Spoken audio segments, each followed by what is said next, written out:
Good morning. The hearing will come to order. The Committee on Armed Services has convened this hearing to consider the pending nomination of Mr. Pete Hegseth to be Secretary of Defense. And at this point, in light of the continued suffering and death in and around Los Angeles, California, I'm going to ask my colleagues and those in the audience to observe a moment of silence.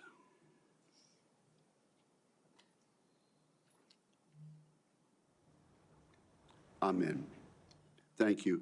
I also want to take this opportunity to thank my good friend, Ranking Member Jack Reed. This is my first opportunity to chair this committee in this Congress. I want to thank Senator Reed. Under his chairmanship, he proved time after time that he cares deeply about national security and about the United States of America, and particularly the men and women who wear the uniform and stand watch both here and around the world to protect the United States. Senator Reed, I want to thank you for the many courtesies that you have extended to me in the past, and I look forward to working with you again in a bipartisan fashion this Congress. It's also appropriate to recognize and welcome 3 senators attending their very first Senate Armed Service Committee hearing as members. Senator Banks of Indiana, Senator Sheehy of Montana, and Senator Slotkin of Michigan. We are excited to have you as committee colleagues and look forward to many important contributions from each of you. And Senator Slotkin, as I look down at the end of the dais there, it seems that only a week or 2 ago I was sitting in that very chair being recognized by the chairman of the committee, the distinguished senator from Michigan. So time flies. Now, let me say this. We had a very appropriate expression of approval by the members of the members of the audience as our nominee and his family walked in. The distinguished ranking member and I sincerely hope that that is the last signal of approval or disapproval in today's hearing.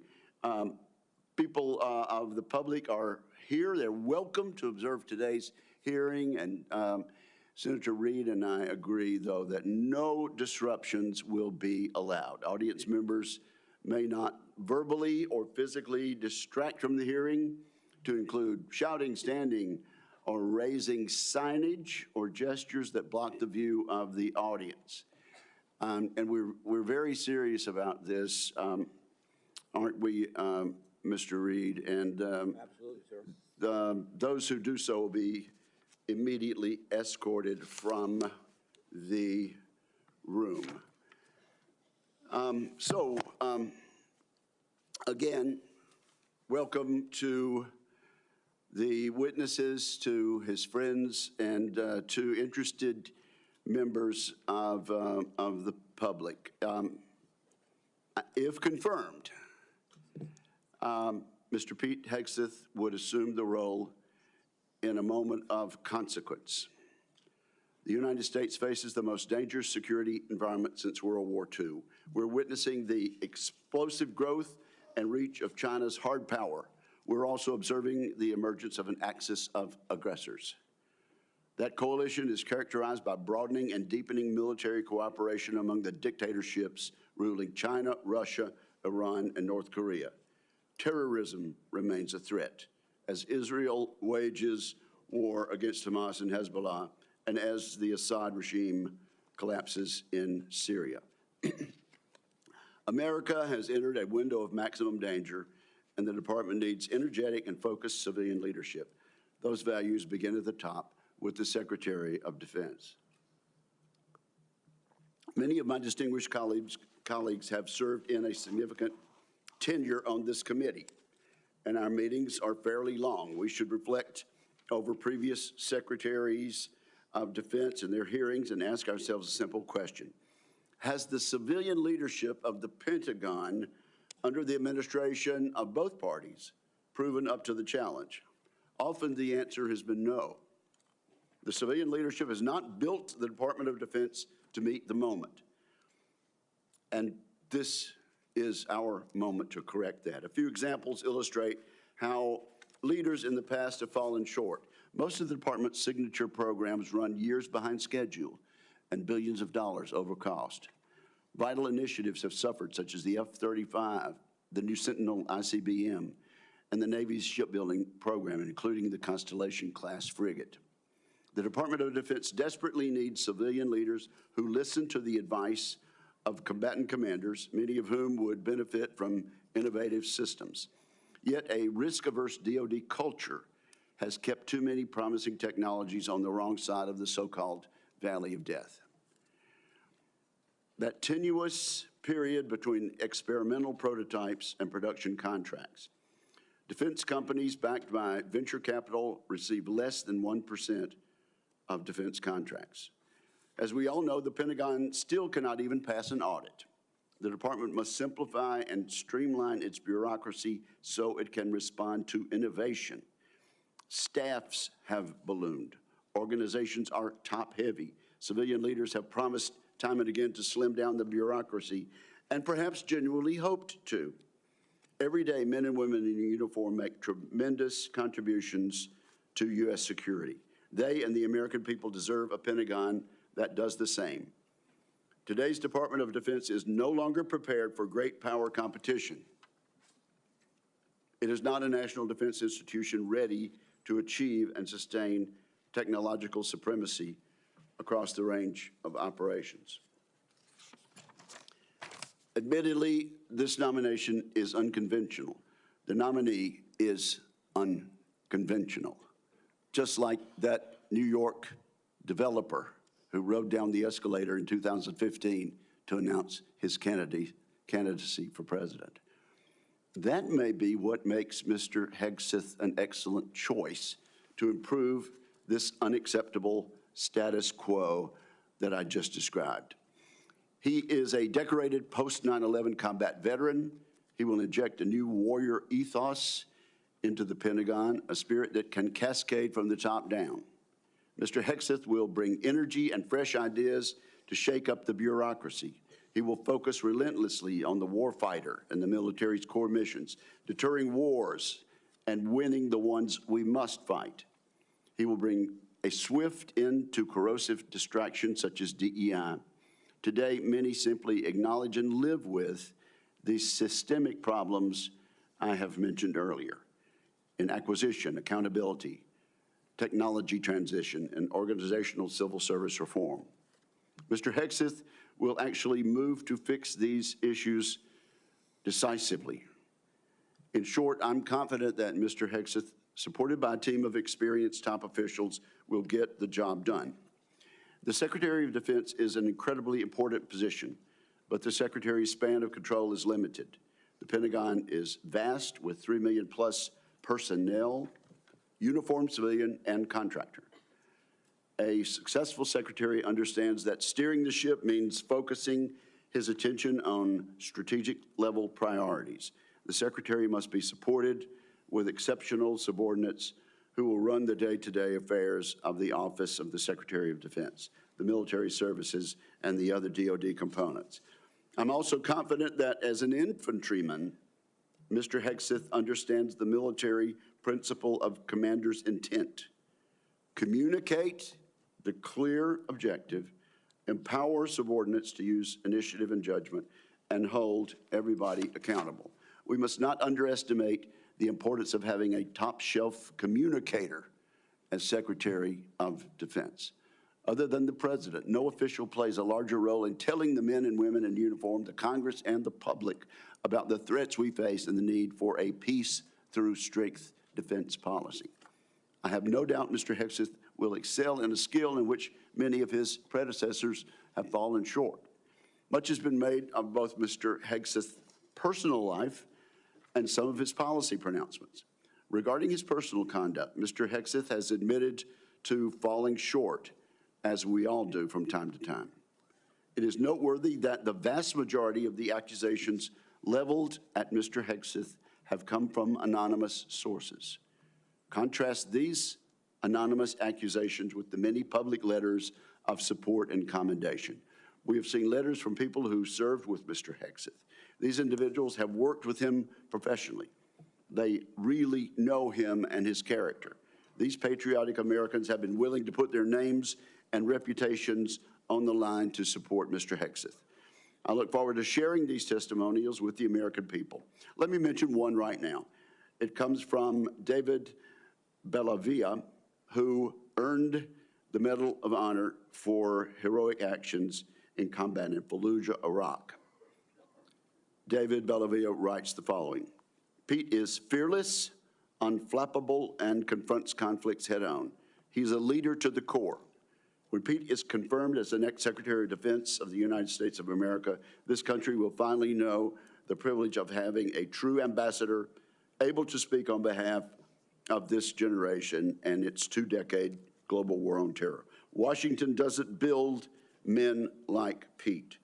Combat builds men like Pete.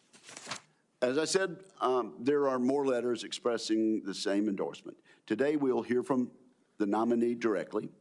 I want to thank Mr. Hegseth as well as his loved ones for being here today. I look forward to discussing his nomination. I look forward to hearing from Mr. Hegseth about the ways he hopes to rebuild the American strength that secures the peace. And so now I turn to my friend and colleague, Ranking Member Reed, for his opening remarks. Well, thank you very much, Mr. Chairman. I'd like to first congratulate you on your chairmanship. I look forward to continuing our committee's strong tradition of bipartisanship and collaboration. And thank you for your thoughtful and conscientious service to the committee over many years. Thank you very much, Mr. Chairman. I'd also like to take a moment to join Chairman Wicker in welcoming our new members, Senator Slotkin, Senator Banks, and Senator Sheehy. Welcome. We look forward to working with you. Mr. Hegseth, I welcome you and your family to today's hearing, and I'm also glad to recognize my former colleague, Norm Coleman, and Congressman Mike Waltz. Thank you, Congressman. Mr. Hegseth, I want to begin by saying that I respect and appreciate your military service in the Army National Guard. I know from experience that there is no greater privilege than to lead American soldiers, and I thank you for answering the call. You have been nominated to be the Secretary of Defense. The Secretary is responsible for leading a department of 3.5 million service members and civilians, an annual budget of nearly $900 billion, and hundreds of thousands of aircraft, ships, submarines, combat vehicles, satellites, and the nuclear arsenal. The Secretary also plays a powerful role with our allies, partners, and adversaries abroad. And as we speak, China is seeking to undermine our interests, intimidate our friends, and challenge our standing in the world. Russia's campaign against Ukraine threatens not only Europe, but the entire global order. Ongoing violence in the Middle East has teetered on the edge of all-out war, and the ideologies and actions of violent extremists endanger our citizens, even on our own soil, as the recent tragedy in New Orleans painfully reminds us. These are perilous times, and the position of Secretary of Defense demands a leader of unparalleled experience, wisdom, and above all else, character. The Secretary is expected to be a fair, nonpartisan, and responsible leader, as well as a trustworthy advocate for the men and women that he leads. Mr. Hegseth, I do not believe that you are qualified to meet the overwhelming demands of this job. We must acknowledge the concerning public reports against you.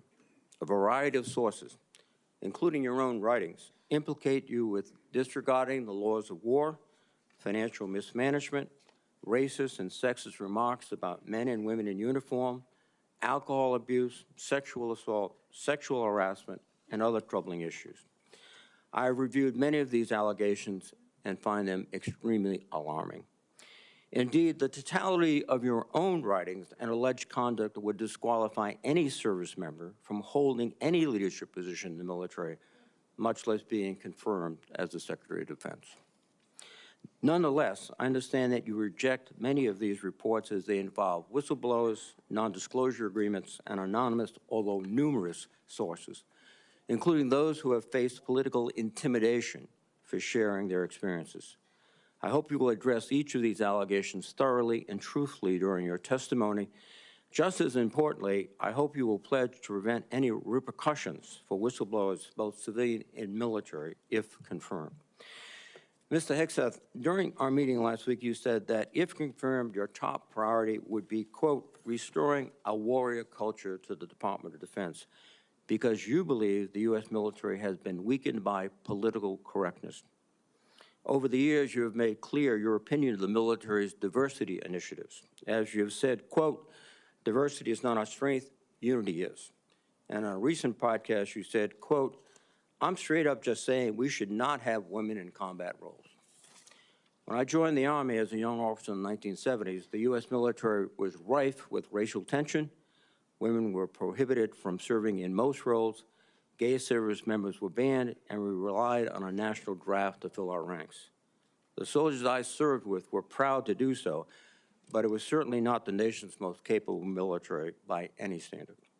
We have made great progress since then. Today, the Department of Defense is fully integrated. Every race and religion is accepted. Women serve in all combat roles and leadership positions.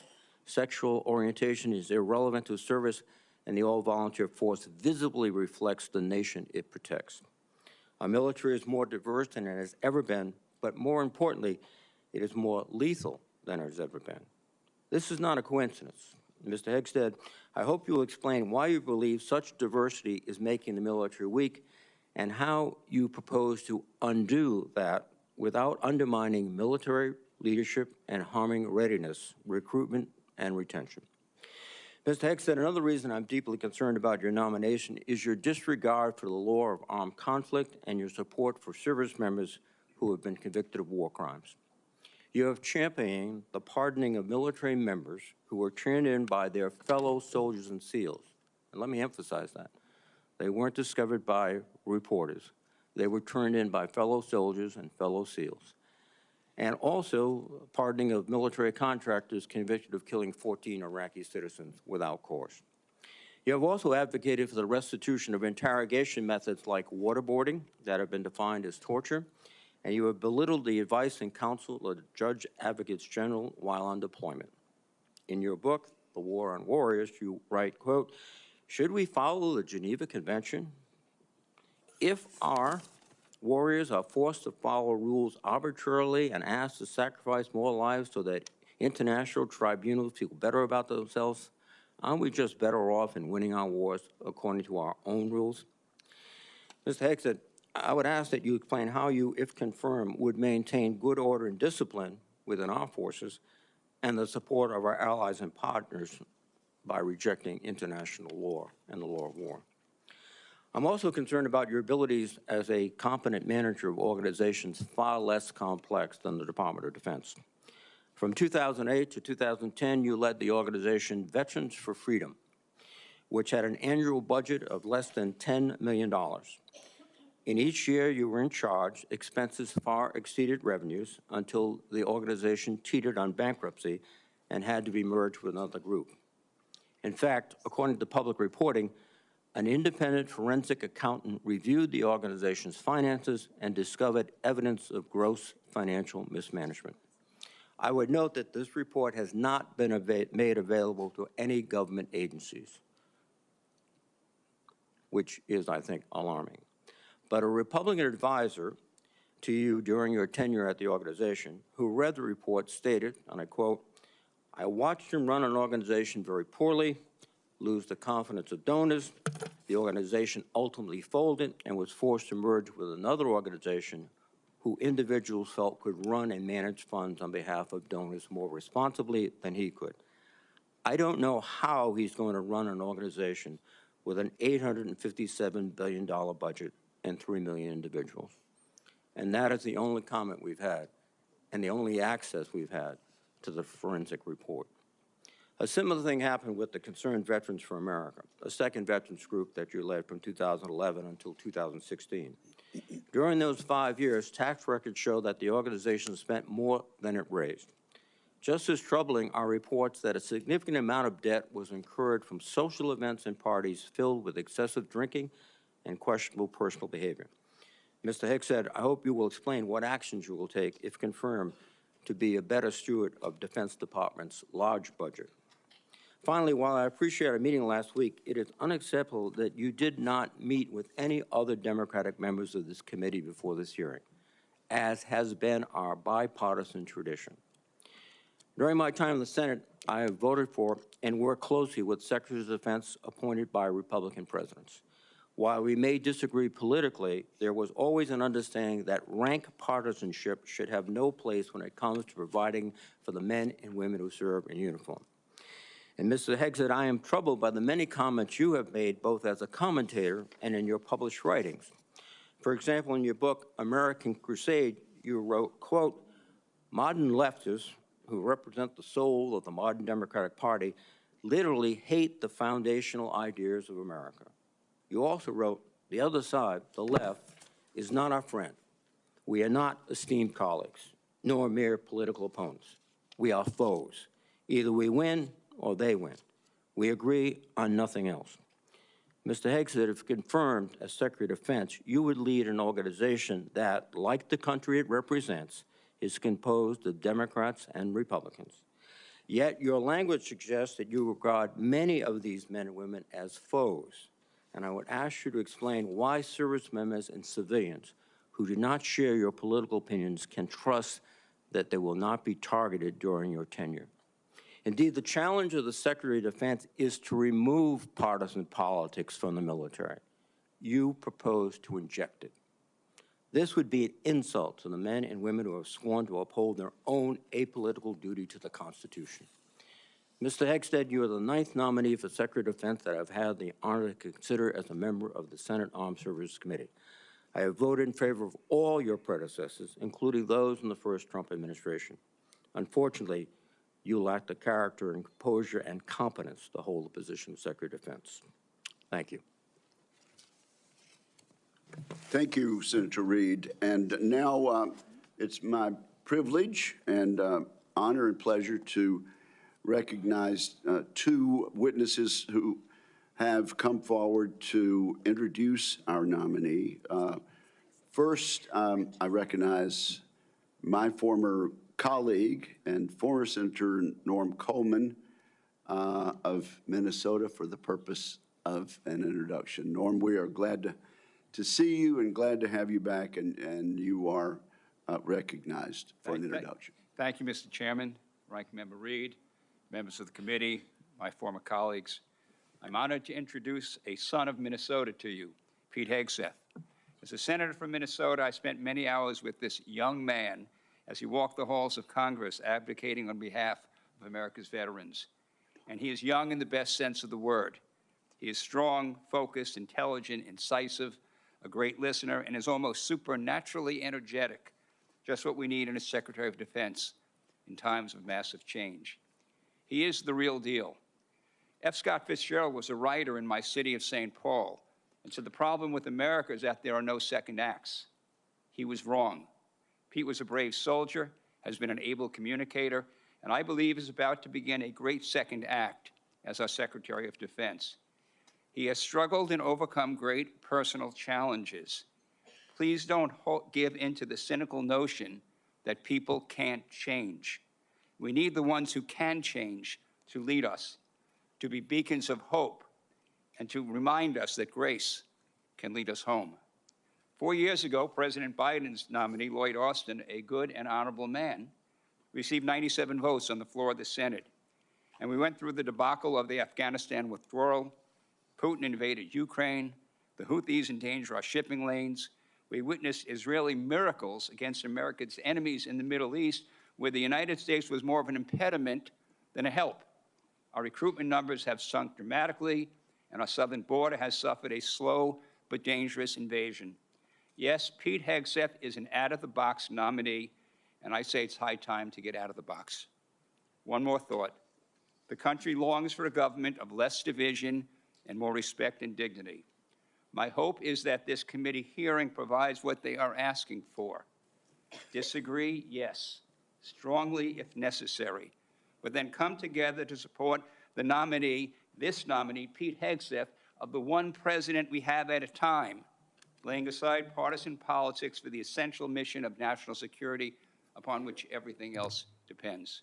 Mr. Chairman, I yield. Thank you, Norm. I do appreciate that and appreciate your presence today. I now have the honor and pleasure of introducing Congressman Walz. I understand, Congressman, you are still a member of the House for another day or two. Another day or two. Okay, and I now recognize Congressman Walz for whatever opening statement and introduction he might make. Well, thank you, Chairman Wicker, and Chairman has a very nice ring to it, so congratulations, Ranking Member Reed, distinguished members of this committee. It is a privilege to appear before you today and urge the members of this committee to confirm Pete Hegseth as our next Secretary of Defense. And I'm not here today just to advocate on behalf of a future colleague, but to speak on behalf of someone I consider a dear friend for over a decade now. Like Pete, I served in the U.S. Army. Like Pete, I'm a veteran. We deployed to Afghanistan and all over the world at the height of the war on terror, which is the war of our generation. And like thousands of other warfighters, we've witnessed the hardships of war. We've experienced the loss of friends in combat. We've endured too much time away from family and friends, and no one, I can promise you this, no one hates war more than those who have had to go fight it. No one does. Pete's story, though, isn't that much different from the millions of other veterans, and they know it, and they appreciate him for the experiences that he's gone through. And after our country was brutally attacked on 9/11, Pete Hegseth answered the call of duty. Like so many others, he put the interests of this country ahead of his own. And I can tell you firsthand, as can the heroes sitting in this audience behind me, Pete's character of country, his selflessness, his duty, these are the key tenets that have shaped him into the leader that he is today. These are the traits that President Trump recognized when making the decision to nominate Pete for this critical role. He will bring the perspective of being the first Secretary of Defense to have served as a junior officer on the front lines, not in the headquarters, on the front lines in the war on terror, and recognizes the human costs, the financial costs, and the policy drift that was discussed often in this very room that led us to decades and decades of war. So not only does he understand the threats he faces, but as the chairman mentioned, he is brilliant, in my mind, at communicating those to the American people in a way that is often not communicated in Washington, D.C., to reach out to the American people so that they understand why the military needs to do what it needs to do. And look, I have no doubt that he is going to get the Pentagon back to its primary mission, lethal readiness. That warrior ethos is what our enemies will respect. That warrior ethos is what our enemies will fear, and it's that warrior ethos that will keep the peace. And so, look, ladies and gentlemen, in my humble opinion, our military deserves better than it's getting. Our country faces a devastating recruitment crisis. Men and women are not volunteering to serve at the levels required. Our readiness is down. Our costs are up. And it seems like nearly every major weapon system, again, often discussed in this very room, is costing too much, delivering too little, and taking way too long. The bottom line is the status quo is unacceptable. It's not working. And the members of this committee, you all know it. You know it's not working. And the members of the House Armed Services know it's not working. And we have hearing after hearing, year after year, And here we are, decades later, describing the same problems. The Pentagon has continuously failed audits. The businesses that want to do business with the Pentagon have to pass an audit, but the entity itself fails an audit. Innovation is stalled, morale is down, standards have been weakened, and meritocracy is less valued. And as a result, our adversaries have been emboldened all over the world. Ladies and gentlemen, it's time for change. It is time for change. You all have literally seen thousands of veterans, as the chairman cited one amazing Medal of Honor recipient. But we have seen thousands of veterans expressing their support for Pete. This is a man who can reinvigorate that warrior ethos, and this is a man that will lead. I can't imagine having a more capable partner in my position as National Security Advisor. Pete is a man of family, of faith, and he's committed to making our country strong again. And most importantly, and brother, I know this in my core, he will always have as a first principle the service members that are out there on the front lines for all of us at the heart of every decision he makes. So senators, I urge you to support this confirmation. It is critical that President Trump has his national security team in place for the challenges ahead, and I thank you. Thank you, Mike, for your testimony, and I'm guessing that each and every member of this committee will want to have you on speed dial for the next few years. So thank you both. Our two guests may stay, or I know they have other engagements and responsibilities also, but thank you both for your testimony. At this point, Mr. Hegseth, I'm required to ask you as a nominee a series of questions that the committee asks all civilian nominees who appear before it. If you would, please simply respond in the affirmative or negative to each question. Have you adhered to applicable laws and regulations governing conflicts of interest? Yes, sir. Have you assumed any duties or taken any actions that would appear to presume the outcome of the confirmation process? No, sir. Exercising our legislative and oversight responsibilities makes it important that this committee, its subcommittees, and other appropriate committees of Congress receive testimony, briefings, reports, records, and other information from the executive branch on a timely basis. Do you agree, if confirmed, to appear and testify before this committee when requested? Yes, sir. Do you agree to provide records, documents, and electronic communications in a timely manner when requested by this committee, its subcommittees, or other appropriate committees of Congress, and to consult with the requester regarding the basis for any good faith delay or denial in providing such records? Yes, sir. Will you ensure that your staff complies with deadlines established by this committee for the production of reports, records, and other information, including timely responding to hearing questions for the record? Yes, sir. Will you cooperate in providing witnesses and briefers in response to congressional requests? Yes, sir. Will those witnesses and briefers be protected from reprisal for their testimony or briefings? Yes, sir. All right. So at this point, Mr. Hegseth, you are recognized for your opening statement. Well, thank you, Chairman Wicker, Ranking Member Reed, and all the members of this committee for this opportunity today. I'm grateful for and have learned a great deal from this advise and consent process. Our founders knew what they were doing. Should I be confirmed, I look forward to working with this committee, senators from both parties, to secure our nation. I want to thank the former senator from Minnesota, Norm Coleman, for his mentorship and friendship in this process, and the incoming National Security Advisor, Congressman, and more importantly for our purposes, Colonel Mike Waltz, for his powerful words. I'm grateful to them both. Thank you to my incredible wife, Jennifer, who has changed my life and been with me throughout this entire process. I love you, sweetheart, and I thank God for you.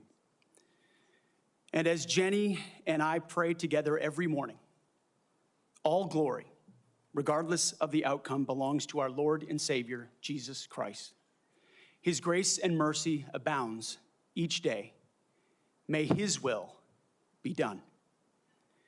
Thank you to my father, Brian, and mother, Penny, as well as our entire family, including our 7 wonderful kids, Gunnar, Jackson, Peter Boone, Kensington, Luke, Rex, sorry, it's a lot of them, and Gwendolyn. Their future safety and security is in all of our hands. And to all the troops and veterans watching and here in the room, Navy SEALs, Green Berets, soldiers, pilots, sailors, Marines, Gold Stars, and more, too many friends to name. Officers, enlisted, black and white, young and old, men and women, all Americans, all warriors. This hearing is for you. Thank you for figuratively and literally having my back.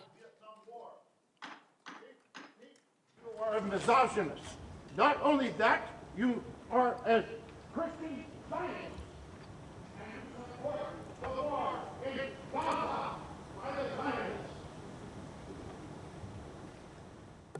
I want to thank the authorities for their swift reaction to that outburst and state that similar interruptions will be treated in like manner. Mr. Hegseth, you may continue.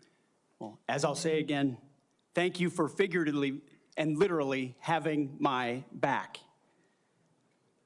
I pledge to do the same for all of you. It's an honor to come before this committee today as President Donald Trump's nominee for the office of Secretary of Defense.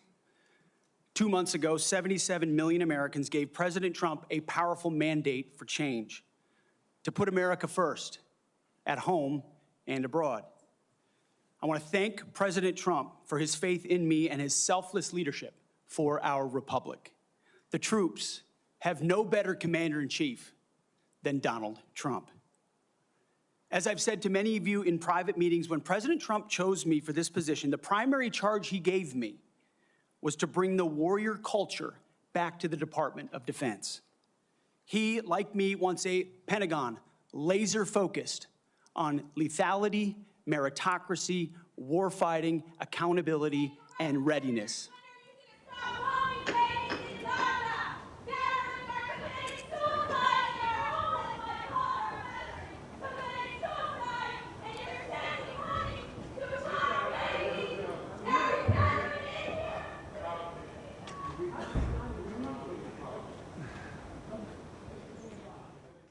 You may continue, sir. Returning the Pentagon back to warfighting, that's it. That's my job. Mr. Hegseth, suspend your remarks. Let me just say this.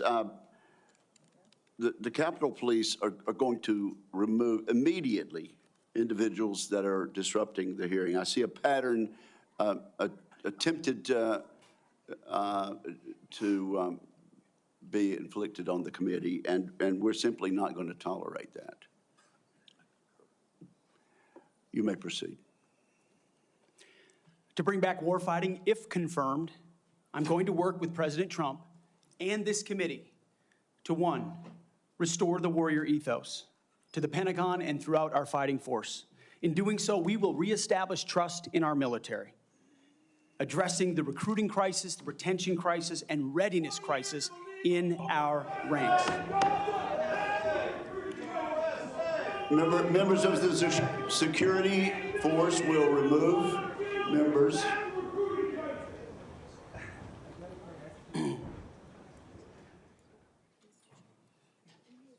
Mr. Hegseth, you may. The strength of our military is our unity and our shared purpose, not our differences. Number 2, we're going to rebuild our military, always matching threats to capabilities.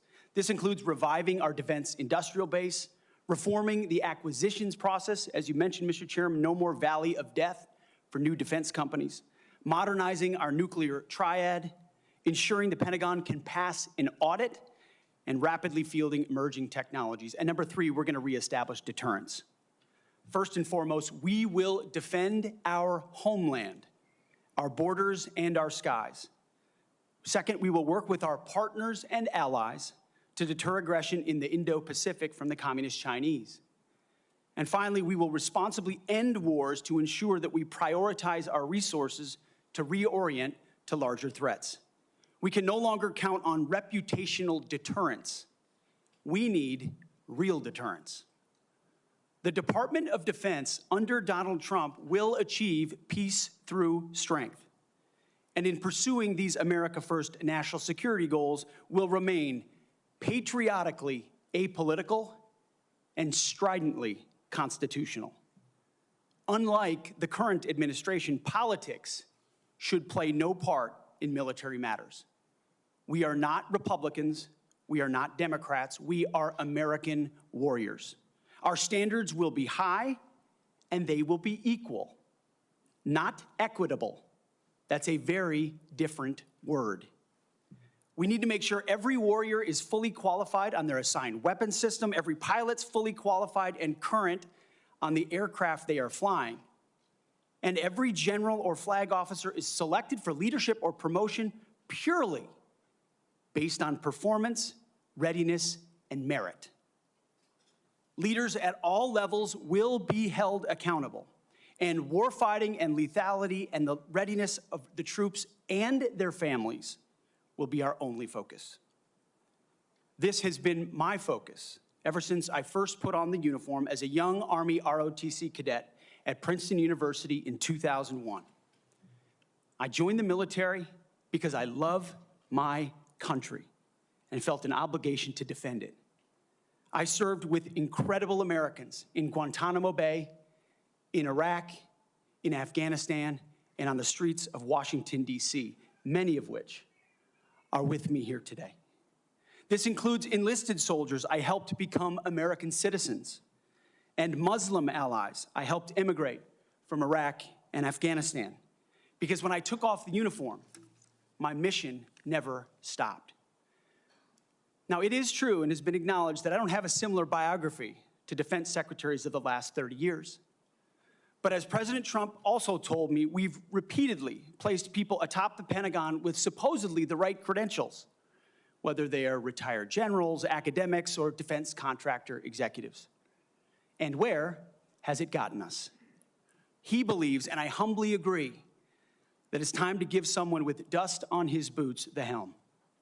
A change agent, someone with no vested interest in certain companies or specific programs or approved narratives. My only special interest is the warfighter.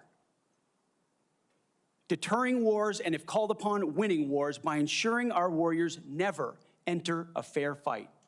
We let them win, and we bring them home. Like many of my generation, I've been there.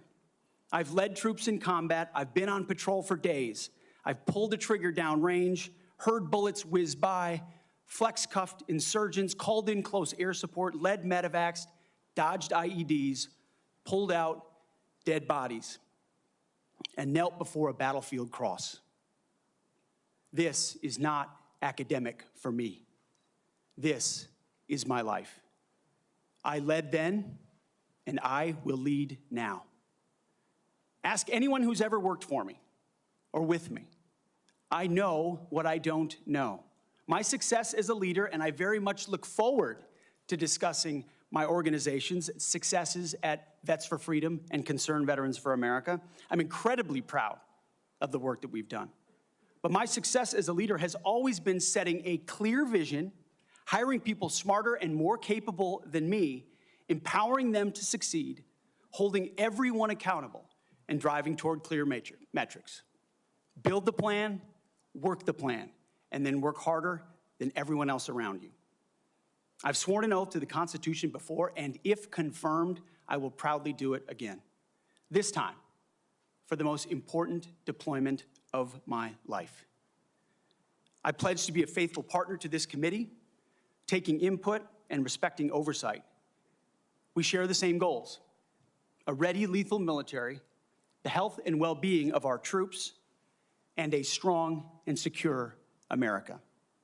Thank you for the time, and I look forward to your questions. Thank you very much, Mr. Hegseth. Before we begin with member questions, I would like to remind my colleagues that consistent with the bipartisan staff agreement from December, and in concert with exactly how this committee dealt with the last Secretary of Defense nominee, each member will be recognized for one round of 7 minutes to question the nominee. Out of respect for the time of all members of this committee, the time limits will be tightly enforced. We've now been here 45 minutes, and I think we've done very well with the time. But at this point, I will begin my questioning of the nominee. Mr. Hegseth, you and your family have endured criticism of your nomination since it was announced in November. Let's get into this allegation about sexual assault, inappropriate workplace behavior, alcohol abuse, and financial mismanagement during your time as a nonprofit executive. I should note that the majority of these have come from anonymous sources in liberal media publications. But I want to give you an opportunity to respond to these allegations, sir. Mr. Chairman, thank you for that opportunity. You are correct. We undertook this responsibility with an obligation to the troops to do right by them for our warfighters. And what became very evident to us from the beginning, there was a coordinated smear campaign orchestrated in the media against us. That was clear from moment one. And what we knew is that it wasn't about me. Most of it was about President Donald Trump, who's had to endure the very same thing for much longer amounts of time. And he endured it in incredibly strong ways. So we, in some ways, knew it was coming. We didn't understand the depth of the dishonesty that would come with it. So from story after story in the media, left-wing media, we saw anonymous source after anonymous source based on second or third-hand accounts. And time again, stories would come out, and people would reach out to me and say, you know, I've spoken to this reporter about who you really are, and I was willing to go on the record. But they didn't print my quote. They didn't print any of my quotes. Or, I've worked with you for 10 years, or I was your accountant, or I was your chief operating officer, or I was your board member, or I was with you on 100 different tour stops for Concerned Veterans for America. No one called me. No one asked about your conduct on the record or off the record. Instead, a small handful of anonymous sources were allowed to drive a smear campaign, an agenda about me, because our left-wing media in America today, sadly, doesn't care about the truth. All they were out to do, Mr. Chairman, was to destroy me. And why do they want to destroy me? Because I'm a change agent and a threat to them, because Donald Trump was willing to choose me, to empower me, to bring the Defense Department back to what it really should be, which is warfighting. So I'm willing to endure these attacks. But what I will do is stand up for the truth and for my reputation. False attacks, anonymous attacks, repeated ad nauseum, printed as nauseum, as facts. We have provided to the committee, Mr. Chairman, and I know you're going to share, on-the-record statement after on-the-record statement from people who have served with me, worked with me at Fox News, Concerned Vets, Vets for Freedom, you name it, from the top of the chain to the bottom, who will say, I treat them with respect, with kindness, with dignity. That's men, that's women, that's black, that's white, that's every background. I have prided myself as a leader of respecting people, being professional. That is the balance of mine. I'm not a perfect person, as has been acknowledged. Saved by the grace of God, by Jesus and Jenny. I'm not a perfect person, but redemption is real. And God forged me in ways that I know I'm prepared for. And I'm honored by the people standing and sitting behind me, and look forward to leading this Pentagon on behalf of the warfighters. Thank you, Mr. Hegseth. And frankly, I'm sure there are millions of Americans watching who would agree that they've experienced that same sort of redemption. So I do appreciate that. I realize that it involves a little bearing of the soul, but thank you for that. Now let's talk about top-line defense spending. I have a plan. I think you've read it. I issued another plan, for Freedom's Forge, which you've also had a chance to look at. And you have noted correctly that the current trend line of defense spending falling below 3% of our GDP is a threat to national security. You also said building the strongest and most powerful military in the world must be done responsibly, but it cannot be done on the cheap. You still agree with that, do you not? Yes, sir, I do.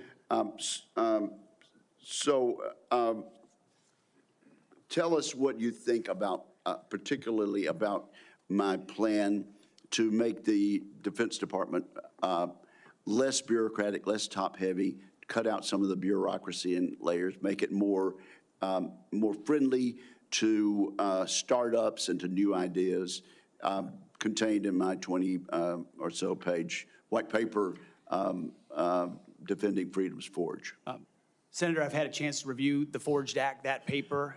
Those are precisely the kinds of ideas that need to be pursued. And I look forward to working with this committee to ensure we cut the red tape, we incentivize innovation, we rebuild the defense industrial base, cut out the bureaucracy, all the things that are preventing the platforms and the tools from getting rapidly from our great defense companies here that should, and those that want to compete, into the hands of warfighters. But past his prologue on this, sir, and I would just look at what President Trump did after the drawdowns of lead from behind under President Obama. President Trump rebuilt our military. He didn't start wars, he ended them, and he didn't allow wars to start on his watch. We've had the same kind of defense cuts under the Biden administration.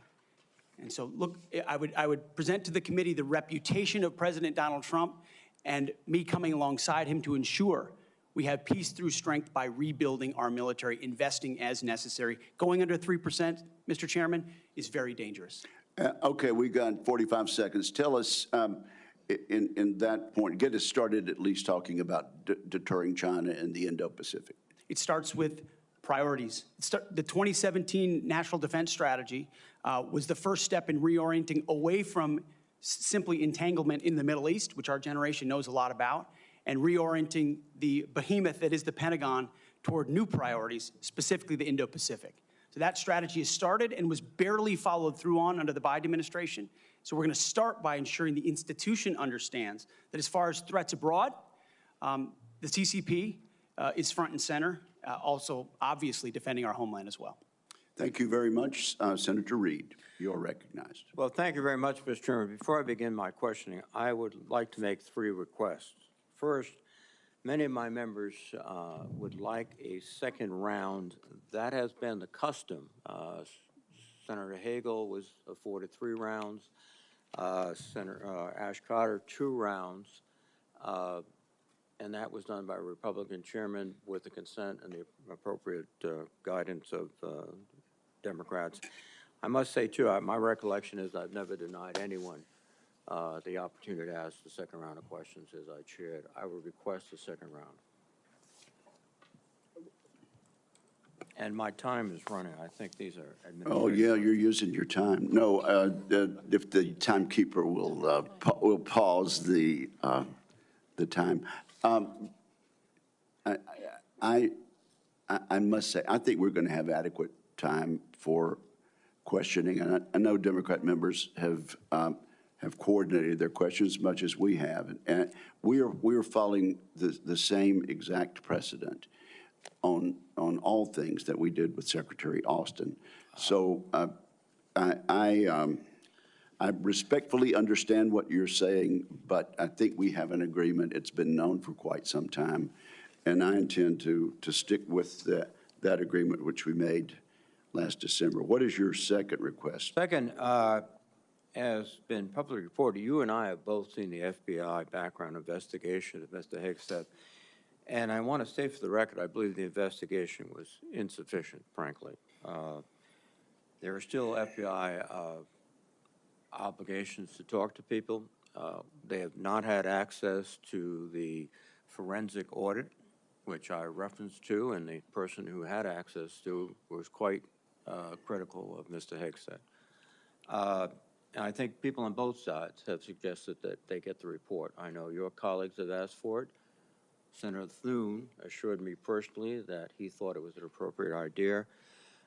So I would ask, and I would say too, as a precedent, one of President Trump's appointees had similar, very complicated personal issues. The report was made available to all the members of the committee. We would be following precedent, and I ask that that be made possible. Again,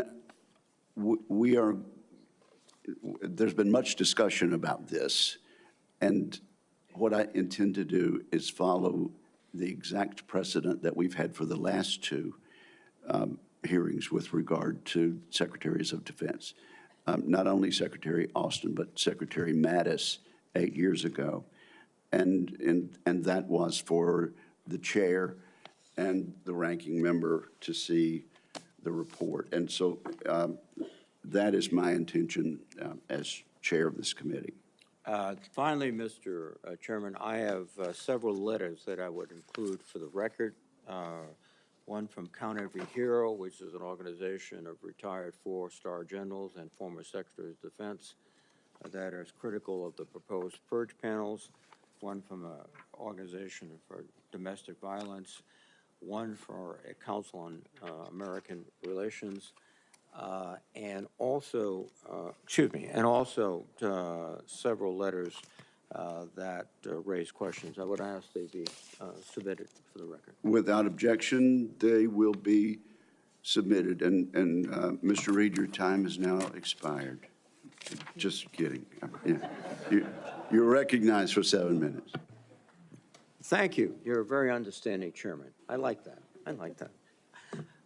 Ms. Hegseth, you've written, and it's quote, "Oh yeah, and fire any general who hasn't carried water for Obama and Biden's extra constitution and agenda-driven transformation for our military. Clean house and start over." It's come to my attention that current serving military personnel have received emails threatening them with being fired for supporting the current DOD policies. One mail that was sent to a military officer with the subject line, "Clean house," reminiscent of your specific comment, states, and I quote, "With the incoming administration looking to remove disloyal, corrupt, traitorous, liberal officers such as yourself, we will certainly be putting your name into the list of those personnel to be removed. We know you support the woke DEI policies and will ensure you never again influence anyone in the future. You and the redacted spouse's name will be lucky if you're able to collect your military requirement," end quote.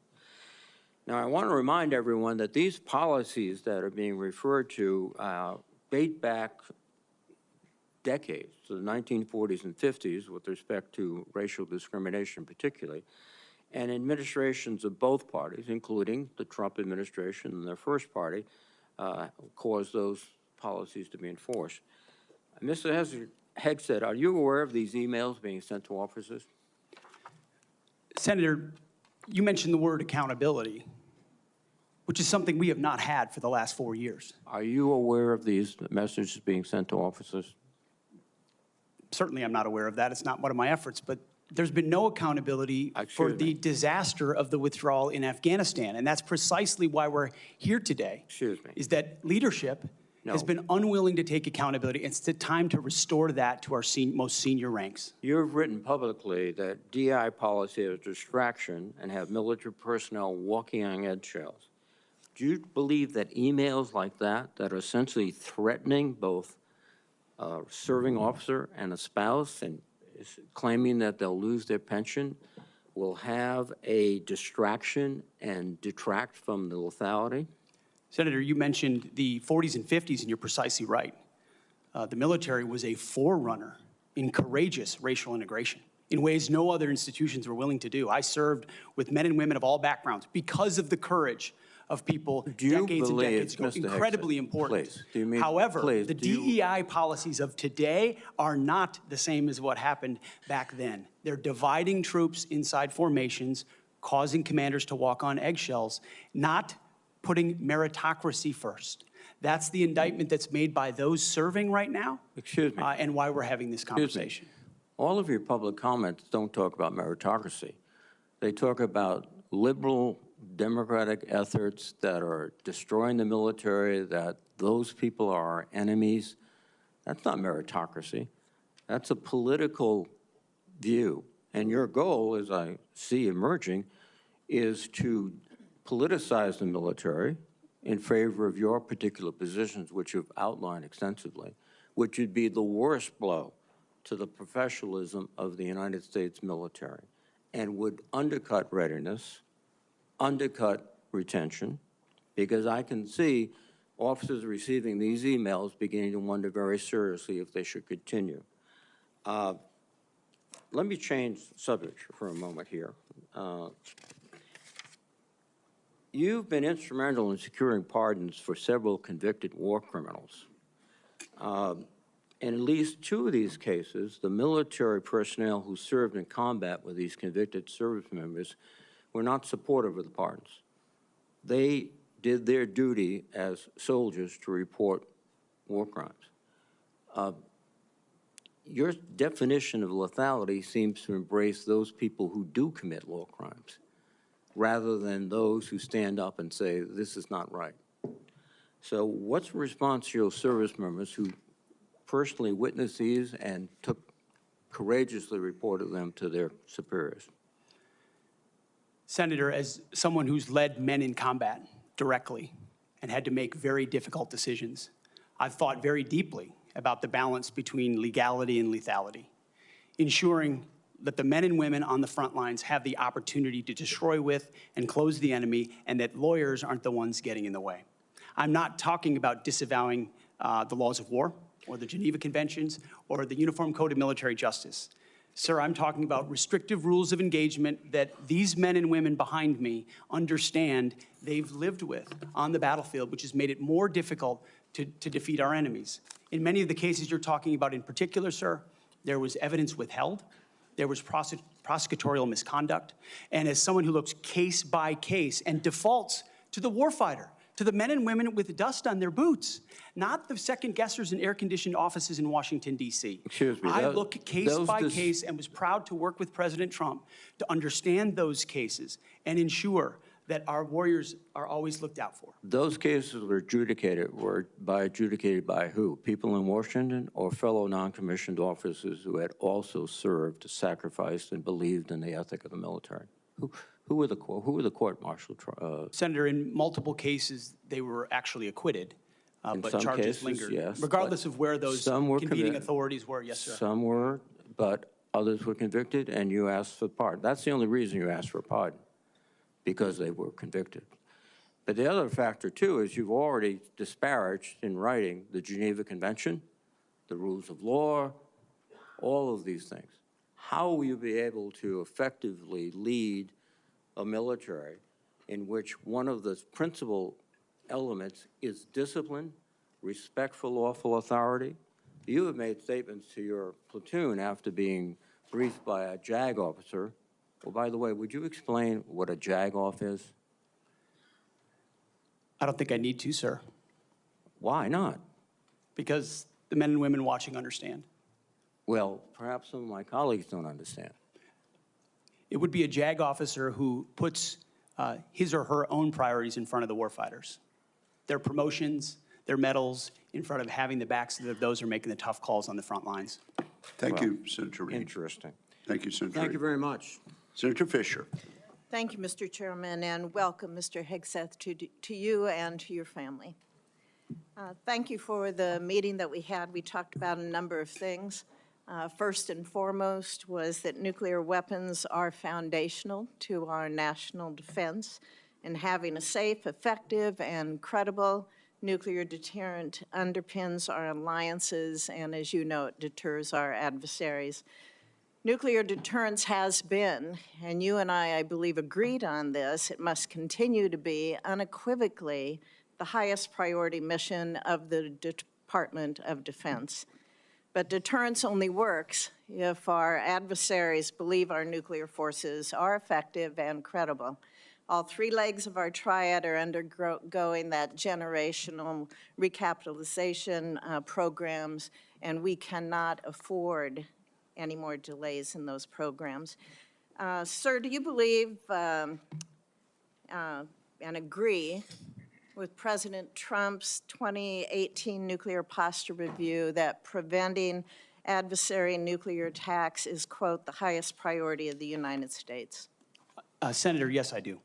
If confirmed, will you commit to supporting all three legs of the nuclear triad and to using every tool available to deliver these systems on schedule?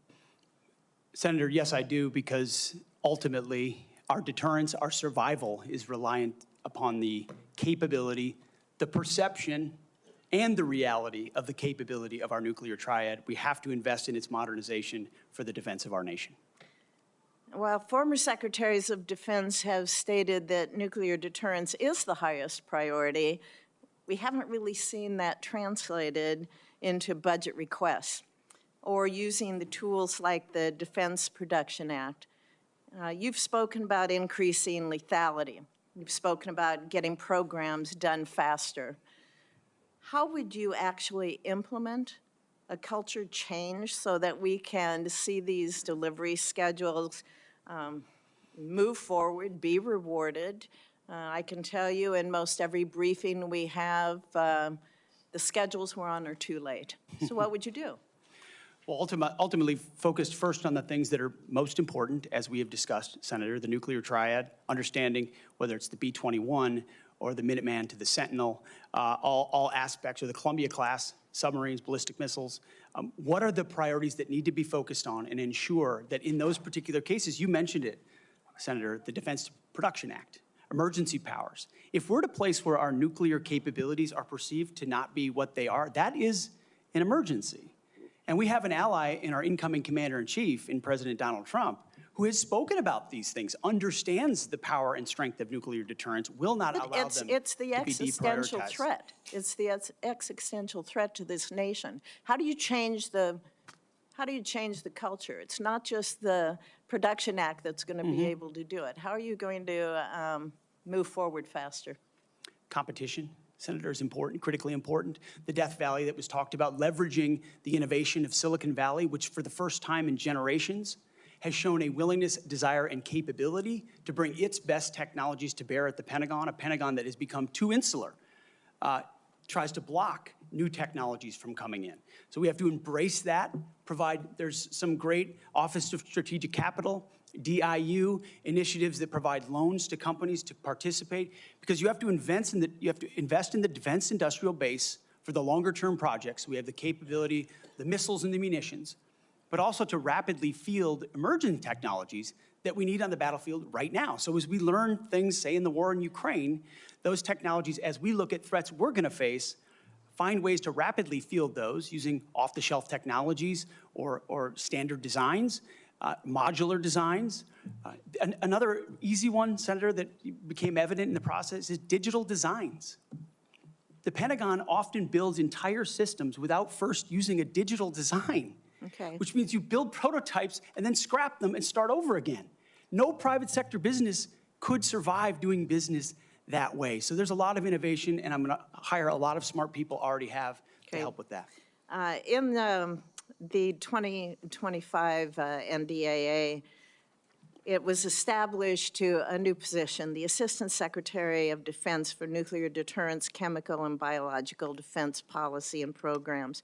And that was established so we could cut through a lot of the bureaucratic stovepipes that we see in the office of the Secretary of Defense. If confirmed, will you direct the Department of Defense components to expeditiously implement this reform? It sounds, I would want to look directly at exactly what that reform is. It is I great. take your word that it's great, Senator. I will review it robustly, and I look forward to implementing it. Okay, thank you.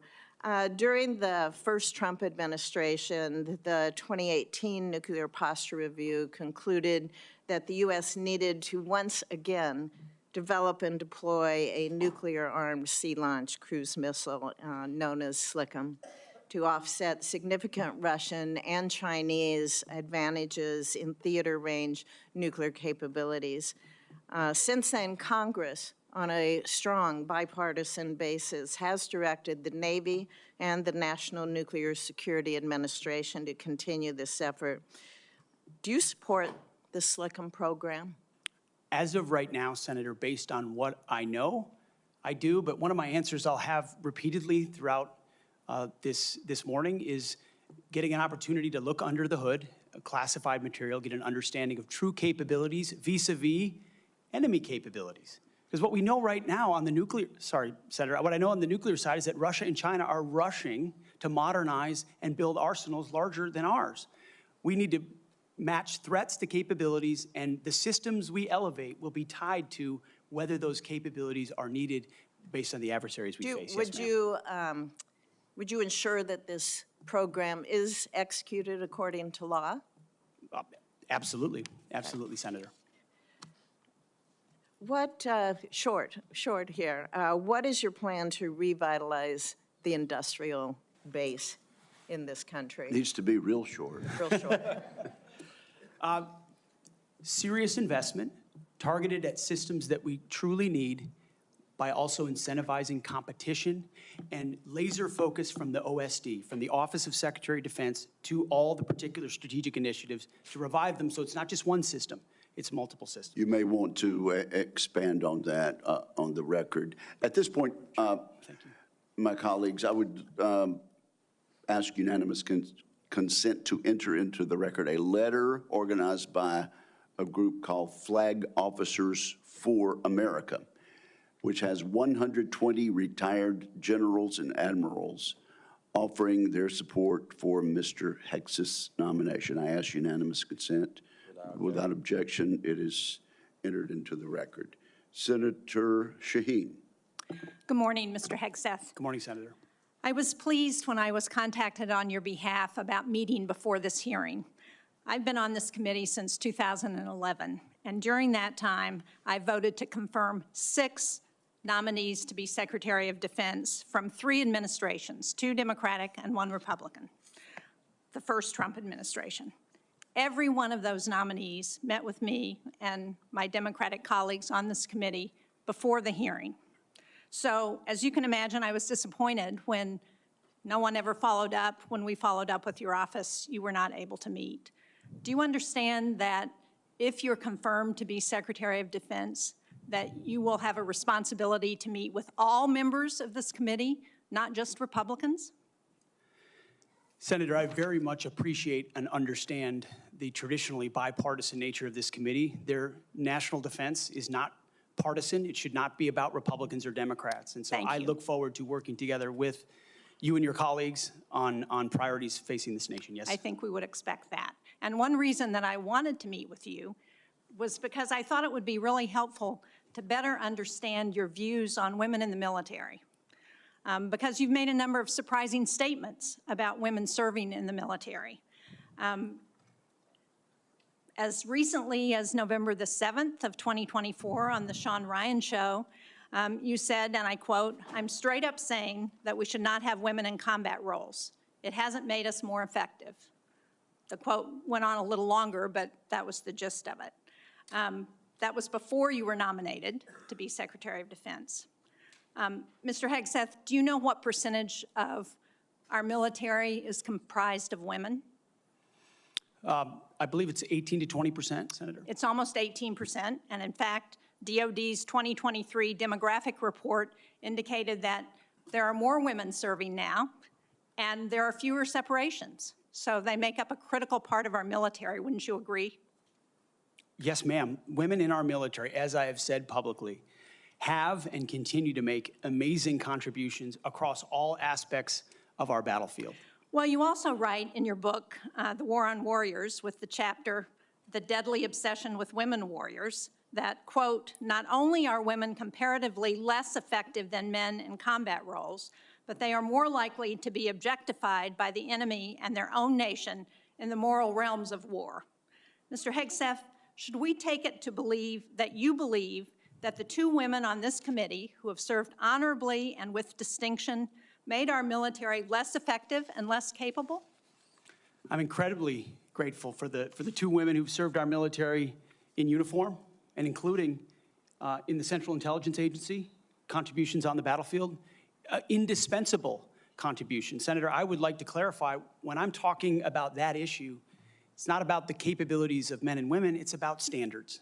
And this committee has talked a lot about standards. Standards that we, unfortunately, over time, have seen eroded in certain duty positions, certain schools, certain places, which affects readiness, which is what I care about the most, readiness I on the appreciate battlefield. that, and so my but comments point however, time and time again to standards. your statements publicly have not been to that effect. After your nomination, you did state to a group of reporters that you, quote, support all women serving in our military today who do a fantastic job across the globe, including combat. So what I'm confused about, Mr. Hegseth, is which is it? Why should women in our military, if you were the Secretary of Defense, believe that they would have a fair shot and an equal opportunity to rise through the ranks? If on the one hand, you say that women are not competent, they make our military less effective, and on the other hand, you say, oh no, now that I've been nominated to be the Secretary of Defense, I've changed my view on women in the military. What do you have to say to the almost 400,000 women who are serving today about your position on whether they should be capable to rise through the highest ranks of our military? Senator, I would say I would be honored to have the opportunity to serve alongside you, shoulder to shoulder, men and women, black, white, all backgrounds, with a shared purpose. Our differences are not what define us. Our unity and our shared purpose is what define us, and you will be treated fairly and with dignity, honor, and respect, just like every man and woman in uniform, just like the men and women that I've worked with in my veterans organizations, to include when I was a headquarters and headquarters company commander in the Minnesota National Guard. Well, I appreciate your 11th well. hour conversion, but Mr. Chairman, for the record, I would like to submit Chapter 5, the deadly obsession with women warriors, for the record. Mr. Hegseth. But without objection, it will be submitted. Are you familiar with the Women, Peace, and Security agenda at the Department of Defense? Yes, ma'am, I am. This is a law that was signed during President-elect Trump's first term. It was legislation that I sponsored with Republican Senator Capito of West Virginia. It was co-sponsored by Marco Rubio, the nominee to be the President-elect's Secretary of State. It was led in the House of Representatives by Kristi Noem, the President-elect's nominee to be the Secretary of Homeland Security. It mandates that women be included in all aspects of our national security, including conflict resolution and peace negotiations. And at the Department of Defense, it has been the law for 8 years under both the Trump and Biden administrations. The DoD has incorporated women throughout its decision-making as a result. Every single combatant commander across 2 administrations has told this committee that this law and its implementation at the Department of Defense provides them a strategic advantage operationally.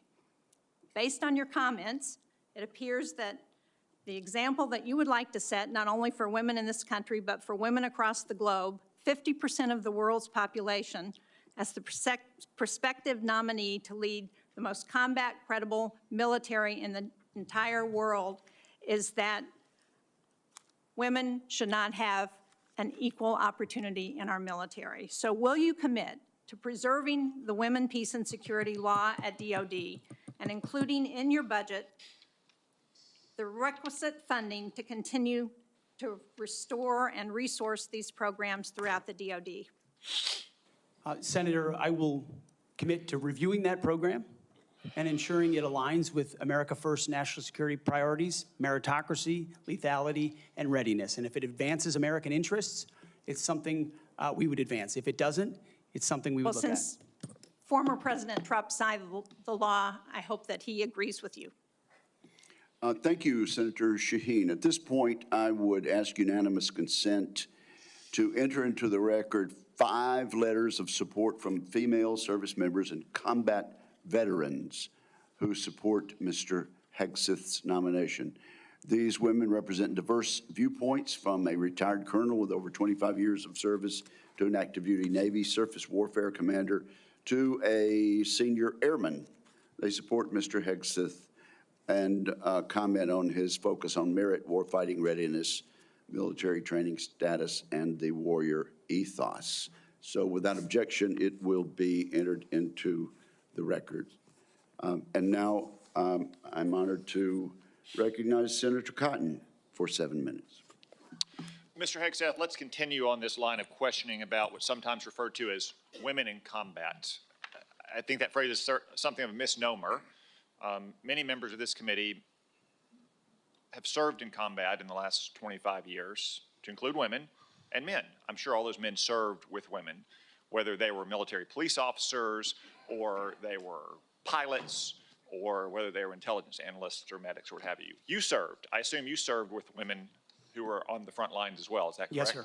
And were those women anything other than skilled, brave, and honorable in their service? They were some of the best soldiers I worked with. So women have been serving in combat for a long time. Women have even been serving in combat units like infantry battalions for a long time in roles like medics or mechanics or what have you. So what we're talking about here specifically is women in ground combat roles in jobs like infantrymen or artillerymen or special forces. Now, until about 10 years ago, that wasn't the case. Under Secretary Panetta, those roles were opened up to women to serve in. Has President Trump indicated at all that he plans to rescind or alter that guidance? You're correct to point out, Senator, that these are the decisions that the Commander-in-Chief will have the prerogative to make. He has not indicated to me that he has plans to change whether or not women would have access to these roles. However, I would point out, ensuring that standards are equal and high is of importance to him and great importance to me. Because in those ground combat roles, what is true is that the weight of the ruck on your back doesn't change. The weight of the 155 round that you have to carry doesn't change. The weight of the 240 Bravo machine gun you might have to carry doesn't change. And so whether it's a man or a woman, they have to meet the same high standards. And Senator, in any place where those things have been eroded or in courses, criteria have been changed in order to meet quotas, racial quotas or gender quotas, that is putting a focus on something other than readiness, standards, meritocracy, and lethality. So that's the kind of review I'm talking about, not whether women have access to ground combat. Okay, so thank you. So you expect no change to that guidance, but as you point out, in these specific jobs, there are irreducible physical demands. We expect our intelligence analysts and our mechanics to be physically fit in the military, but it's different when you're in the infantry or the artillery. You just mentioned a few things. Let me point it out. An artillery shell weighs almost 100 pounds. An Abrams tank round weighs around 50 pounds. The M240 Bravo machine gun with its tripod weighs almost 50 pounds. The average weight of a full kit, ammo, water, commo, body armor for a soldier is over 100 pounds. Nothing you can do can change any of those things, right? That is physical reality. Go ahead. Yes, Senator. And I would say the requirements to handle those things in a ground combat unit, as far as standards, can look different than those of a medic or a drone pilot. And so it's not that it has to be the same standard throughout. It's standards to maximize efficacy of that particular position. Let me read a quote here from one Army officer. While it may be difficult for a 120-pound woman to lift or drag 250 pounds, the Army cannot artificially absolve women of that responsibility. It may still exist on the battlefield. The entire purpose of creating a gender-neutral test was to acknowledge the reality that each job has objective physical standards to which all soldiers should be held, regardless of gender. The intent was not to ensure that women and men will have an equal likelihood of meeting those standards. I assume, based on your testimony, you agree with that Army officer? Absolutely. The standards need to be the same and they need to be high. And they need to be set by the people closest to the problem set, closest to the understanding of what is required by that job. Commanders, commanding officers, and COCOMs and elsewhere who understand the reality of what they face, that's the feedback we should get. That's what should be enshrined and enforced, and no other set of political prerogatives. When I talk about removing politics, ideological or political prerogatives should contribute to those determinations, nothing other than the execution of the mission. Thank you. For the record, that Army officer was Captain Kristen Griest, the Army's first female infantry officer and one of its first female Ranger School graduates. One final point, you said they need to be objective, gender neutral, and high. That's because the demands are, in fact, very high. The current physical fitness test for the Army has a minimum 2-mile run of 22 miles. Run. And I want the reporter to note that I'm putting run in air quotes because 22 miles at 2 miles is not running. It may be jogging, it's probably walking fast. Let's move on. Got a big, 22 minutes. Thank you. We've got a big audience here. Many of them seem to be patriotic supporters of you, Mr. Hegseth. Some of them seem to be liberal critics of you. I would note that it's only the liberal critics that have disrupted this hearing. As was my custom during the Biden administration, I want to give you a chance to respond to what they said about you. I think the first one accused you of being a Christian Zionist. I'm not really sure why that is a bad thing. I'm a Christian. I'm a Zionist. Zionism is that the Jewish people deserve a homeland in the ancient Holy Land where they've lived since the dawn of history. Do you consider yourself a Christian Zionist? Senator, I'm a Christian, and I robustly support the state of Israel and its existential defense, and the way America comes alongside them is a great ally. Thank you. Because another protester, and I think this one was a member of Code Pink, which, by the way, is a Chinese Communist front group these days, said that you support Israel's war in Gaza. I support Israel's existential war in Gaza. I assume, like me and President Trump, you support that war as well, don't you? Senator, I do. I support Israel destroying and killing every last member of Hamas. And the third protester said something about 20 years of genocide. I assume that's our wars in Iraq and Afghanistan. Do you think our troops are committing genocide in Iraq and Afghanistan? Senator, I do not. I think our troops, as you know, as so many in this committee know, did the best they could with what they had. The outcomes, and tragically, the outcome we saw in Afghanistan under the Biden administration put a stain on that, but it doesn't put a stain on what those men and women did in uniform, as you know full well, Senator. Thank you, Mr. Hegseth. Thank you, Senator Cotton. At this point, I ask unanimous consent to offer to the record a letter submitted by Omar Abbasi, son of former city council president of Samarra, Iraq, who worked with Mr. Hegseth in Iraq.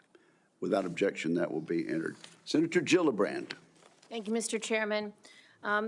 Thank you, Mr. Hegseth. I do want to thank you for your service, and I want to thank you for your willingness to serve in this capacity. Thank you, Senator. I have many concerns about your record, and particularly your public statements, because they are so hurtful to the men and women who are currently serving in the U.S. military, harmful to morale, harmful to good order and discipline. If you are saying that women shouldn't be serving in the military, and I'm going to read you your quotes, because the quotes themselves are terrible. You will have to change how you see women to do this job well, and I don't know if you are capable of that. So I want to press on these issues that my colleague Jean Shaheen brought up, because she said it so well.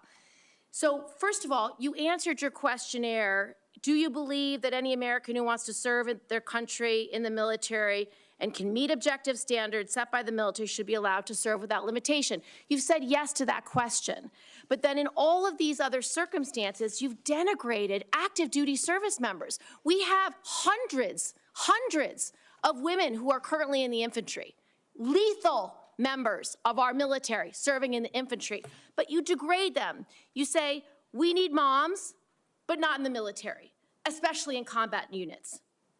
So specific to Senator Cotton's question, because Senator Cotton was giving you layups to differentiate between different types of combat, and specifically, as Secretary, would you take any action to reinstitute the combat arms exclusion for female service members, knowing full well you have hundreds of women doing that job right now?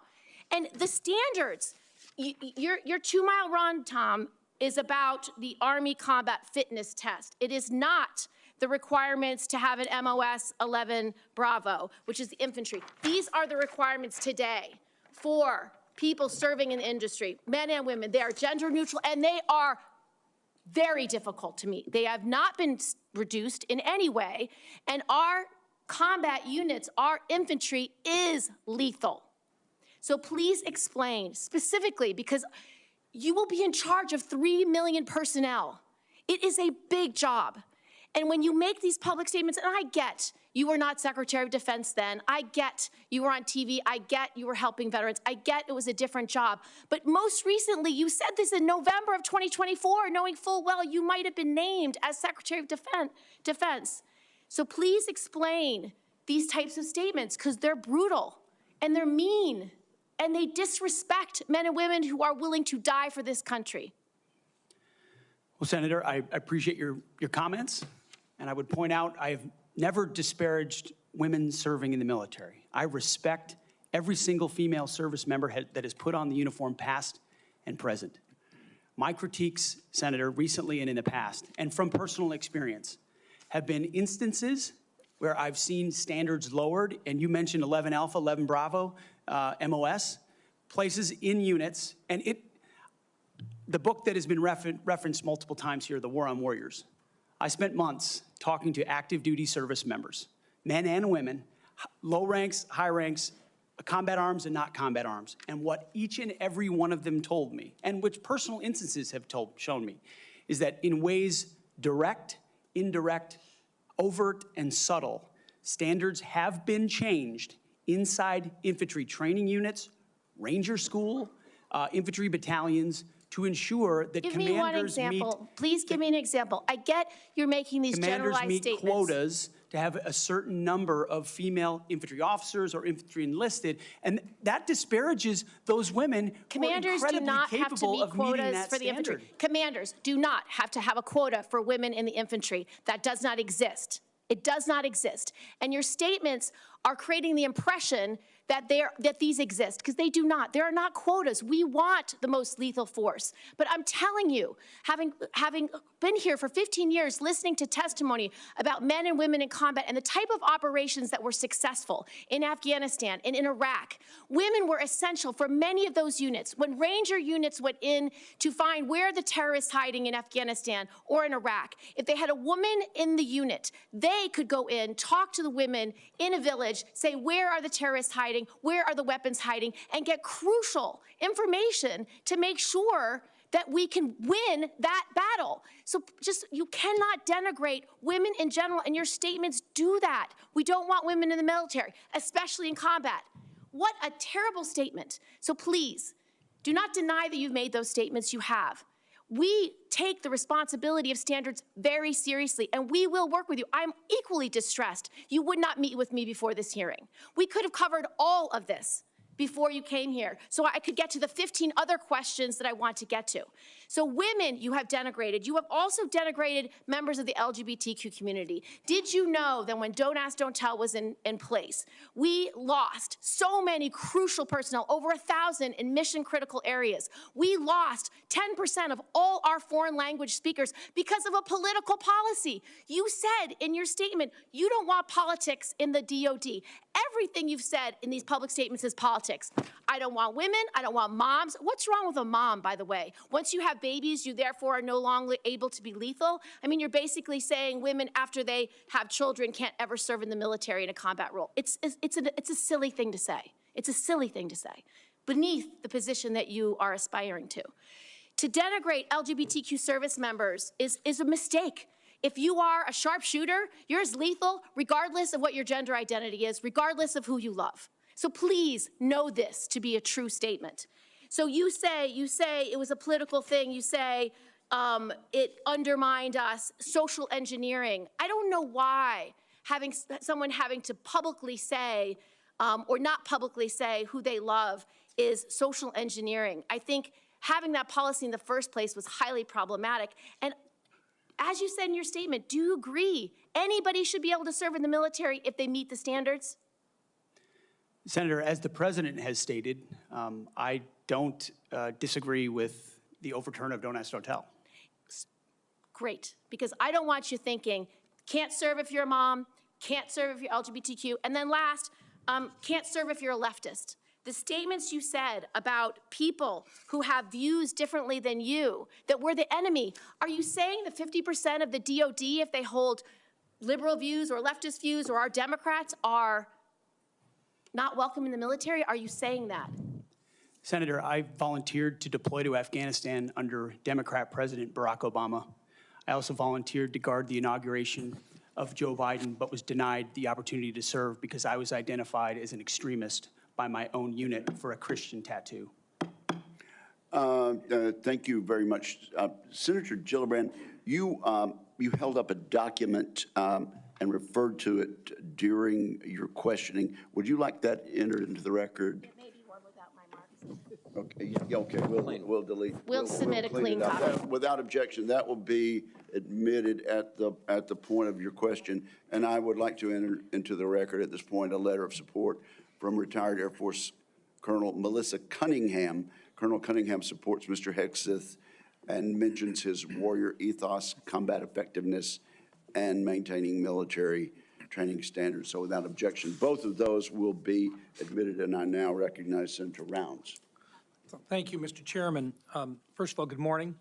I'd like to thank you for your service to our nation in uniform and also your work on behalf of your fellow veterans and for your willingness to enter into this maelstrom of public service.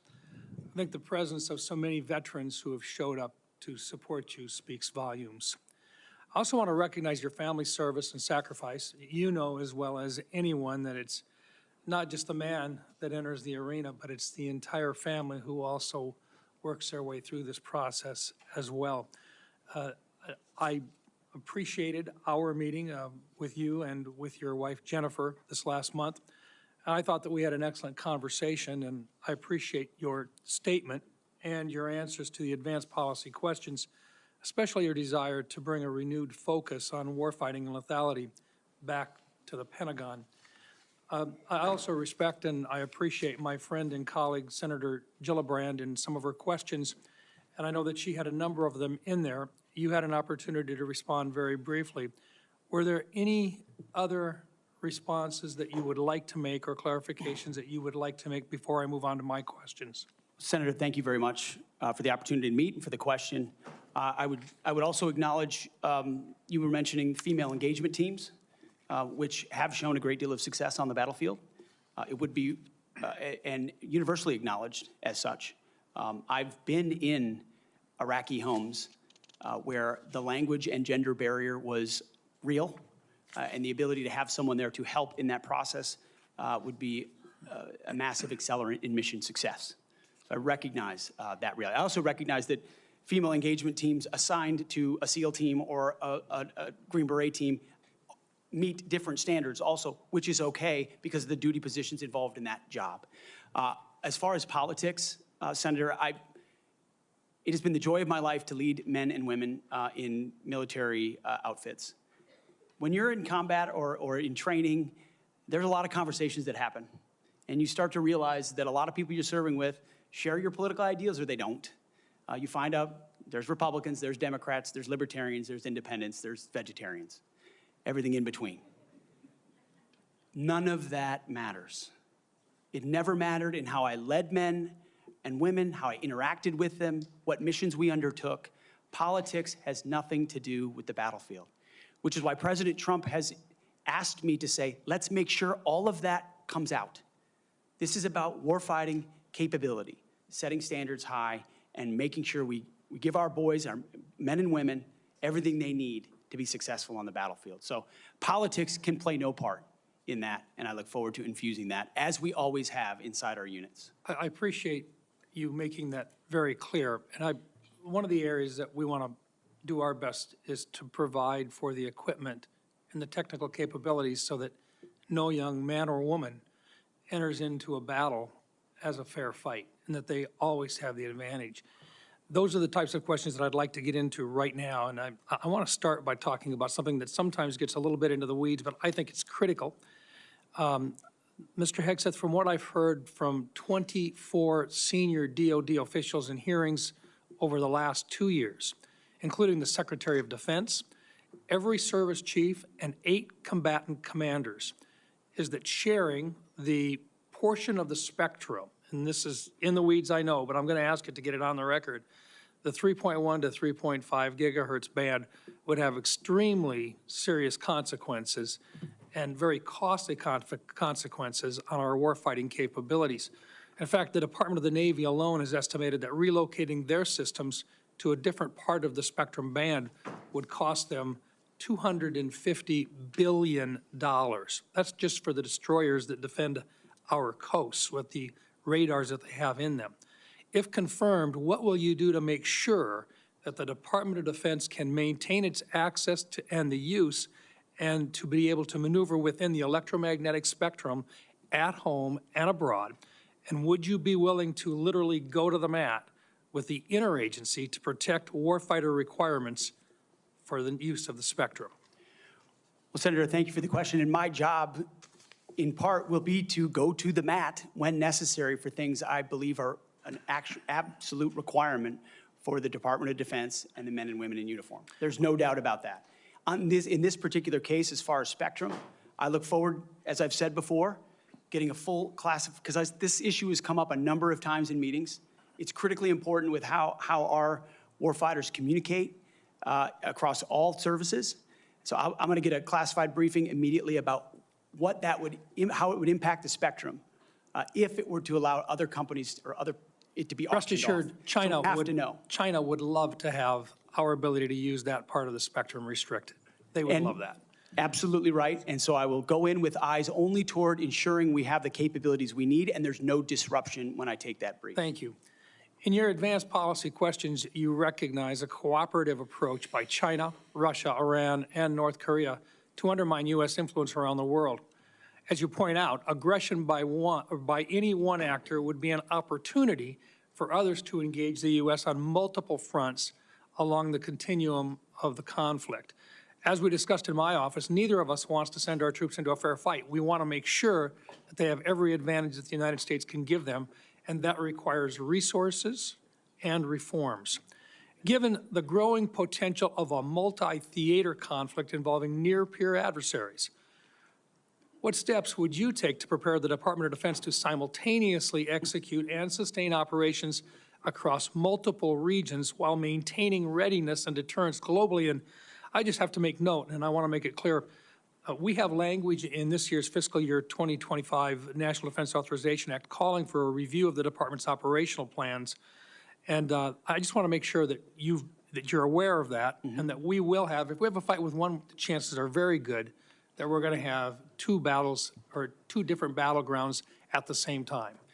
Senator, which is why I believe our country's incredibly fortunate to have a new commander-in-chief in Donald Trump, who through the strategic approach he has taken with allies and against foes has prevented wars and is determined to do the same. That's our chief job, is deter and prevent wars. My job, should I be confirmed at the Secretary of Defense, is to ensure we have the right prioritization of assets and strategy, and then the tools in the toolbox necessary, the pointiest possible spear for President Trump to wield if necessary as the last resort.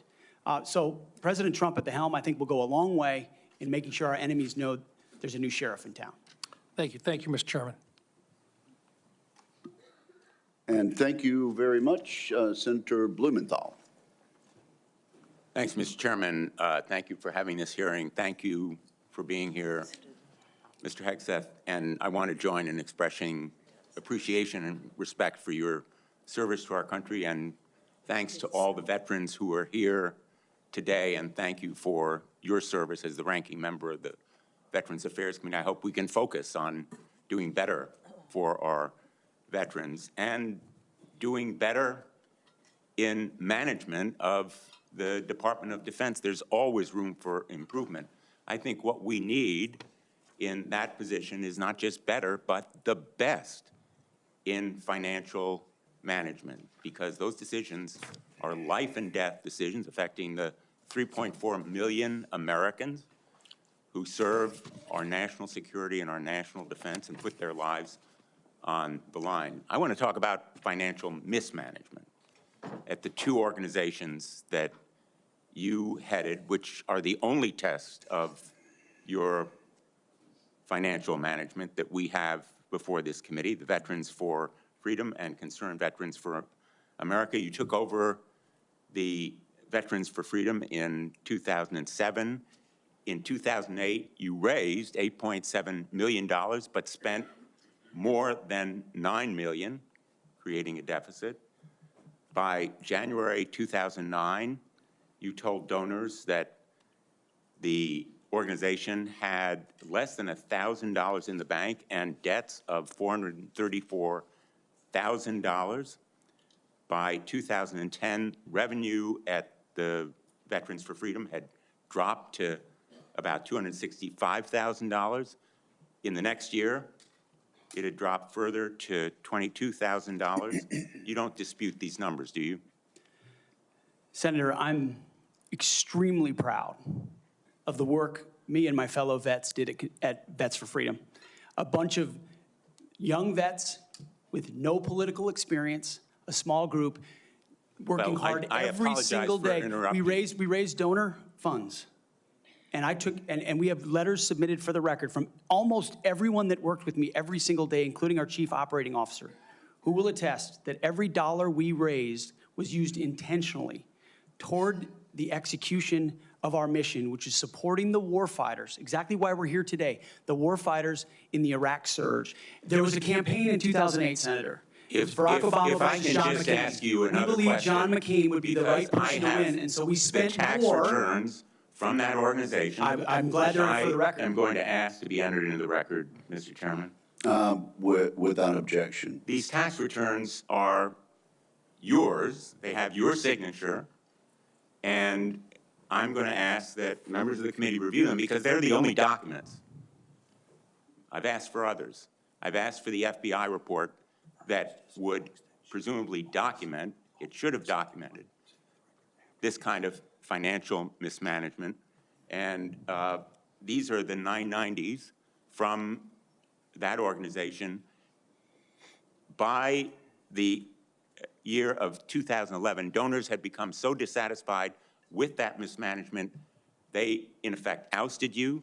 They merged that organization with Military Families United, and thereafter, you joined a second organization as executive director. In between, Senator, I went to Harvard University for 2 years and Afghanistan.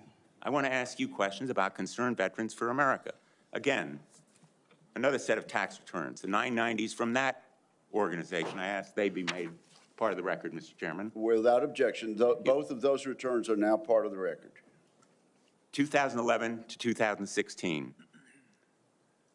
At the end of 2013, shortfall of $130,000. At the end of 2014, shortfall of $428,000. You had a surplus the following year, but then another deficit of $437,000. By the time you left, that organization had deep debts, including credit card transaction debts of about $75,000. That isn't the kind of fiscal management we want at the Department of Defense. We can't tolerate it at the Department of Defense. That's an organization with a budget of $850 billion, not 10 or 15 million, which was the case at those two organizations. And it has command responsibility for 3.4 million Americans. The highest number that you managed in those two organizations was maybe 50 people. Let me ask you, how many men and women now serve in the United States Army? What is Sen's strength? Senator, I would like an opportunity to respond to I've the asked you a impugning of question. my leadership of a veterans organization. Concerned currently Veterans for serve? America. You're on the VA committee, sir, and I appreciate your service there. The VA Accountability Act and the Mission Act were all brainchilds of Concerned Veterans for America. We used our donor money very intentionally and focused to create policy that bettered the lives of veterans. Mr. Hegseth, I'm asking you a very simple question. How many men and women currently serve in the United States Army? Senator, the United States Army, 450,000 on active duty, sir. And how many in the Navy? And the Navy is 425, sir. Well, it's 337 this year. How many in the Marine Corps? 175,000, sir. 172,300. Those numbers dwarf any experience you had by many multiples.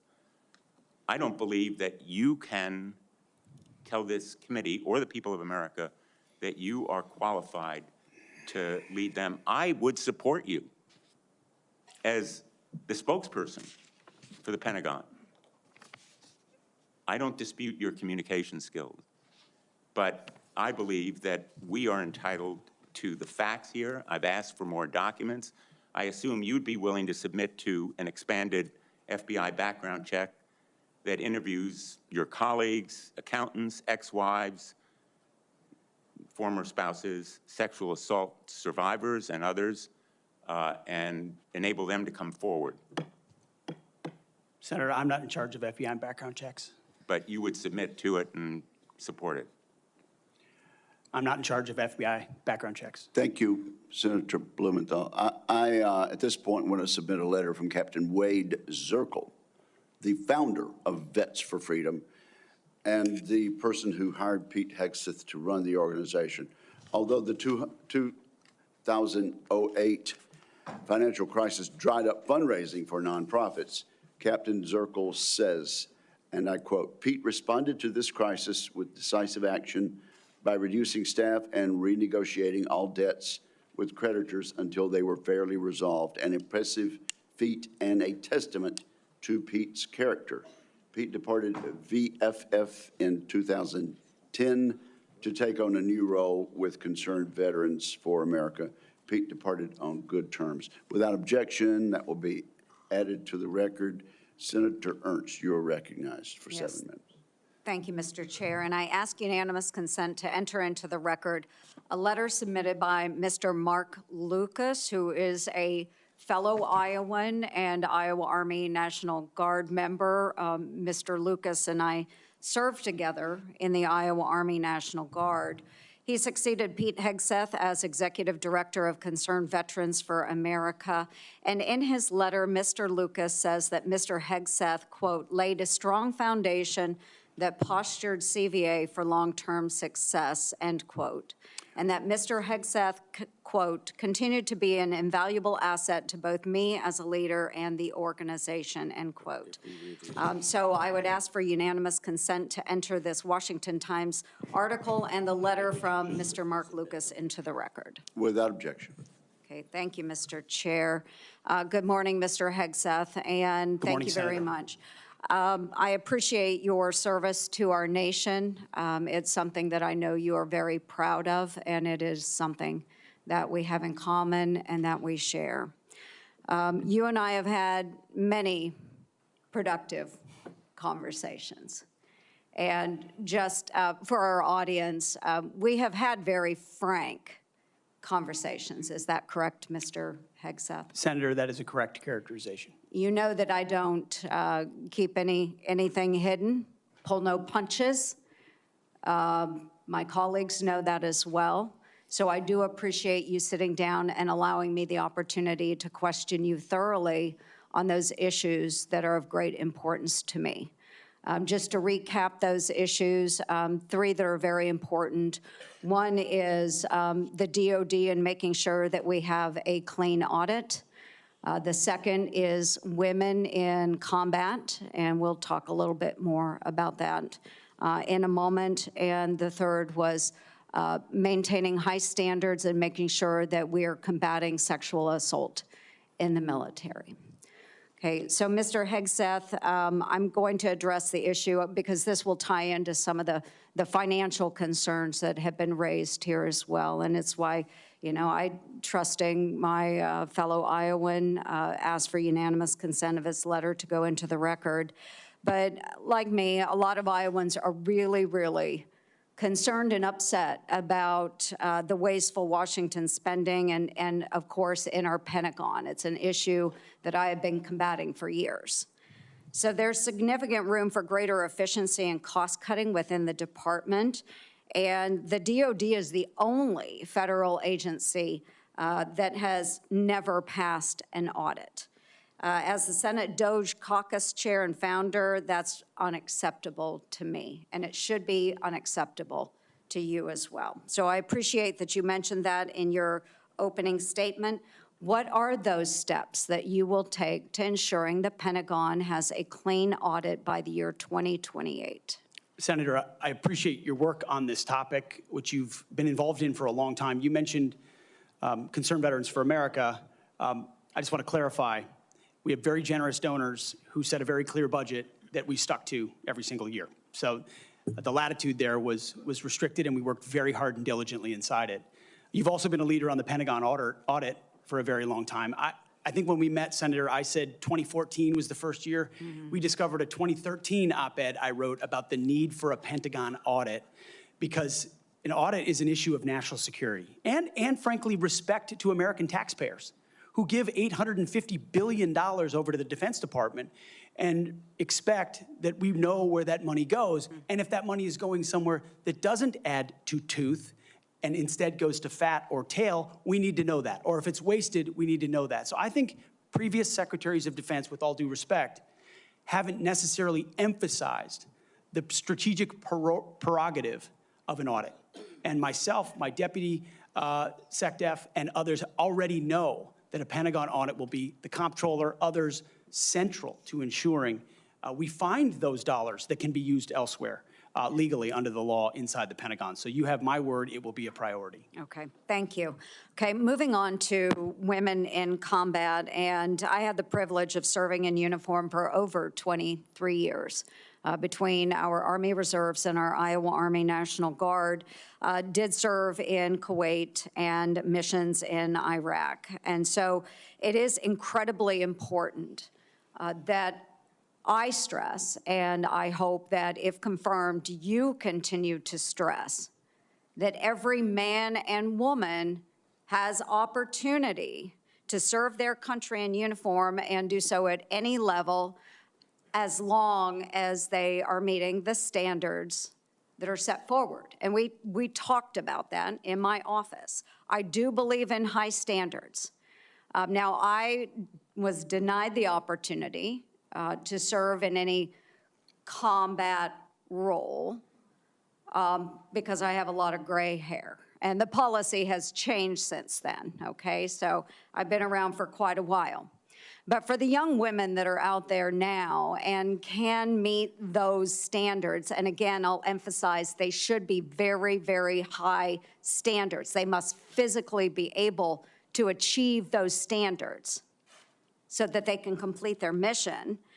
But I want to know, again, let's make it very clear for everyone here today. As Secretary of Defense, will you support women continuing to have the opportunity to serve in combat roles? Senator, first of all, thank you for your service, as we discussed extensively as well. It's my privilege. And my answer is yes, exactly the way that you caveated it. Yes, women will have access to ground combat roles, given the standards remain high, and we'll have a review to ensure the standards have not been eroded in any one of these cases. That'll be part of one of the first things we do at the Pentagon, is reviewing that in a gender-neutral way, the standards, ensuring readiness and meritocracy is front and center. But absolutely, it would be the privilege of a lifetime to, if confirmed, to be the Secretary of Defense for all men and women in uniform who fight so heroic. They have so many other options. They decide to put their right hand up for our country, and it would be an honor to have a chance to lead them. Thank you. And just very briefly, we only have less than a minute left, but we have also discussed this in my office. A priority of mine has been combating sexual assault in the military and making sure that all of our service members are treated with dignity and respect. This has been so important. Senator Gillibrand and I have worked on this, and we were able to get changes made to the Uniform Code of Military Justice to make sure that we have improvements and on how we address the tragic and life-altering issues of rape, sexual assault. It will demand time and attention from the Pentagon under your watch if you are confirmed. So as Secretary of Defense, will you appoint a senior level official dedicated to sexual assault prevention and response? Senator, as we have discussed, yes, I will. Okay, and my time has expired. Thank you for your answers. Senator Hirono. Thank you, Mr. Chairman. Mr. Hegseth, welcome. Thank you. I am focused on your fitness to serve, including your character and temperament and your overall qualifications to do the job. And I do appreciate the comments of Ranking Member Reed with his concerns regarding your nomination, because I share those concerns. As part of my responsibility as a member of this committee to ensure the fitness of all nominees to come before any of the committees on which I sit, I ask the following two initial questions. First, since you became a legal adult, have you ever made unwanted requests for sexual favors or committed any verbal or physical harassment or assault of a sexual nature? No, Senator. Have you ever faced discipline or entered into a settlement relating to this kind of conduct? Senator, I was falsely accused in October of 2017. It was fully investigated, and I was completely cleared. I don't think completely cleared is accurate, but the fact is that your own lawyer said that you entered into an NDA and paid a person who accused you of raping her a sum of money to make sure that she did not file a complaint. Moving on. As Secretary, you will be in charge of maintaining good order and discipline by enforcing the Uniform Code of Military Justice, UCMJ. In addition to the sexual assault allegations, and by the way, the answer to my second question should have been yes. I have read multiple reports of your regularly being drunk at work, including by people who worked with you at Fox News. Do you know that being drunk at work is prohibited for service members under the UCMJ? Senator, those Yes are or no? multiple false anonymous reports peddled by NBC Do you News know that run that directly drinking on the job contradictory to is the dozens of men and women at not Fox News contemplated Channel I'm who not I work hearing- with I'm who not came hearing on the the answer to my record question. and said they've In your never opening seen statement, that. Mr. Hegseth, you commit to holding leaders accountable at all levels. That includes you, of course. And frankly, as Secretary, you will be on the job 24/7. You recently promised some of my Republican colleagues that you stopped drinking and won't drink if confirmed, correct? Absolutely. Will you resign as Secretary of Defense if you drink on the job, which is a 24/7 position? I've made this commitment on behalf of the Will you men and women I'm resign serving. as Secretary of Defense I've if made this you commitment drink on on the behalf of job? the men and women I'm serving I'm not because it's the hearing- most important deployment I'm not of my hearing an life. answer to my question, so I'm going to move on. While you have made that commitment, you will not commit to resigning if you drink on the job. As Secretary of Defense, you will swear an oath to the Constitution and not an oath to any man, woman, or president, correct? Senator, on multiple occasions, including as a young second lieutenant, I have sworn an oath to the Answer is Constitution, yes. and I'm proud to do so. Yes, ma'am. In June of 2020, then President Trump directed former Secretary of Defense Mark Esper to shoot protesters in the legs in downtown DC, an order Secretary Esper refused to comply with. Would you carry out such an order from President Trump? Senator, I was in the Washington, D.C. National Guard unit that was in Lafayette Square during those Would you events, carry holding out a an riot order to shield on shoot behalf of my protesters country. in the legs? I saw 50 as Secret directed Service agents to get injured Secretary by Esper? rioters trying to jump over the fence, set Again, a church on fire, and destroy You know a what, statue. that sounds to me that you will Chaos. comply with such an order. You will shoot protesters in the leg. Moving on. President-elect has attacked our allies in recent weeks, refusing to rule out using military force to take over Greenland and the Panama Canal, and threatening to make Canada the 51st state. Would you carry out an order from President Trump to seize Greenland, a territory of our NATO ally Denmark, by force, or would you comply with an order to take over the Panama Canal? Senator, I will emphasize that President Trump received 77 million votes to be the lawful We're commander-in-chief not of talking this about country. the election. My question is, would you use our military to take over Greenland or an ally of Denmark? Senator, one of the things that President Trump is so good at is never strategically tipping his hand. And so I would never in this public forum give one way or another direct what orders the president would give me in any context. That sounds to me that you would contemplate carrying out such an order to basically invade Greenland and take over the Panama Canal. Current DoD policy allows service members and eligible dependents to be reimbursed for travel associated with non-covered reproductive health care, including abortions. Will you maintain this common sense policy?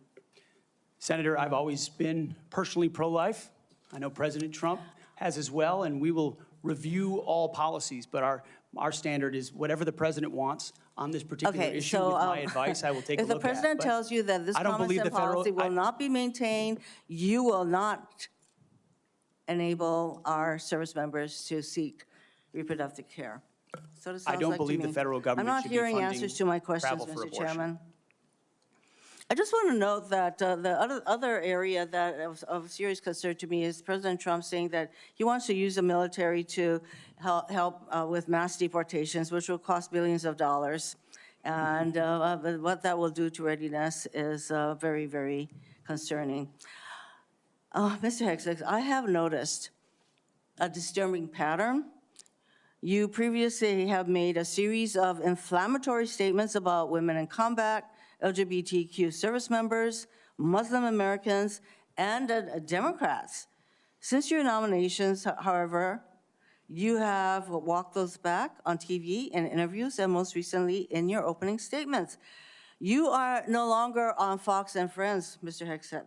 If confirmed, your words, actions, and decisions will have real impacts on national security and our service members' lives. There are close to 3 million personnel in the Department of Defense, $900 billion budget. I hardly think you are prepared to do the job. Thank you, Mr. Chairman. Senator, Thank you. That wasn't a question, Mr. Hegseth. Thank you, Senator Rono. Senator Sullivan. Thank you, Mr. Chairman and Mr. Hegseth. Congratulations on your nomination, and thank you and your family for your service and sacrifice. thank you, Senator. Now for the most important question you will receive all day. In 1935, before the Congress, the father of the United States Air Force, General Billy Mitchell, was testifying about a certain place in the world. He said, quote, "I believe that in the future, whoever holds this place will control the world. This location is the most strategic place in the world." What place was Billy Mitchell talking about? And let me give you a hint, it wasn't Greenland. I believe he was talking about the great state of Alaska. He was talking about the great state of Alaska. Great answer. If confirmed, will you commit to come with me to the great state of Alaska and meet our warriors who are on the front lines every day? Senator, I have, and as I mentioned to you in the past, I did a brief training exercise up at Fort Wainwright at a previous part of my military life. I look forward to returning. Great. And I will say, we are on the front lines with this new era of authoritarian aggression in Alaska. The last 2 years, we've had Chinese and Russian naval task forces, joint strategic bomber task forces in our EEZ, in our ADIZ, and after his election, President Trump put out an extensive statement on Alaska, which included the following statement: "We will ensure Alaska gets even more defense investments as we fully rebuild our military, especially as Russia and China are making menacing moves in the Pacific." Mr. Hegseth, if confirmed, will you work with me, this committee, and the incoming Commander-in-Chief on continuing to build up our military assets and infrastructure in Alaska to reestablish deterrence in the Arctic and in the Indo-Pacific? If confirmed, Senator, it would be a pleasure to work alongside you and this entire committee to recognize the very real threat in the Indo-Pacific, the very real ways, even these past couple of weeks, that Russia has attempted to probe and push in and around Alaska, and also the very real strategic significance of Alaska vis-a-vis shipping lanes through the Arctic. There are many, many ways in which Alaska is strategically significant, and with a necessary shift toward Indo-PACOM, Alaska, by necessity, will play an important role in that. Thank you, Ms. Hegseth. I very much appreciate your focus on lethality and warfighting. We desperately need it. I want to provide a few examples of the Biden woke military, which is not focused on readiness or lethality, and want to get your comments on it. Nobody wants an extremist or racist in our military, but one of the most disgraceful and shameful things I've seen over the past 4 years as a senator on this committee and as a Marine Corps Reserve officer was on day one, the Biden administration played up a false and insulting narrative that our military was chock full of racist and violent extremists. This reached a pinnacle in this committee when Biden's Undersecretary of Policy, Colin Kahl, the #3 guy at the Pentagon, testified that one of his top goals would be to, quote, ending violent extremism and systemic racism within the ranks of the military. He had no data on this.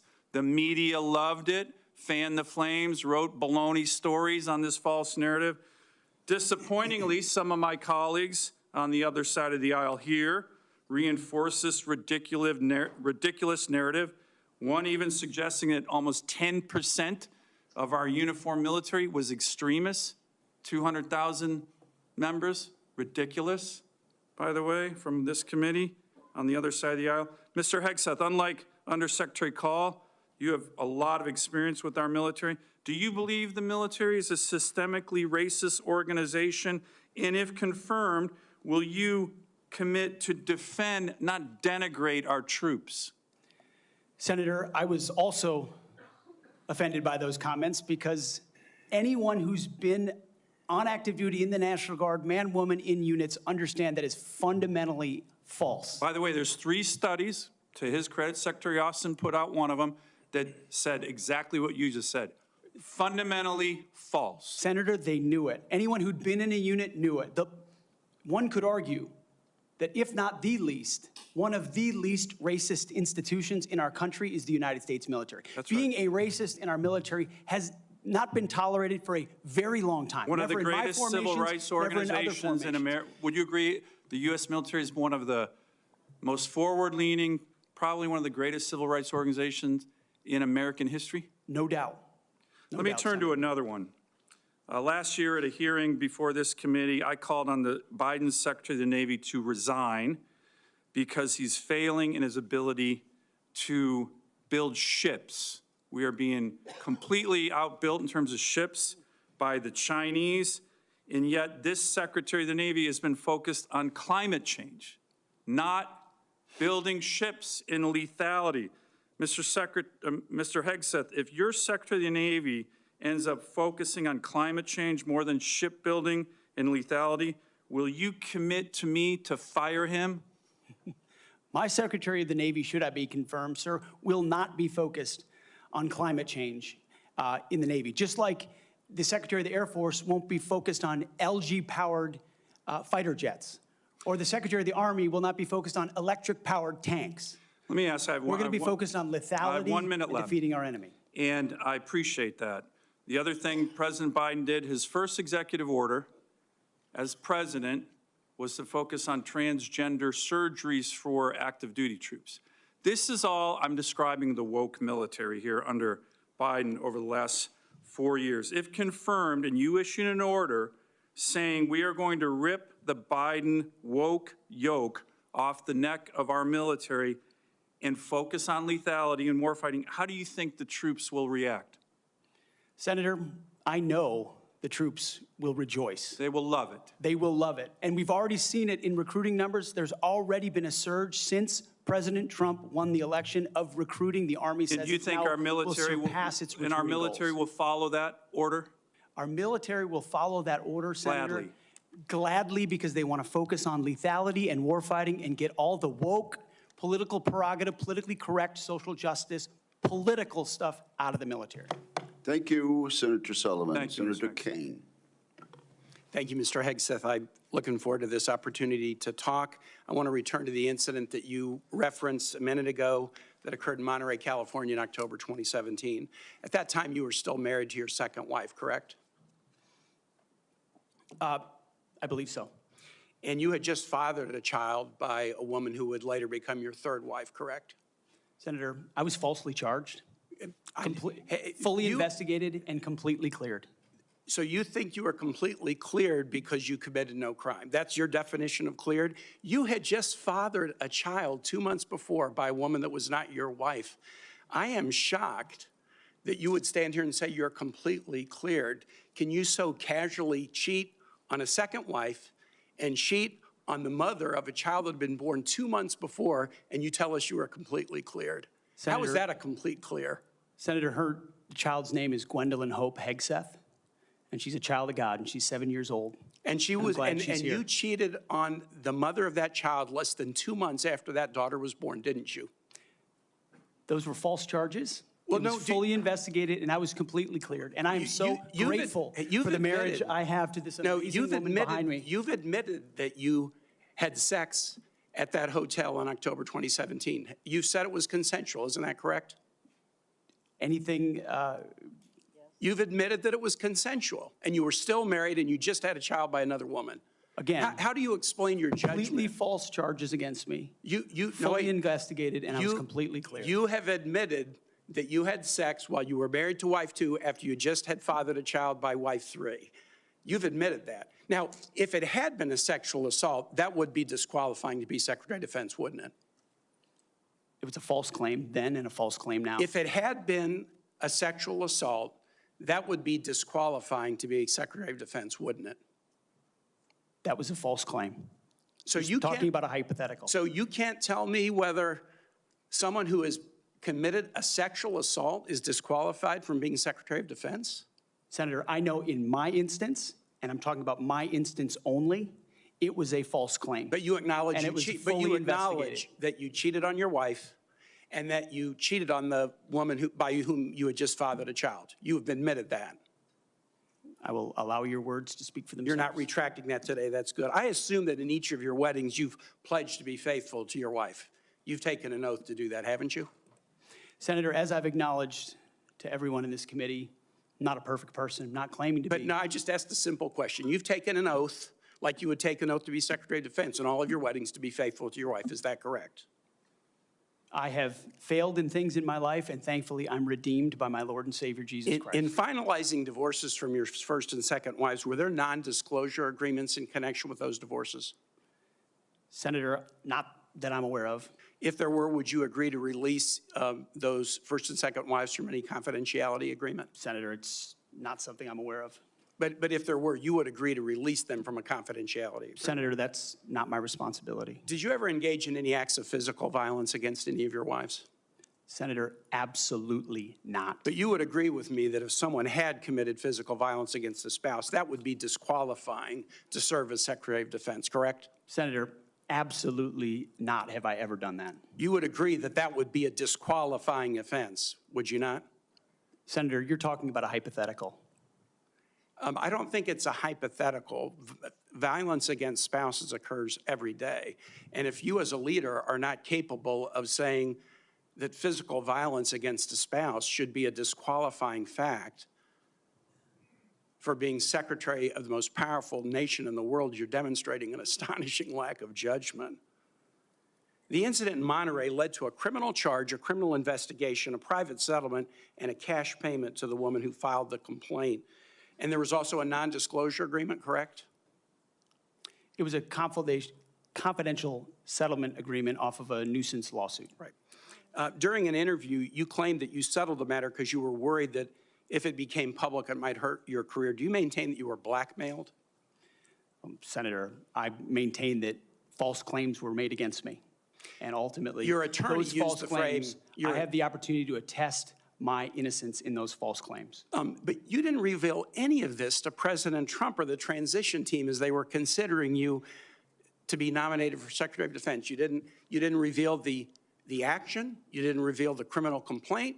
You didn't reveal the criminal investigation. You didn't reveal the settlement. You didn't reveal the cash payment. Why didn't you inform the commander-in-chief and the transition team of this very relevant event?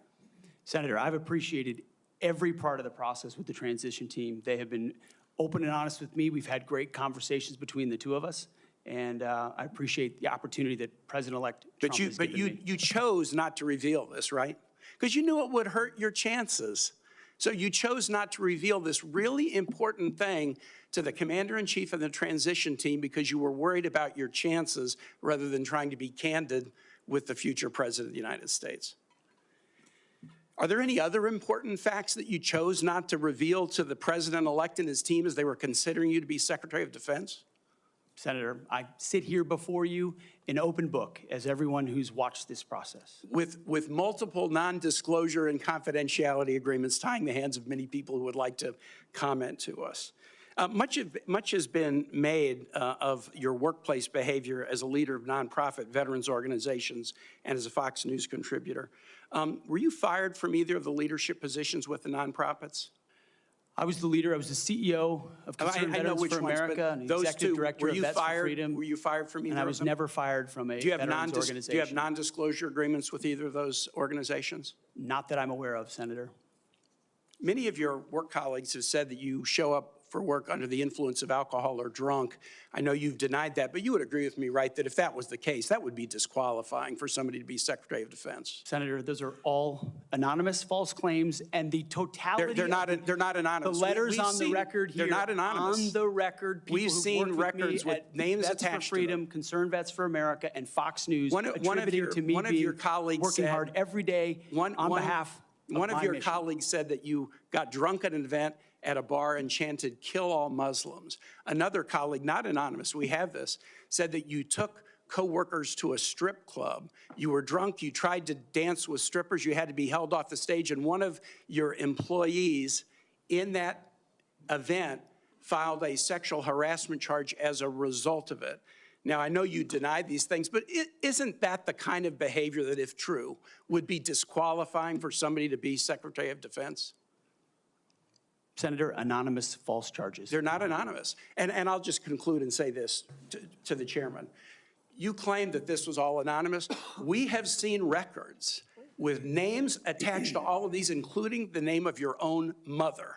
So don't make this into some anonymous press thing. We have seen multiple names of colleagues consistently throughout your career that have talked about your abusive actions, Chairman, attitudes, I think he's words, over and his time. statements He's to way women. over his time. I now yield. And thank you very much.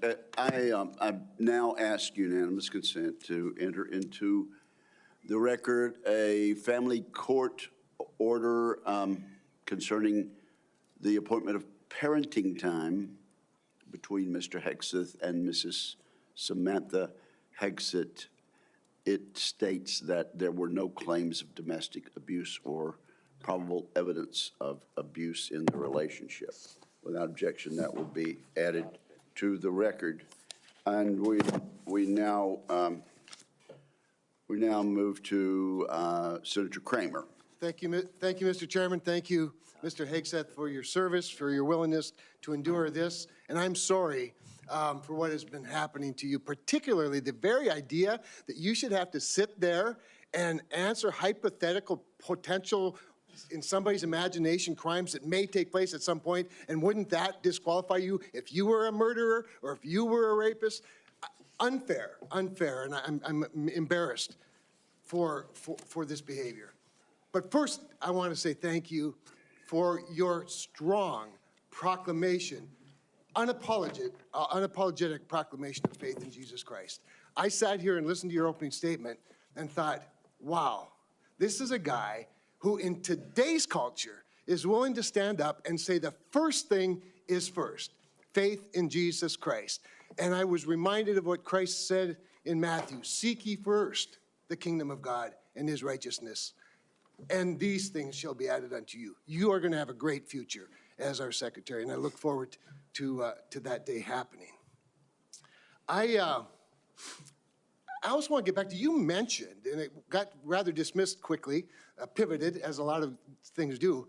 You'd mentioned that you were not able to serve with your National Guard unit in the protection of the inauguration of Joe Biden because of a tattoo, a Christian tattoo. Can you elaborate just a little bit on what is this very offensive, extremist, racist tattoo that you have? It's a tattoo I have right here, Senator. It's called the Jerusalem Cross. It's a historic Christian symbol. In fact, interestingly, recently I attended briefly the memorial ceremony of former President Jimmy Carter. On the floor of our National Cathedral, on the front page of his program, was the very same Jerusalem Cross.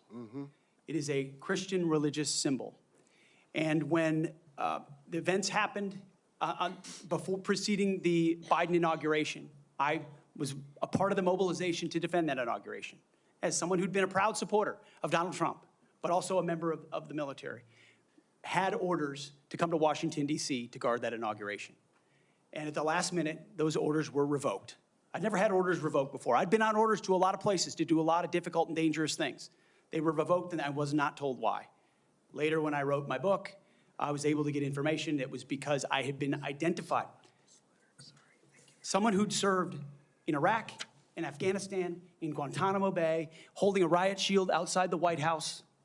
I'd been identified as an extremist, as someone unworthy of guarding the inauguration of an incoming American president. And if that's happening to me, Senator, how many other men and women, how many other patriots, how many other people of conscience? We haven't even talked about COVID and the tens of thousands of service members who were kicked out because of an experimental vaccine. In President Trump's Defense Department, they will be apologized to, they will be reinstituted with pay and rank.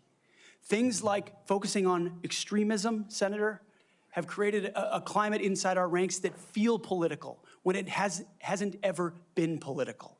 Those are the types of things that are going to change. And Senator Sullivan, you mentioned that study. After a whole study was held, extremism working group study, 100 extremists were identified in the ranks of 3 million.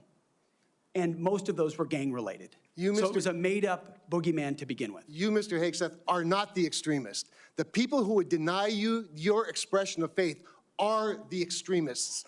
They're the racists. They're the bigots. You're the one that is protecting their right to be one. Thank you for that.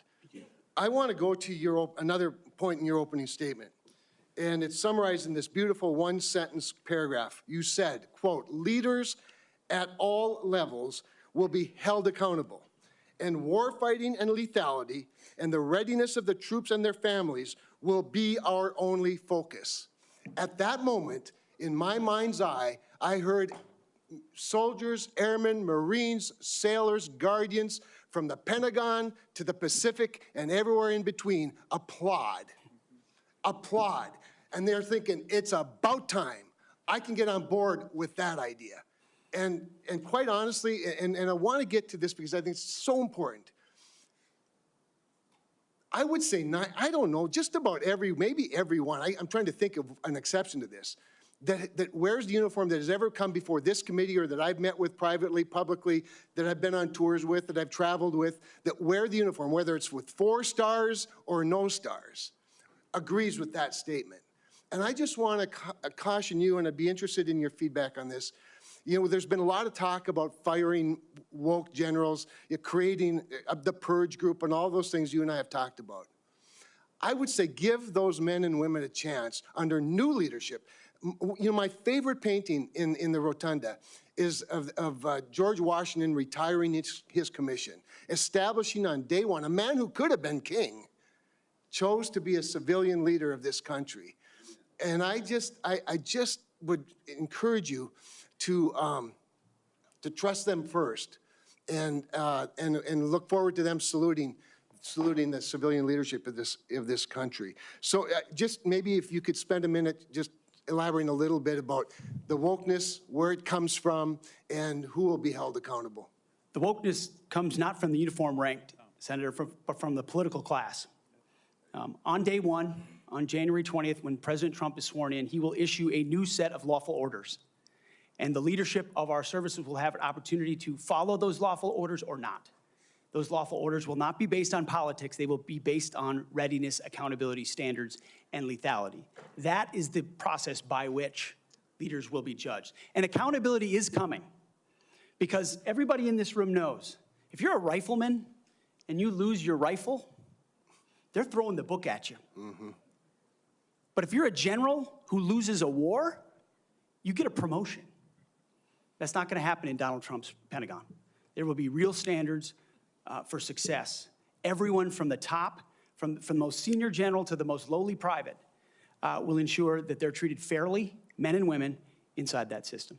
I also just want to commend you for your answers to Senator Fisher's questions about nuclear deterrence, but I also appreciate the fact that you emphasize reputational deterrence, because deterrence is not a weapon system, it is an attitude, and you project an attitude of deterrence. Thank you, Mr. Chairman. Thank you, Senator Kramer. Senator King. Thank you, Mr. Chairman. Mr. Hegseth, welcome to the committee. Thank you, Senator. You've made several references to your religion today. I share that devotion to Christianity, but I must say I've been reminded somewhat of Saul on his way to Damascus. You seem to have been converted over the last several weeks and several months. You wrote in your book just last year that, but if we're going to, this is the book, War on Warriors, but if we're going to send our boys to fight, and it should be boys, we need to unleash them to win. Later on, our boys should not fight by rules written by dignified men. Which is it? Is it only boys can fight? I mean, you've testified here today that you believe in women in combat, but you didn't just last year. How do you explain your conversion? Senator, my testimony is clear. Writing a book is different than being Secretary of Defense, and I look forward to leading the men and women of our military. And my comment there, Senator, was about the burdensome rules of engagement that members of our generation, men and women, have seen on the battlefield. And one thing President Trump changed in meaningful ways that led to meaningful developments on the battlefield. When President Trump took control in the first term, ISIS was raging across Iraq. And as someone who spent a lot of time there with other men and women who invested in that mission, it was a very difficult moment to see the black flag of ISIS fly. And what President Trump did was untie the hands of warfighters. He changed the rules of engagement, untied the hands of warfighters, and allowed them to complete their mission and crush ISIS. It has not just tactical implications, operational and strategic implications, how you allow warfighters to go about winning and fighting their wars. President Trump understands that, and within the laws of war and the Uniform Code of Military Justice, we are going to unleash warfighters to win wars so that wars don't drag on forever, as our generation has seen. So are you rejecting Title 18 and Title 42, I think, also has provisions that incorporate the Geneva Convention and the laws of armed combat? Are you saying that those laws should be repealed? That is the law of the land right now. Senator, we have laws on the books from the Geneva Conventions into the Uniform Code of Military Justice, and then underneath that you have layers in which standard or temporary rules of engagement are put into place. We fight enemies also, Senator, as our generation understands, that play by no rules. They use civilians as human shields. So are you saying they target that women and children? The Geneva Convention should not be observed? We follow rules. We follow rules, but we don't need burdensome rules of engagement that make it impossible for us to win these wars. And You're saying two different things. You're saying we follow rules, but we don't have to follow the rules in all cases. Is that correct? Senator, I'm making rules. Senator, I'm making an important tactical distinction that warfighters will understand. That there are the rules we swear an oath to defend, which are incredibly important, and this committee understands and helps set them. And then there are those echelons above reality, from, corps to division to brigade to battalion, and by the time it trickles down to a company or a platoon or a squad level, you have a rules of engagement that nobody recognizes. And then it makes you incredibly difficult to actually do your job on the battlefield. That's the kind of assessment and look that an Army major will give to this process if I was confirmed to be the Secretary of Defense. Your quote is, true understanding of that. Your quote in 2024, our boys should not fight by rules written by dignified men in mahogany rooms 80 years ago. That would be the Geneva Convention. America should fight by its own rules, and we should fight to win or not go in at all. Are you saying that the Geneva Convention provisions, which clearly outlaw torture of prisoners, should not apply in the future? Senator, how we treat our wounded, how we treat our prisoners, the applications of the Geneva Conventions are incredibly important. But we would all have to acknowledge that the way we fought our wars back when the Geneva Conventions were written are a lot different than the asymmetric, non-conventional environment of counterinsurgency that I confronted in Iraq and Afghanistan. I was the senior counterinsurgency instructor in Afghanistan. My job was to understand how the Taliban and al-Qaeda operated so that NATO units coming in could be informed of what was happening. They knew our rules of engagement, and when they were more restrictive, they took advantage of them, and it put our men and women in a more dangerous and difficult place. And you believe For future wars we fight, we need to have someone atop the Pentagon, sir, who understands how those ripple effects Well, I just want impact to the men and women understand in your uniform. position. Your position is torture's okay. Is that correct? Waterboarding, torture is no longer prohibited given the circumstances of whatever war we're in. Is that correct? Senator, that is not what I said. I've never been party to torture.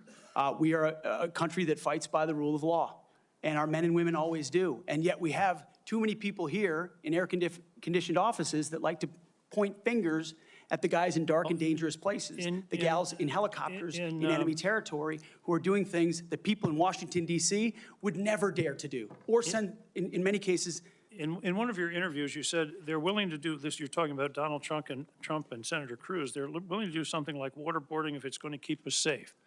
Are you okay with waterboarding? Senator, the law of the land is that waterboarding is not legal.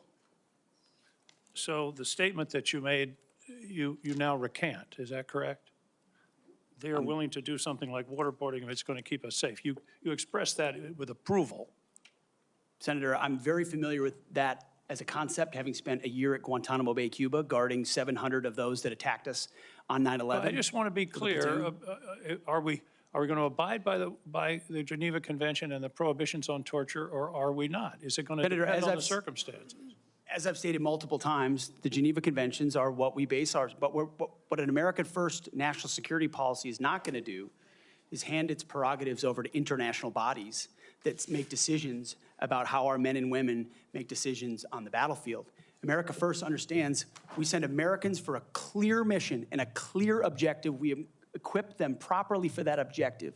Right, we give them everything they need, and then we stand behind them with the rules of engagement that allow them to fight decisively to defeat America's enemies, which is why we say I just have a few seconds left, Mr. Mr. Hegseth, if you could.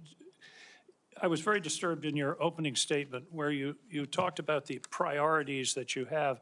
We will work with our partners and allies to deter aggression in the Indo-Pacific from the Communist Chinese. There's not a single mention in this statement about Ukraine or Russia. Is this code for we're going to abandon Ukraine?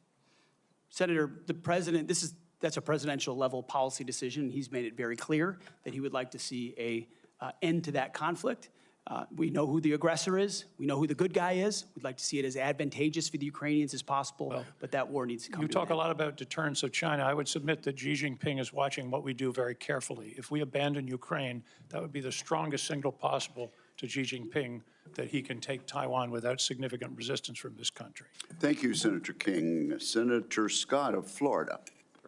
Mr. Chairman, I'd like to enter into the record two letters which testify to Mr. Hegseth's leadership record at Concerned Veterans for America. The first letter submitted by Mr. Darren Selnick, a senior advisor at CFA, stated that there's been no better leader, policy champion, or fighter for the military and veterans than Pete. He was instrumental in 2014 and 2017 in ensuring that veterans had health care choice. The second letter submitted by Mr. Kason Spiro, Digital Media Director of CVA from 2015 to 2017, stated, Pete brought incredible energy, focus, and a clear vision to the organization and showed everything that the team accomplished together. And I similarly asked to submit to the record a letter from Paul J. Roberts, retired Colonel, U.S. Army Special Forces, speaking to the unwavering integrity of Mr. Hegseth. Is there objection? Without objection, those three will be admitted. Senator Scott. All right. First, congratulations on your nomination. Thank you, Senator. And thank you for being willing to serve our nation. I served in the Navy. I'm really proud of my dad. He was crazy. He did all 4 combat jumps with the 82nd Airborne. He, after that, survived all that and fought in the Battle of the Bulge. And what they went through, it was hell. So I have a lot of respect for him and for everybody that puts on the uniform and serves in battle and has to lead people in battle, because Being on a ship, that didn't happen to me, but I had a lot of friends that happened to, and it clearly happened to my dad. I've served on this committee for 6 years, 2 years under President Trump and the past 4 under President Joe Biden. I've seen how the Biden-Harris administration pushed the DoD to prioritize wokeness over being the most lethal military force in the world. It's our readiness, our national security, and our ability to recruit people who are willing to put their lives on the line for our country. Can you talk about some of the changes we can make to improve recruitment and rebuild our military into the most lethal force in the world? First of all, Senator, thank you for the question. Thank you for your time. I think the first and most important thing we could have done is elect Donald Trump as the new commander-in-chief, because past is prologue. Our warfighters understand what kind of commander-in-chief they're going to get in President Donald Trump, someone who stands behind them, someone who gives them clear missions, someone who ends wars decisively, and the issue of Ukraine was mentioned, and ensures new wars are not started. There was a minor incursion under Barack Obama into Crimea, followed by nothing under President Trump, followed by an all-out assault by Vladimir Putin into Ukraine under the Biden administration. That did not happen under Donald Trump. Donald Trump managed the Taliban. Under the Biden administration, Afghanistan collapsed tragically, ending in the lives of 13 at Abbey Gate, who we remember every single day, and no one was held accountable for that. Chinese spy balloons were flying over the country.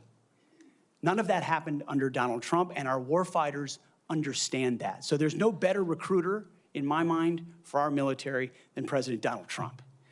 My job is to come alongside him, should I be confirmed, and continue to emphasize his emphasis on warfighting, on getting anything that doesn't contribute to meritocracy out of how decisions are made inside the Pentagon. What gender you are, what race you are, your views on climate change, or whether you are a person of conscience and your faith should have no bearing on whether you get promoted or whether you're selected to go to West Point or whether you graduate from Ranger School. The only thing that should matter is how capable are you at your job? How excellent are you at your job? I served in multi-ethnic units in every place that I worked, every place that I served. None of that mattered. But suddenly we re-inject DEI and critical race theory, dividing troops into different categories, oppressor and oppressed, in ways that they otherwise just want to work together. That's why I've pointed out before, and I'll say it again, and because I'm sure it'll be quoted to me at some point. The dumbest phrase in military history is our unity is our strength. No, our shared purpose is our strength. Our shared mission is our strength. We are one DoD community of all committed to the same mission. Has nothing to do with your background. Has to do with what your commitment is to the country. And that is my solemn pledge to every single person that would put the uniform on and reflects President Trump's priorities as well. Senator. Thank you. You know, we talked a little bit about the fact the Pentagon can't do an audit, all right? Can you talk about, and I mean, to me, I've run big businesses. It's all about accountability. If you want to get an audit done, you can get an audit done. You might get a letter saying there's things you have to fix, but it all goes to accountability, and we haven't had it. So can you talk about how you bring accountability to the table, what you've done in the past, and what you're going to do with regard to bringing accountability to the Pentagon? I meant it when I said it in the opening statement, Senator. I know what I don't know. I know I've never run an organization of 3 million people with a budget of $850 billion. But what I do know is that I've led men and women. I've led people. And it's leadership of people and motivation of people and a clear vision of people where you build a team, cast that vision, empower people properly. I want smarter and more capable people around me than me. And you will get that at the department. I cast the clear vision, build the plan, work it, we set the metrics, and everyone is held accountable. I know our incoming businessman president believes in accountability and holding people accountable. That will happen at the Pentagon. I mean, this has been a problem for a long time. Secretary Rumsfeld gave a speech on September 10th, 2001 that's mostly forgotten. But it was about the need for acquisition reform, cutting tail to give to teeth to warfighters. And then 9/11 happened. And these are problems that have been persistent for a long time. But now we have new threats. And we need the urgency of this moment. As you said, Mr. Chairman, the most dangerous moment we've been since the end of the Cold War and possibly since World War II. The urgency to do everything possible to get the capabilities into the hands of warfighters, Emergency Powers Defense Production Act, whatever it takes, and an audit is certainly part of it. Why do you want to do this? Why do you want to do this job? What drives you? You have 30 seconds. Because I love my country, Senator, and I've dedicated my life to the warfighters. People see me as someone who hosts a morning show on television. But people that really know me know where my heart's at.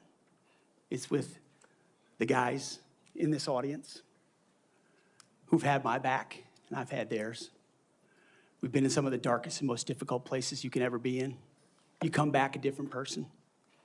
And only by the grace of God am I here before you today. I'm doing this job for them, for all of them. Thank you, Mr. Hegseth. Senator Warren. Thank you, Mr. Chairman, and Mr. Hegseth, thank you. Thank you for your service. So if you're confirmed as Secretary of Defense, you will oversee our military, including about 250,000 women who currently serve on active duty in the Army, the Navy, the Air Force, the Space Forces, and the Marines.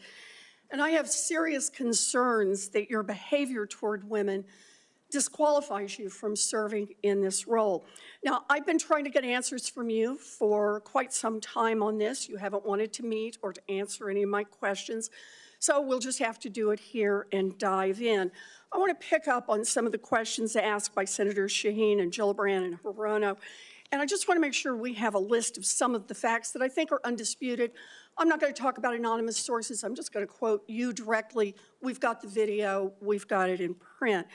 So going back to January 2013, you told a Fox News interviewer that women in the military simply couldn't measure up to men in the military, saying that allowing women to serve in combat roles would force the military to lower the bar. You picked up on that same theme in 2015, making remarks on Fox News, referring to women in combat as, quote, it would erode standards.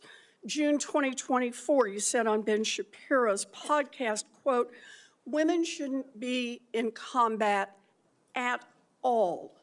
And then, of course, we've talked about it in 2024. You published a book, and you say on page 26 of your book, we need moms, but not in the military, especially in combat units. Page 48 of your book, you claim that women should not be in combat roles because men are distracted by women. And then 10 weeks ago, you appeared on the Sean Ryan show and said, I'm straight up just saying we should not have women in combat roles. Now, I presume you recall making all these statements? Senator, I'm not familiar with the article you're pointing to in 2013, but it underscores my argument completely, because in that 2013 argument, I was talking about standards. So standards are what it's always been about, Let's not Senator. have this same fight again. Always been about Senate I've quoted standards. you directly. We've got the video. We're happy to show it. But I want to be clear here. For 12 years, you were quite open about your views, and your views were consistently the same. Women are inferior soldiers, sailors, Marines, airmen, and guardians. And in case anyone missed the point, and these are your words from 10 weeks ago, women absolutely straight up should not be permitted to serve in combat. And I notice on each of these quotes, those are said without qualification. It's not by how much you can lift or how fast you can run. They don't belong in combat, period, or your words, straight up. And then on November 9th, 2024, just 32 days after your last public comment saying that women absolutely should not be in combat, you declared that, quote, some of our greatest warriors are women, and you support having them serve in combat. Now, that is a very, very big about face in a very, very short period of time. So help me understand, Mr. Hegseth, what extraordinary event happened in that 32-day period that made you change the core values you had expressed for the preceding 12 years? Senator, again, I very much appreciate you bringing up my comments from 2013, because For me, this issue has always been about standards. And unfortunately, because of some of the people that have been in political power for the last 4 years, priorities other than standards, lethality, and meritocracy have driven decision-making. I'm quoting you from the podcast. Women shouldn't be in combat at all. Where is the reference to standards? That they should be there if they can carry, if they can run? I don't see that at all, Mr. Hegseth. What I see is that there's a 32-day period in which you suddenly have another description about your views of women in the military. And I just want to know, what changed in the 32 days that the song you sang is not the song you come in here today to sing? Senator, the concerns I have and the concerns that many have had, especially in ground combat units, is that in pursuit of certain percentages or quotas, standards have been changed. And that makes the combat more difficult let me make a for everybody suggestion involved. about what happened in that 32 days. You got a nomination from President Trump. Now, I've heard of deathbed conversions, but this is the first time I've heard of a nomination conversion. And I hope you understand that many women serving in the military right now might think that if you can convert so rapidly your long-held and aggressively pursued views in just 32 days, that 32 days after you get confirmed, maybe you'll just reverse those views and go back to the old guy who said straight up, women do not belong in combat. Now, Mr. Hegseth, you have written that after they retire, generals should be banned from working for the defense industry for 10 years. You and I agree on the corrosive effects of the revolving door between the Pentagon and defense contractors. It's something I would have liked to talk with you about if you'd come and been willing to visit with me. But the question I have for you on this is, will you put your money where your mouth is and agree that when you leave this job, you will not work for the defense industry for 10 years? Senator, it's not even a question I've thought about because it's not think about one it right that, now. It's not one, my motivation for this job I understand has never that. I been just about need what a could yes or no conceivably here. come next. Time is short. I just need a yes or no. I would consult with the president about what the policy should be In at the Defense other Department. words, you're quite sure that every general who serves should not go directly into the defense industry for 10 years, but you're not willing to make that same pledge? I'm not a general, Senator. You'll be the one, let us just be clear, in charge of the generals. So you're saying sauce for the goose, but certainly not sauce for the gander? I would want to see what the policy of the Oh, president I'll is. bet you Thank, would. thank you, Senator Warren. Senator Tuberville. Thank you, Mr. Chairman, and thanks for your hard work and your committee's hard work, Mr. Chairman. This has gone well. I'd like to submit this letter, topic Conduct at Vets for Freedom for Hegseth. I'd like to submit that for the record, please. Without objection. Mr. Hegseth, thanks for being here today and with your family. I know this is tough. That's what it's all about, though. You're a tough guy. Been here for a while. Never seen this many people that here for a support of a nominee. That's impressive. I met with a lot of them yesterday, and they are very passionate. So thank you for willing to take this on, and congratulations on your nomination. I'm worried about recruiting.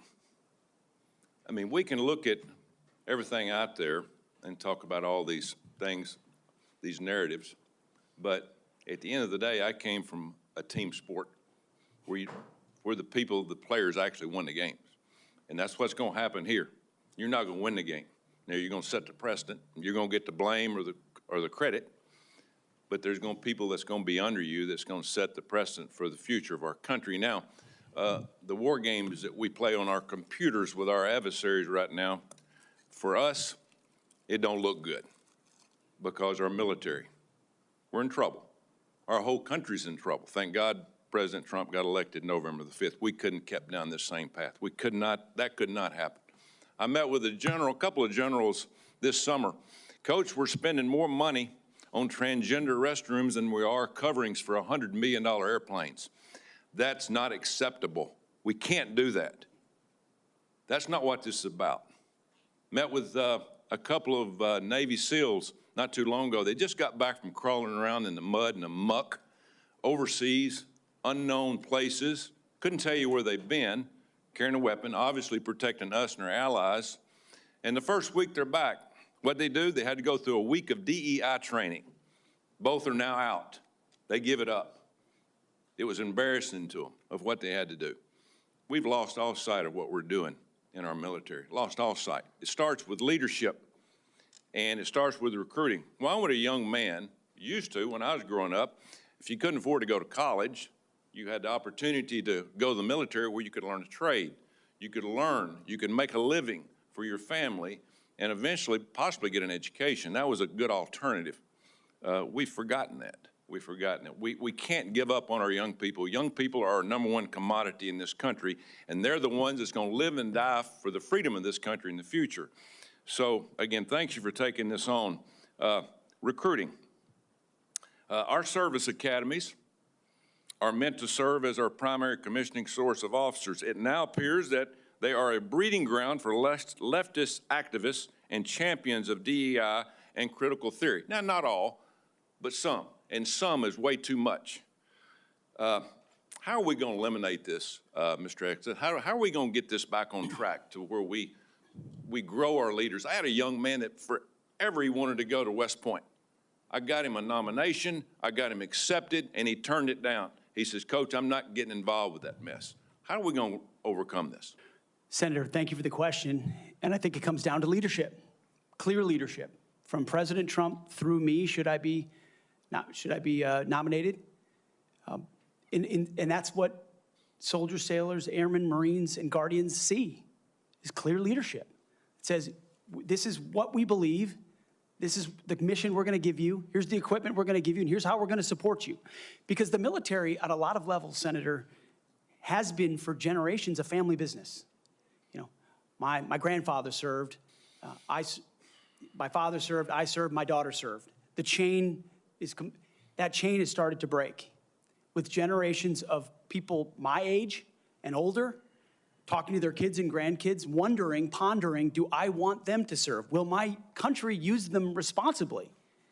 When that kind of doubt is cast, you get serious recruiting problems like we do right now. You get questions about whether I want my son or daughter to follow my path in West Point, which I've heard multiple times. Would I want my, and so you have to rip, root, and branch the politics and divisive policies out of these institutions and then focus them on creating and preparing actual future military leadership. West Point traditionally is focused on engineering, and rightfully so, because in our fighting forces across all services, we need the best and brightest minds in engineering, in addition to military studies. That's what I did at ROTC at Princeton, military science.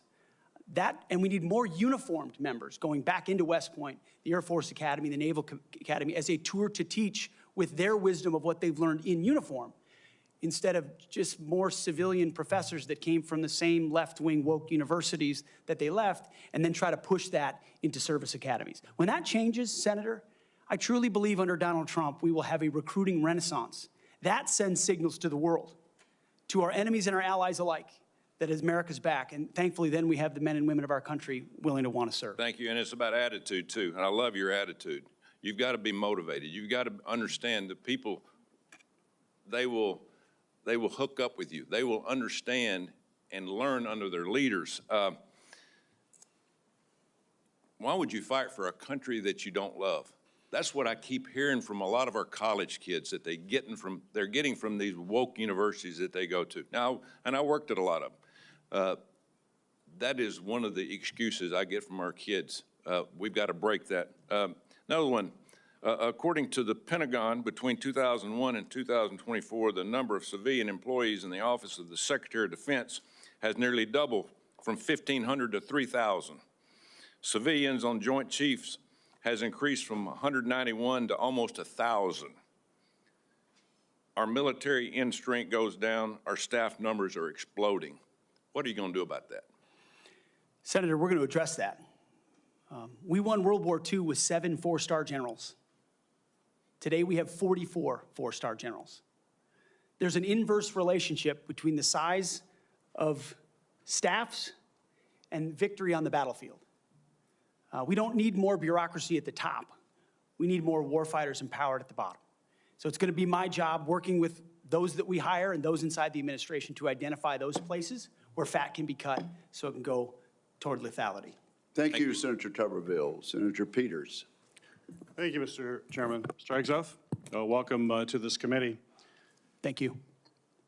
You know, we have far too much partisanship in our country right now. I think it's eating away at the fabric of what has always made this country great about bringing people together from all sorts of backgrounds, all sorts of experiences, and we know that in our motto, together as one, we are strong.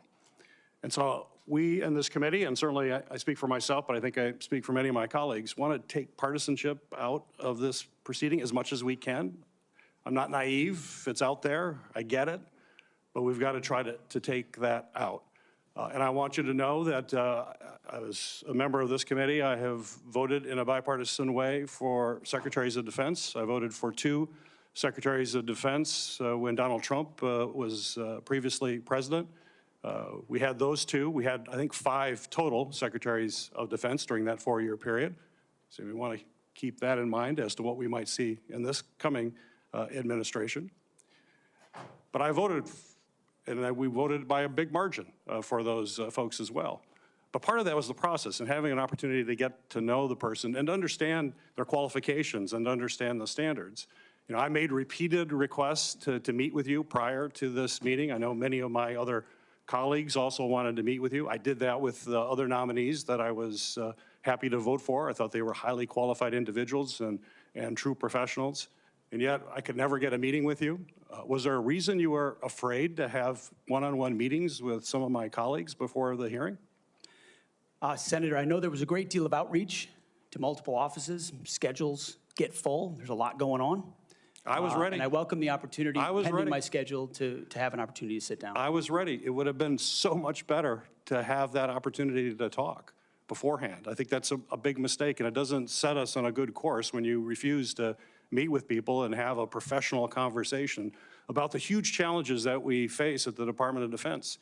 My colleagues, the folks who introduced you and others, the chairman has mentioned about the management of the DoD is a concern, cost overruns, delays on weapon systems. We need strong management at the Department of Defense, first and foremost. We've got to have someone who's going to grab the reins and give the taxpayers value for having the most lethal fighting force in the world that defends freedoms, but we've got to do it in an efficient way. I've heard about the jobs you've had in the past. Let's just talk about qualifications. I know you had 2 previous positions. How many people reported to you in those positions? Senator, at Vets for Freedom, we were a small upstart. Our focus was just the number, working please. on Capitol Hill, going back to the battlefield Just to the support number. warfighters. Just the number, please. We probably had 8 to 10 full-time staff and lots of volunteers. So you had 8. Has there been any other, we've heard about the 2, and certainly there's been a lot of talk about the mismanagement, et cetera, et cetera. I'm just curious, I won't go into that, just curious. So you had 8 there. What's the largest number of people you've ever supervised or had in an organization in your career? Not 3 million, Senator. No, I don't expect that. Very few people have ever had that experience, but how many? It's a straight up question. I think we had over 100 full-time staff at Concerned Vets for America, roughly, with thousands of volunteers. So 100 people. I was also a headquarters company commander, which would have been a couple of hundred. So nothing remotely near the size of the Defense Department, Right. I would acknowledge that. Actually, Senator. not remotely near even a medium-sized company in America, let alone a big company in America, especially a major corporation. And we're hiring you to be the CEO of one of the most complex, largest organizations in the world. We're the board of directors here. I don't know of any corporate board of directors that would hire a CEO for a major company if they came and said, you know, I supervised 100 people before.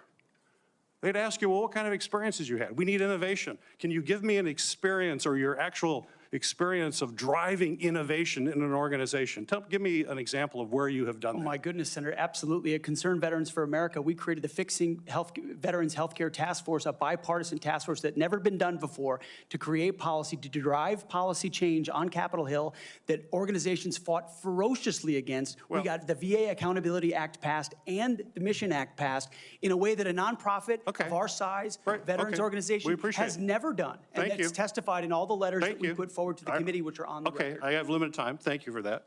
Give me an example of where you've driven down cost.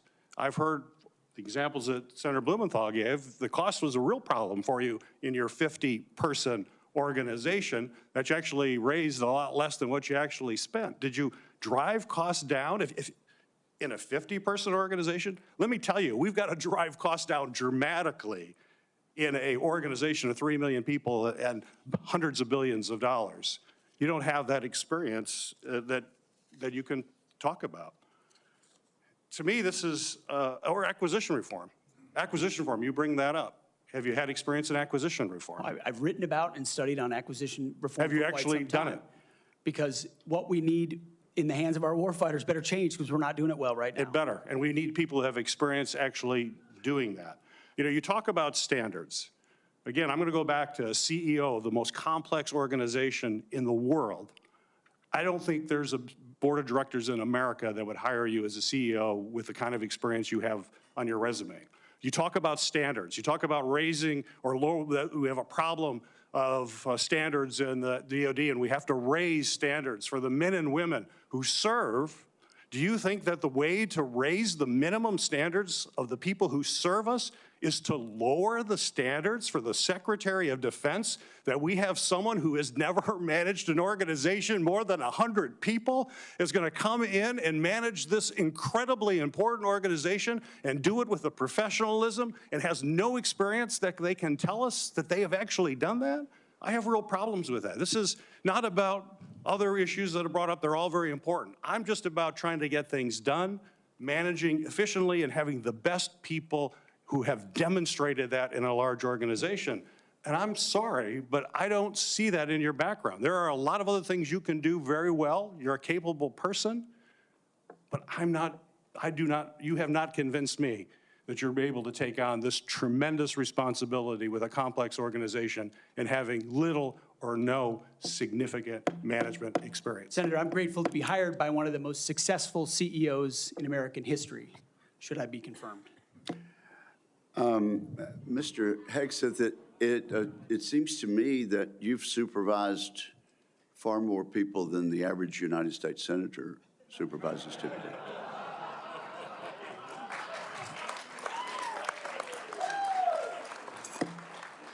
And except for former governors, Mr. Chairman. Senator Mullen, I understand you are yielding back your time and do not wish to ask questions. I was misinformed. Senator Mullen, okay. you're right. Caught me totally off guard there. I'd like to submit for the record signatures by 32 members of the House of Representatives who are veterans. The signatures call on the Senate to honor the constitutional duty of advise and consent by conducting a fair, thorough confirmation process that evaluates his nomination solely on the substance and merits. His distinguished military service, academic credentials, and a bold vision for revitalizing the national defense. I ask unanimous consent to enter into the record. Without objection. You know, there's a lot of talk going about, talking about qualifications and then about us hiring him if we are the board, but there's a lot of senators here I wouldn't have on my board because there is no qualifications except your age, and you got to be living in the state and you're a citizen of the United States to be a senator. Other than the fact we got to convince a lot of people to vote for us. And then when we start talking about qualifications for if you're qualified for it, could the chairman tell me what the qualifications are for the Secretary of Defense? Mr. Chairman, could you tell me what the qualifications are for the Secretary of Defense?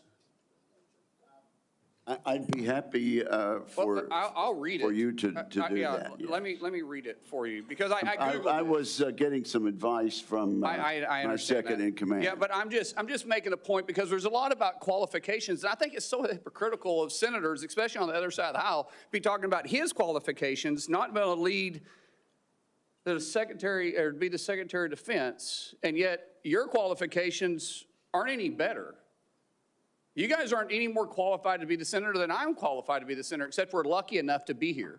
But let me read you what the qualifications of the Secretary of Defense is, because I Googled it, and went through a lot of different sites, and really it's hard to see. But in general, the U.S. Secretary of Defense position is filled by a civilian.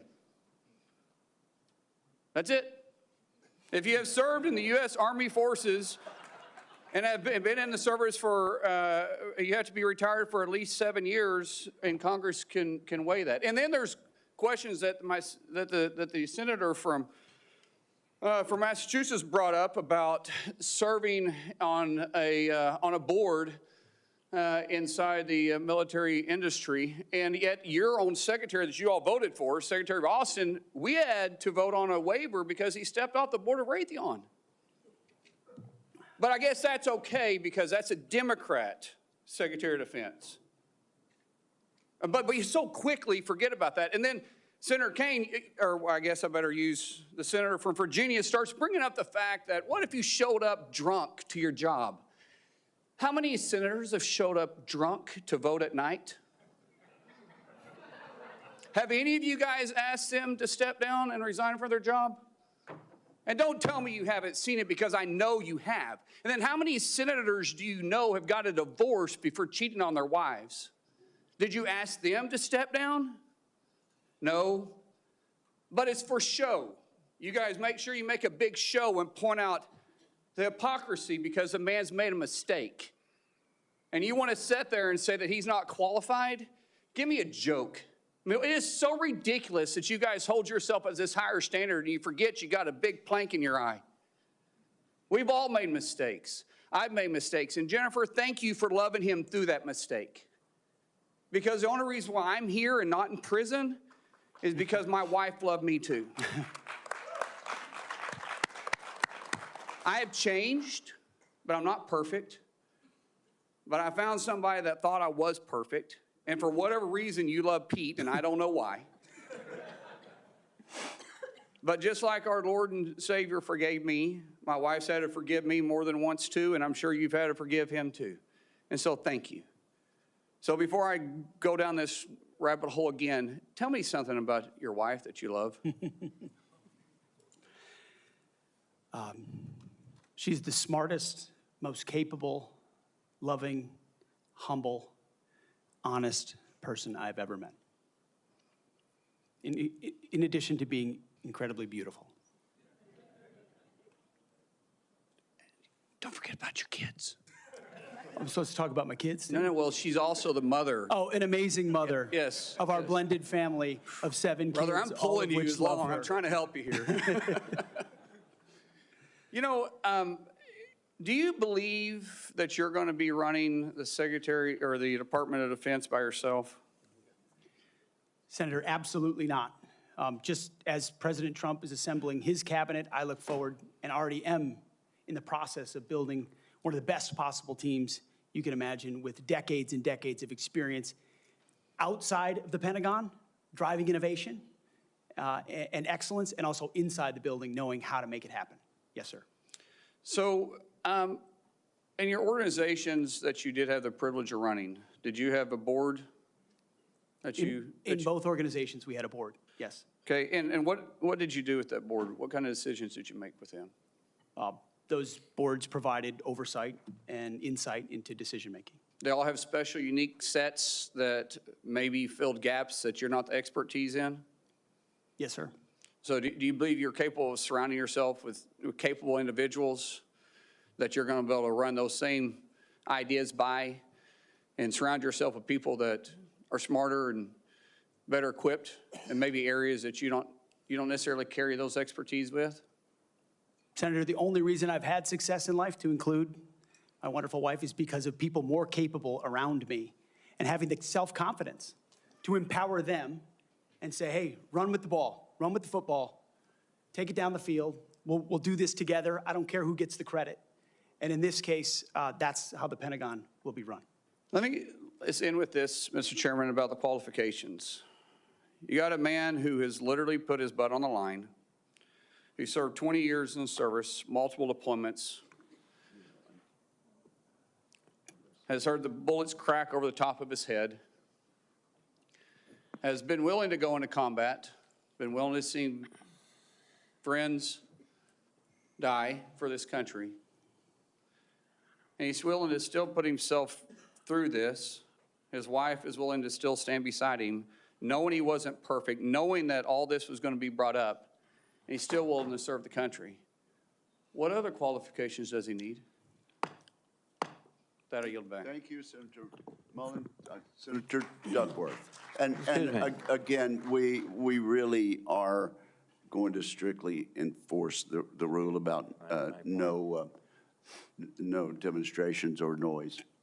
The distinguished ranking member. Just a point of personal privilege to make a correction. The reason that General Austin required a waiver was not because of his participation in a corporate enterprise.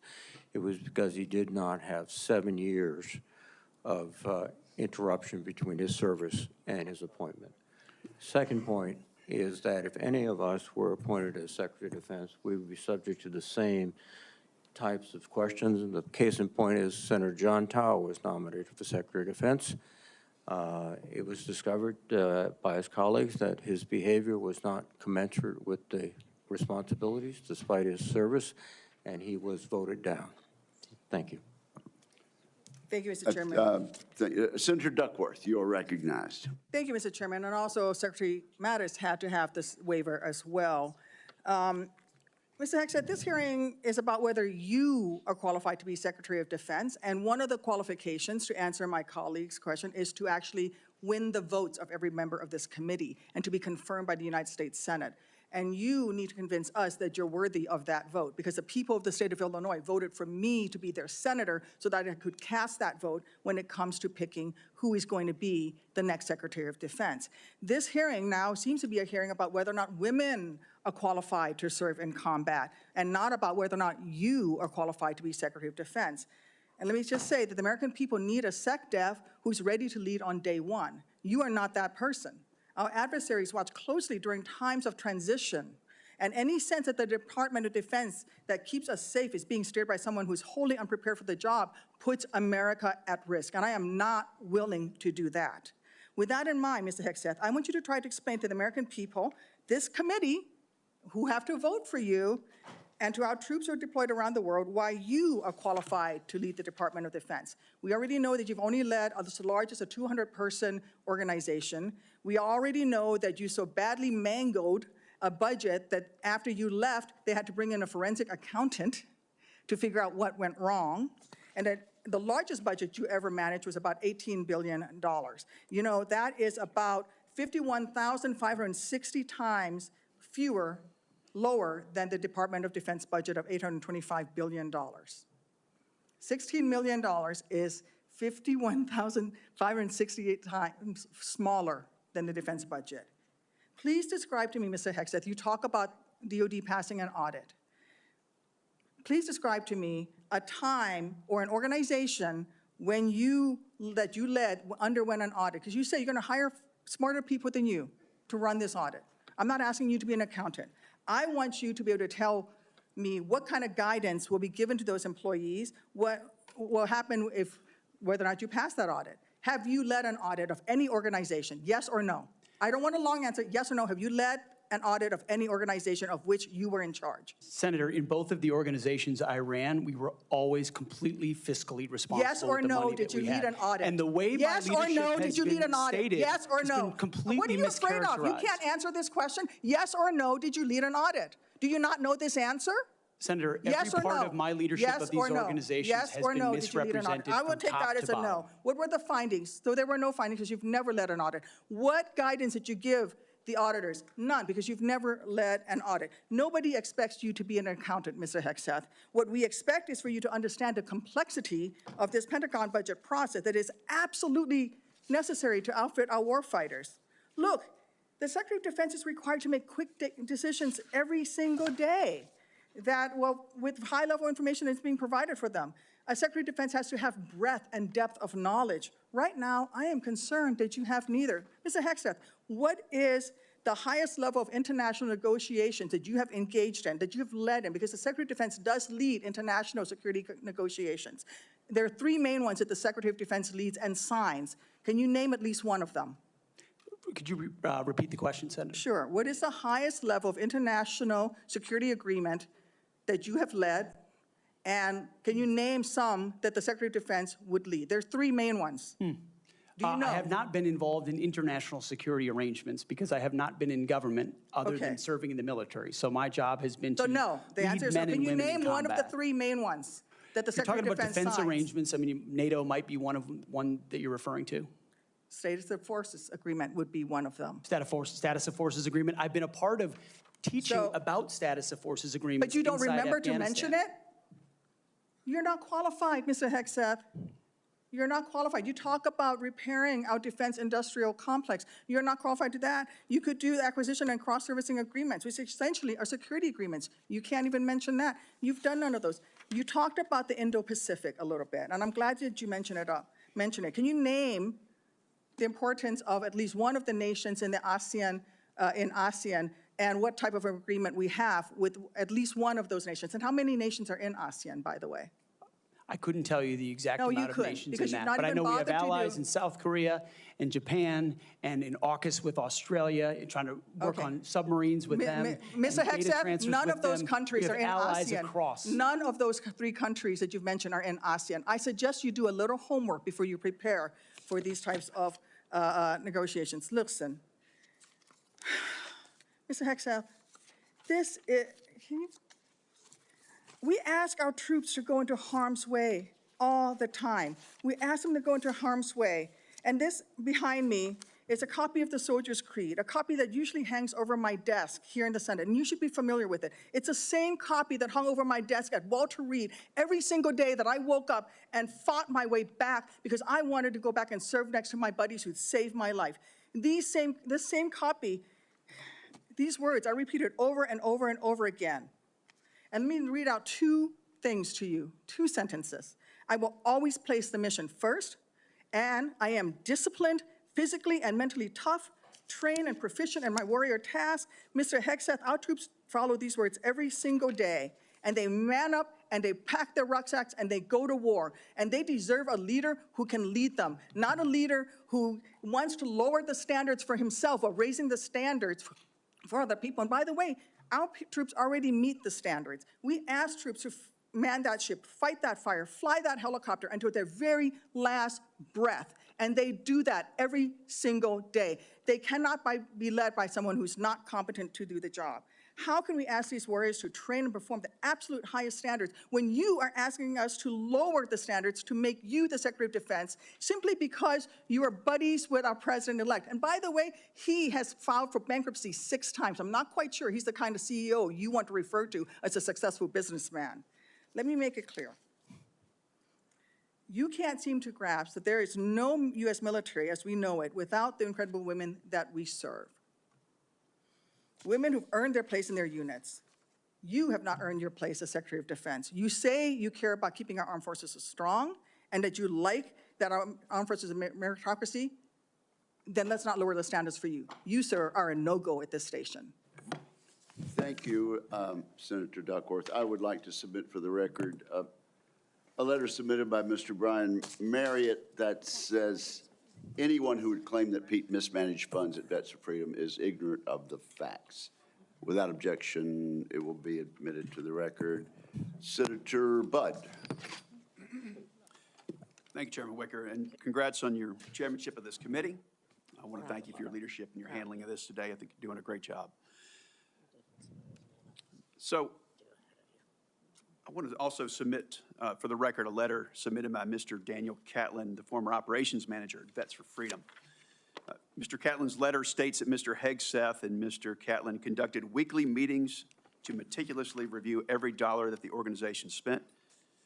Pete's hands-on approach and dedication to financial responsibility ensured that Vets for Freedom operated within its budget. Mr. Catlin's letters also states that Pete treated his staff with the utmost respect, regardless of race or gender. So I ask unanimous consent to enter this into the record, Mr. Chairman. Without objection, so ordered. Thank you. Mr. Hegseth, congratulations on your nomination. Thanks for appearing before the committee today. I enjoyed meeting you in my office before Christmas, and I've enjoyed our friendship before that. You know, you stated in your advanced policy questions that the American people need to be informed, engaged, and inspired to join our military. I wholeheartedly agree with that. We also have a problem, though, with obesity and falling academic standards. It's very concerning. We've talked about that before. So if confirmed, how would you approach increasing the number of Americans eligible to serve in the military, but without lowering standards?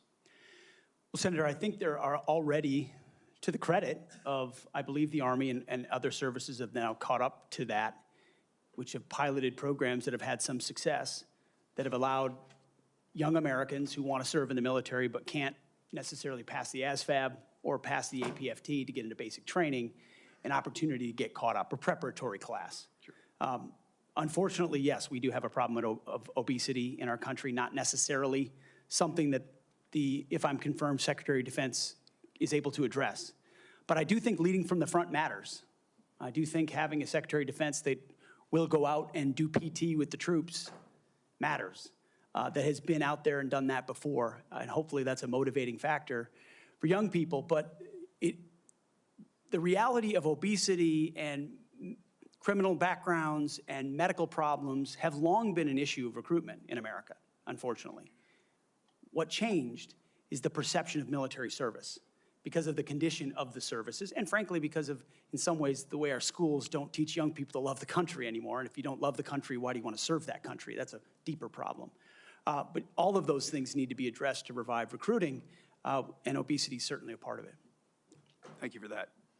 So I've had multiple conversations with young folks back in North Carolina, young men, young women, and we get to meet a lot of them. But, you know, I hear from some of these folks who I encourage to join the military. They say that they're concerned that it's become politicized. And if confirmed, would you commit to working with my office to address the military recruiting crisis and ensuring the military is focused on warfighting? Senator, absolutely. Number one, from day one, with a mandate from the Commander-in-Chief, who received that mandate when Americans spoke out loudly and said, we want peace through strength, we want America first foreign policy, and we don't want political ideology driving decisions inside our Defense Department. That was clear. It's an infection that the American people are acutely aware of, which the men and women in this room have lived firsthand. I've lived it firsthand. And that's why it will be a priority. And I truly believe, and I'm humbled by this, the response we've already seen from young men and women who've decided to join the military when they had said, I wasn't going to. But seeing a Commander-in-Chief, Donald Trump, reassured them. Seeing the possibility, if confirmed, of a Secretary of Defense that would have their back reassured them. And so in the first couple of months after President Trump's election, we have already seen, the numbers are there, a recruiting surge in all the services that I would welcome the opportunity to continue. And it's humbling to think that families across this country would have confidence in us to deliver for their young men and women. There's no more important task. Thank you for that. So shifting gears a bit, I want to hear some of your thoughts on the growing fighter aircraft capacity gap with China and what this means for a potential fight in the Indo-Pacific. So if confirmed, what policy recommendations will you make to the President on procurement and maintenance of 4th and 5th generation fighters while we continue to research and develop 6th generation and collaborative combat aircraft? Senator, that's a very important conversation, one that I've been looking at a great deal. A lot of it, just to be clear, involves classifications and understanding precisely cost and capabilities, including capabilities of enemy systems, both not just 4th and 5th, but potential 6th generation, which we've already seen a prototype released from the Chinese. That's a dangerous development, considering at least the publicly understood condition of NGAD, which I look forward to the opportunity to looking underneath the hood on that. But ensuring 4th and 5th are capable and upgraded as necessary will be a part of our contingency. But when you look at what's happening in the Indo-Pacific, say operability, range is going to matter because it's such a large battle space. That will all factor in decisions that are made. And that's where I feel, frankly, a little bit liberated. Is that I didn't work at Lockheed. or any number of, pick a defense contractor. I didn't mean to point one out in particular. Pick any. I don't have a special interest in any particular system or any particular company or any particular narrative. I want to know what works. I want to know what defeats our enemies, what keeps us safe, what deters them, what keeps our enemies up at night. Whatever that is, I want more of it, and I want to invest in it. And I know that's the view that President Trump has as well. Thank you. You know, some have commented recently about the need to eliminate immediately a manned aircraft. So I'd say maybe one day, but that day's not now, and certainly not before 2027, especially in the Indo-Pacific. So if confirmed, will you commit to work with my office in this committee to ensure the proper mix of fighters, manned and unmanned? I look forward to working with you on that, Senator, because unmanned will be a very important part of the way future wars are fought. Just the idea of survivability for a human being drives cost and time in ways that unmanned systems do not. But I look forward to that conversation, Senator. Thank you, Senator Budd. I now recognize Senator Reed for a unanimous consent request. Mr. Chairman, I would ask unanimous consent that 2 letters be submitted for the record. One letter is signed by numerous organizations, including the Government Accountability Project, the other signed by several organizations, including the Truman National Security Project. Without objection, so ordered. Now, Senator Kelly, Senator Rosen got here after the gavel went down. Do you really want to go ahead of her? I am going to defer to my good friend and colleague, Senator Rosen, That from is the a really great good, state of Nevada. Really good decision. Senator Rosen, you are recognized. And thank you, Senator Kelly. I owe you one. Thank you, Chairman Wicker, Ranking Member Reed, for holding this hearing. And Mr. Hegseth, I appreciate your service and your willingness to serve again. However, I am deeply disappointed that you would not agree to meet with me, as other members have said on this committee prior to this hearing, as is the precedent for this committee and others. So let me tell you a little bit about what I would have talked about had you made yourself available prior to the hearing. Nevada is home to the premier aviation training ranges for both the Air Force and the Navy, the largest ammunition depot in the world, and the only place in the country where we are able to verify the reliability of our nuclear stockpile without the need for explosive testing. The Nevada National Guard is one of the only few units across the country with the mission of fighting wildfires. That's for another hearing. And currently activated to fight the devastating fires around Los Angeles in support of our neighbors. We therefore play a critical role in our national security, and the person who holds the position of Secretary of Defense matters greatly to Nevada service members and our military equities.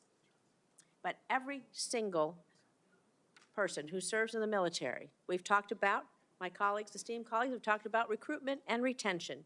One day, they will become a veteran. So my veterans and the folks who are serving active duty now are concerned about what you think. DOD does not have jurisdiction over Nevada's 200,000 plus veterans, but I am interested in your views about the service members once they've transitioned out of the military, given the influence you would have while they're in service if confirmed. In 2019, on a segment of Fox and Friends, you said that veteran service organizations, VSOs, I'm going to quote, encourage veterans to apply for every government benefit they can ever get after they leave the service. You stated you don't want to, quote, be dependent on government assistance from the VA based on injuries or illnesses that might have arisen from your military service. So I'm just going to ask you a few yes or no questions about veterans, understanding you don't have jurisdiction, but this is important to our morale, it's important to our recruitment, and is important to our retention, and it is important to how we respect others in this country. So yes or no, please, do you believe that VSOs are wrong to support veterans in obtaining the benefits that they have rightfully earned and deserved when they signed that line like you did for your service? Senator, yes or veterans no, please? deserve the benefits they've earned. I have been in many battles with traditional veteran you would service agree that organizations over differences of opinion about how to deliver those services, yes or including no? Veterans Do you believe Choice, VSOs are wrong? which is a VSOs is a very broad term. We were a VSO also, ma'am. But some of those services took a traditionally should they be able to help the veterans obtain the benefits that they have earned? Yes or no? Should anyone be able to help? Every veteran should have rapid access to all the benefits that they've earned. Do you believe that veterans should be ashamed for Absolutely. having sought and obtained the benefits that they have earned? Do you think veterans should be ashamed to seek out benefits Senator, I think Yes or we no? should be ashamed as a nation of the amount of veterans that commit You think suicide veterans because they hit a brick should be wall. ashamed? They commit suicide because This they is hit not a the brick question, wall sir. of the I'm going to bureaucracy move of on. the I'm going to VA, take that and as a reformers yes. are not courage enough. How about veterans who suffer lasting Take it on. injuries or illnesses due to their military service? Do you think they deserve our support and assistance? I mean, your answers to these, they're too broad. People want to know, are you willing to support our veterans organizations that will help our veterans get every damn thing that they deserve because they signed on the dotted line to keep us safe, just like you did? I respect that. Will you? Senator, with all due humility, I don't know that there's anyone in this room over the last 20 years that have worked harder to ensure that our veterans are taken care of. It has So been do a you think passion veterans of are my life, dependent on the- alongside with so many on this dais, to make sure that veterans receive, and it is a recruiting crisis. But you When said that veterans are veterans are not treated dependent well, on the government. they don't You want said their veterans are sons and daughters dependent to on the join. government. Do you believe that veterans getting these benefits are dependent on the government? Or do you believe it's a benefit they've earned and deserved through their service? It's a Are they benefit they've dependent? earned Then- and a hand up to But the these are next your chapter of their words then. life. So you have again Absolutely. changed your position. Where you believe the veterans are dependent, now you believe they've earned and deserved it. I just think it's disrespectful to change that position. These are benefits that people may need throughout their life and may not know when they need them or how they're going to need them, and they need to be there when they do. Thank you. I'm going to move on to my next question. America's role in the world. Our alliances, the threats America's facing, they're serious, they're wide-ranging, from China to Russia to Iranian-backed terrorism. So do you agree with the National Defense Strategy that the U.S. cannot compete with China, Russia, and their partners alone, and certainly cannot win a war that way? And this is a quote from the National Defense Strategy. Is your interpretation that American first foreign policy is America alone? Does that include abandoning our allies and partners such as NATO, Taiwan, Israel, and others? And if we can't win alone, and we don't strengthen our strategic partnerships, I would say that position, your position, places on a strategic path to lose to our adversaries. So maybe you're okay with choosing that path for America. I want to know how you square that position with the positions you articulated in your book, where you wrote that NATO is at relic, at best a distraction, and should be scrapped and remade. Are you okay with sending us down a path where we can't win? Senator, the world has had, our friends in the world have had no better ally. Our allies and partners have had no better friend than President Donald Trump, who's I'm not talking reinvigorated about a NATO President alliance, Donald Trump. who's I'm stood talking about behind your Israel words. in every way, in ways this administration has not. He has ensured that the NATO alliance has become far more robust. He worked, Donald Trump worked going to with stand allies behind in the Ukraine? Pacific as well. Is Donald Trump going to stand behind Ukraine? Are you going to stand behind Ukraine? You say he's the strongest president. President-elect Trump said he will end the war in Ukraine before he takes office. Okay, so less than a week before he's inaugurated, to the best of your knowledge. Do you have knowledge of a plan that he's going to use to rapidly end the war with Ukraine? Do you believe it's feasible, that it does not make unacceptable concessions to Vladimir Putin, who is a brutal dictator? And are you going to give President-elect Trump the military advice that you have given others to achieve the objective of us winning the war in Ukraine? How do you think a rapid end to the war that Vladimir Putin started will affect the United States standing across the world? Senator, I will always give clear guidance, clear guidance, best guidance to the President of the United States on matters like that. Do you think that if we concede to Vladimir Putin that will hurt our credibility with our allies and partners? And do you not believe that our adversaries are watching? Perhaps you can take that for the record, Mr. Hegseth. Senator Schmidt. Thank you, Mr. Chairman. I'd like to submit for the record a letter submitted by Mr. Christopher Ahn, the former Director of Operations for Vets for Freedom. Mr. Ahn, his letter states that the suggestion, quote, the suggestion that funds were misused for personal gain, lavish parties, or other improper purposes is categorically false. Throughout my time working with Pete Hegseth, he consistently demonstrated exceptional integrity and leadership. I asked unanimous consent to enter this letter into the record. Without objection, so ordered. Senator Schmidt. Thank you, Mr. Chairman. Mr. Hegseth, good to see you here today. Thank you for your service. Thank you, Senator. And your willingness to serve. I also want to thank you for your clarity in articulating the vision you have for the Department of Defense in restoring an ethos, a warrior ethos. which is in stark contrast to the ethos we've seen the last 4 years, which is of weakness and wokeness. And I want to drill down on a few things specifically and exactly how we've gotten to where we've gotten with recruiting and morale. DEI. There's been a little bit of discussion about this, but for those watching at home, DEI is not about giving everybody opportunity. It is rooted in cultural Marxism. The idea that you pit the room, any room, with oppressor versus oppressed.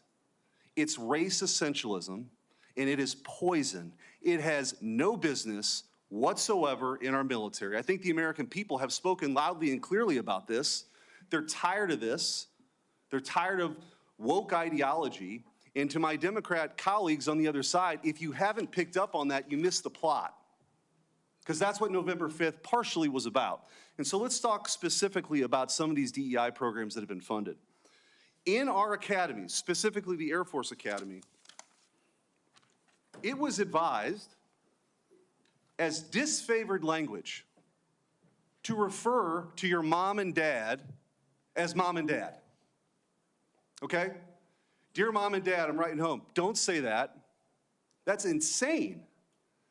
We're all just people. You can't say that either.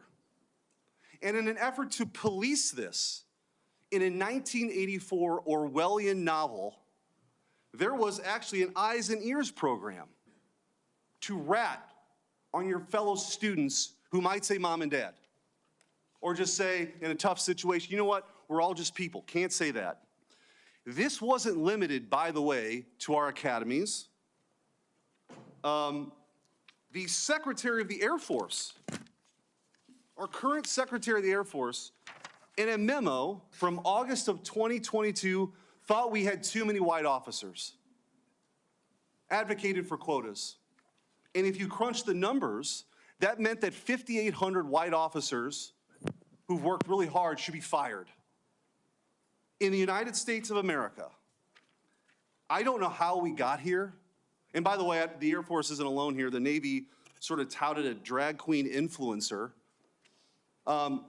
This stuff is insane. And people wonder why recruiting has dropped off. And let me just go through a few numbers, then I want to get your comments on how we fix this, because it's gone completely off the rails. In 2022, the Army missed their recruiting goal of 60,000 soldiers by over 15,000. In 2023, the Navy missed their recruiting goals by over 7,000. In 2022, the Air Force couldn't meet their standards, their numbers, even though they lowered their standards. They've lowered their standards to meet numbers they still can't get to. Mr. Hegseth, we got to fix this. I think what you've demonstrated today is that you have the talent and the ability and the desire to fix it. How are you going to fix it? Well, Senator, thank you for the question. First and foremost, up front, you have to tear out DEI and CRT initiatives, root and branch out of institutions. 100%. And then you have to put in Army, Navy, and Air Force secretaries and others, civilian positions at the helm, who are committed to the same priorities that the President of the United States is, and if confirmed, the Secretary of Defense will be. Send a clear message that this is not a time for equity. Equity is a very different word than equality. Equality is the bedrock of our military. Men and women, duty positions in uniform, black, white, doesn't matter. We treat you equally based on who you are in the image of God as an individual. And we all get the same bad haircuts. You're not an individual, you're part of a group. Equity prescribes some sort of an outcome based on differing attributes that we have that divide us. What skin color are you? What gender are you? And then infuse that into institutions which manifest in things like quotas, formal or informal, which does what to morale? Sends it in the tubes. And it makes people feel like they're being judged by something other than how good they are at their job, which is poisonous inside institutions. So on top of this recruiting crisis, that wasn't enough for this administration. During the COVID hysteria and in their attempt to fire 100,000 people who worked for bigger companies because they didn't get the COVID shot, or to mask 5-year-olds, they decided also to make this a central plank in their policy at the Pentagon. 8,000 well-trained, so we got a recruiting crisis, 8,000 Well-trained men and women were fired. Were fired. Will you commit today, Mr. Hegseth, to recruit these folks back, to give them back pay, and give them an apology from the United States government for how they were disrespected? Senator, I will commit to this because the Commander-in-Chief has committed to this, that not only will they be reinstated, they will receive an apology, back pay, and rank that they lost because they were forced out due to an experimental vaccine. Thank you, and I'm a limited time, but I just want to say, for all the talk of experience and not coming from the same cocktail parties that permanent Washington is used to, you are a breath of fresh air.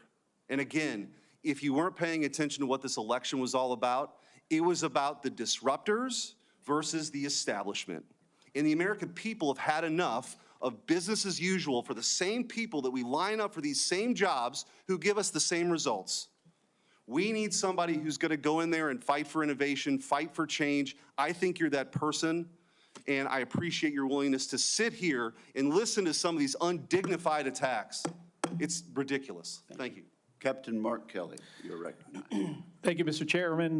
Congratulations on your chairmanship. I want to make a request to the committee that we have a second round of questions.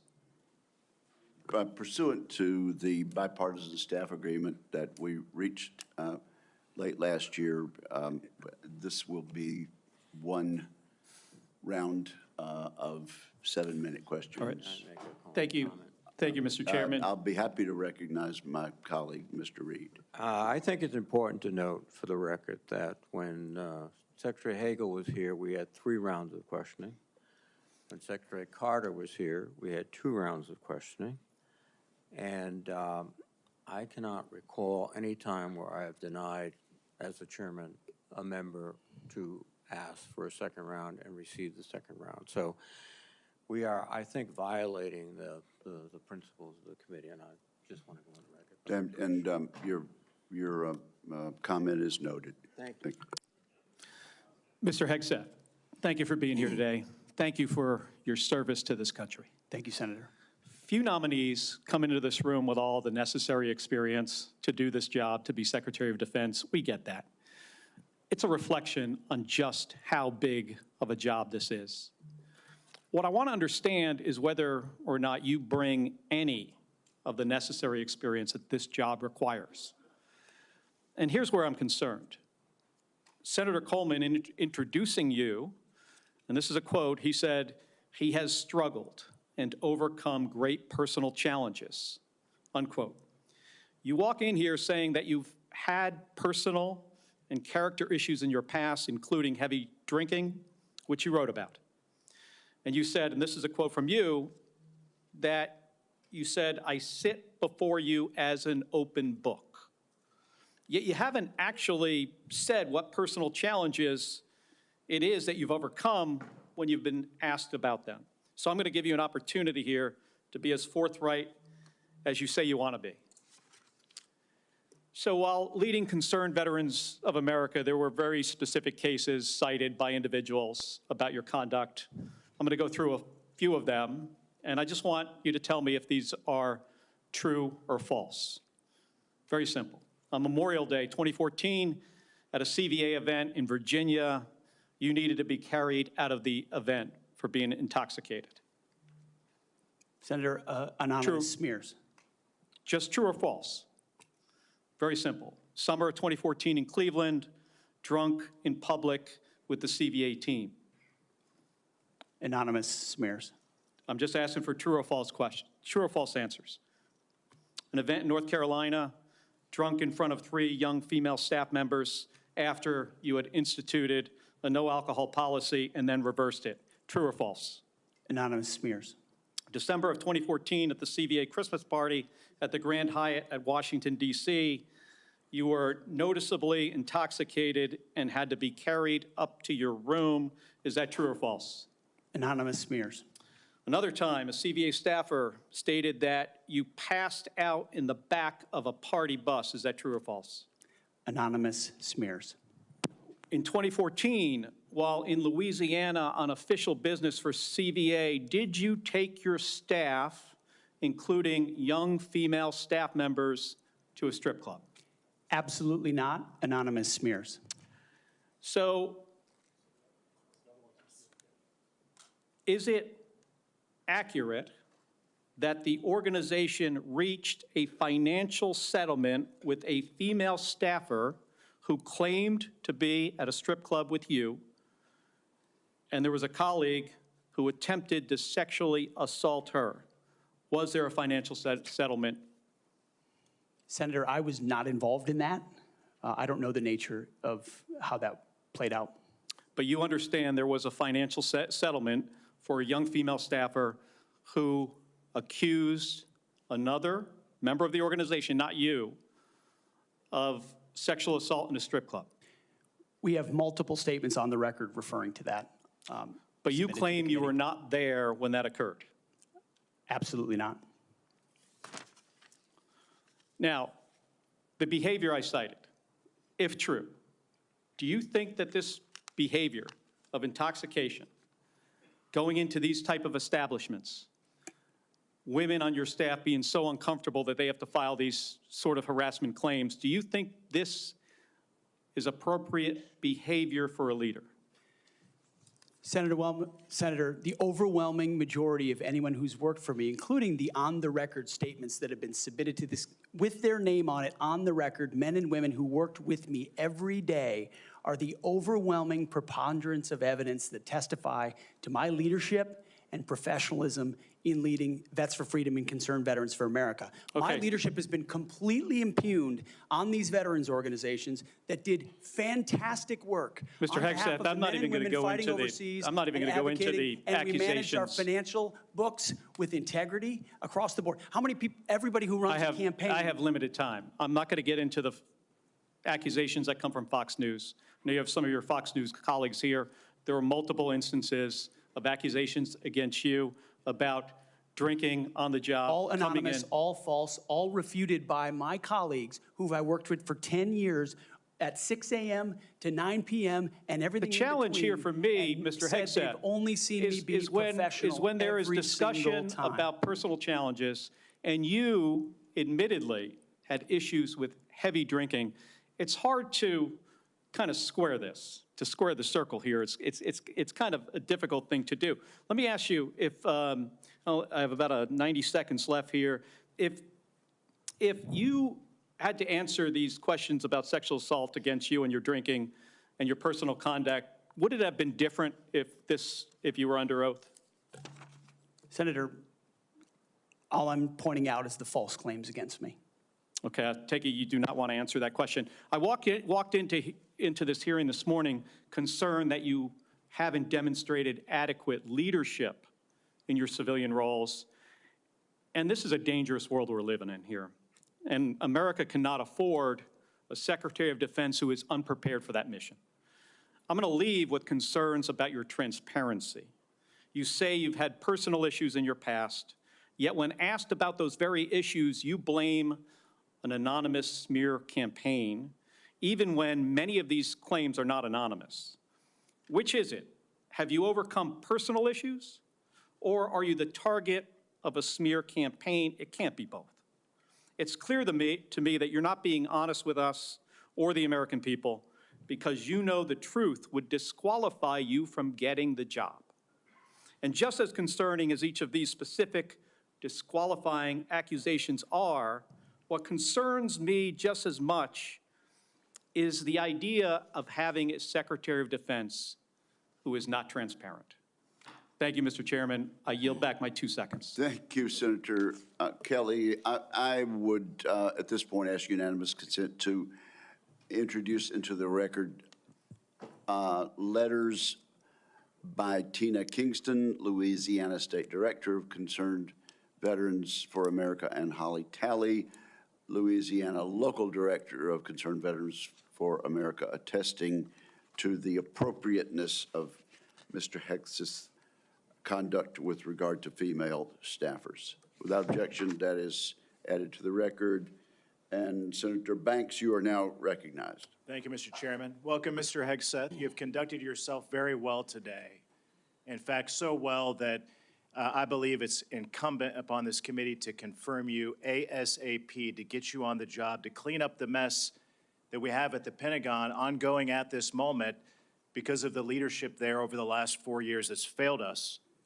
In President Biden's first year in office, the Department of Defense spent over 5 million man-hours on quote-unquote counter-extremism and diversity training, what you and I might call woke training or DEI. The administration has refused to provide us any more recent data than that first year, but we know that it's exponentially more man-hours wasted on DEI over the last 4 years. And I wonder, what do you make of that? What could those 5 million man-hours in that first year of Secretary Austin and President Biden's administration, what could those 5 million man-hours have been used for?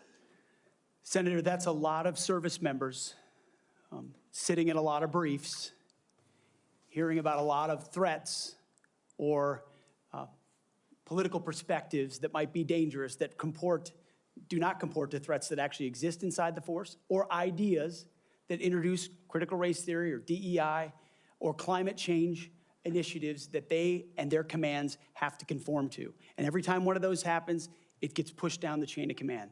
That also includes new layers of leadership that have been created under this administration, committed to enforcing those types of DEI and CRT initiatives. So we hear 5 million man-hours, and that sounds like a lot. The more troubling aspect is how many training hours that takes away from a company commander or battalion commander or a wing commander who's out there trying to maintain their force, which is already constrained because of what the Biden administration has done to the defense budget and defense capabilities.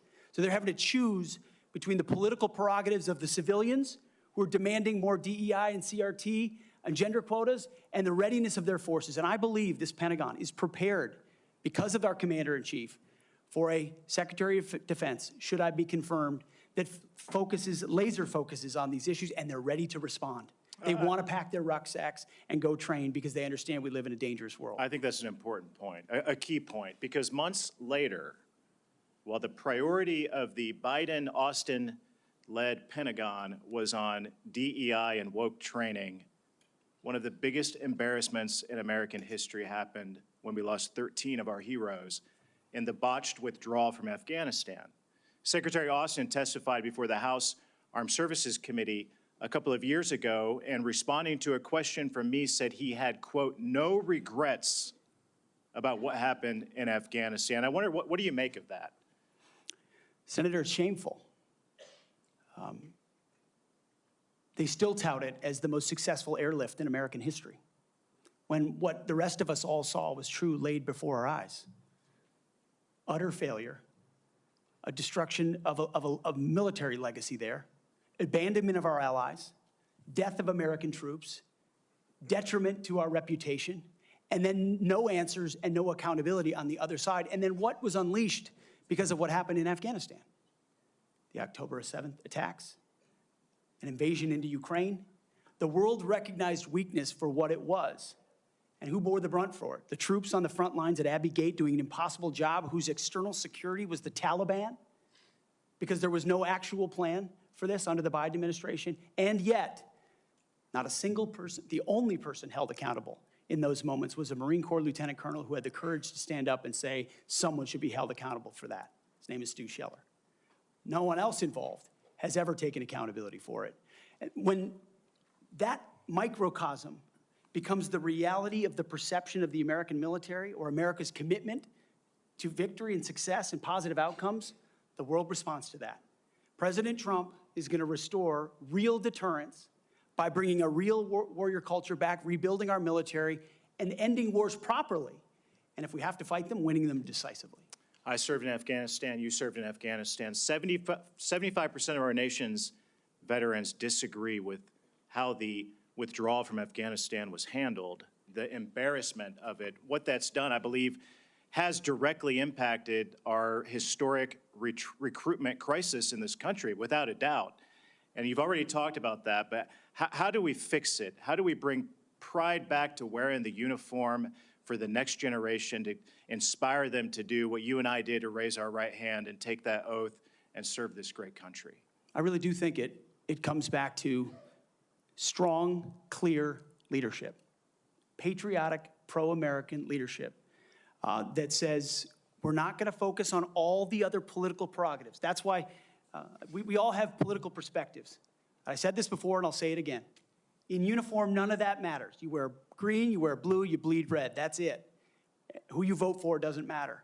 But when the perception of that changes, then you don't want people deciding whether to serve based on a political party in power. That's a dangerous thing for continuity inside your military, and it's fragile right now. President Trump, and if I'm confirmed with my leadership, we're going to restore the continuity of an apolitical military that acts decisively and only based on merit. They sound basic, but they're fundamental. You and I agree that wokeness is weakness. Mr. Hegseth, do you support racial quotas in recruitment or promotions in the United States military?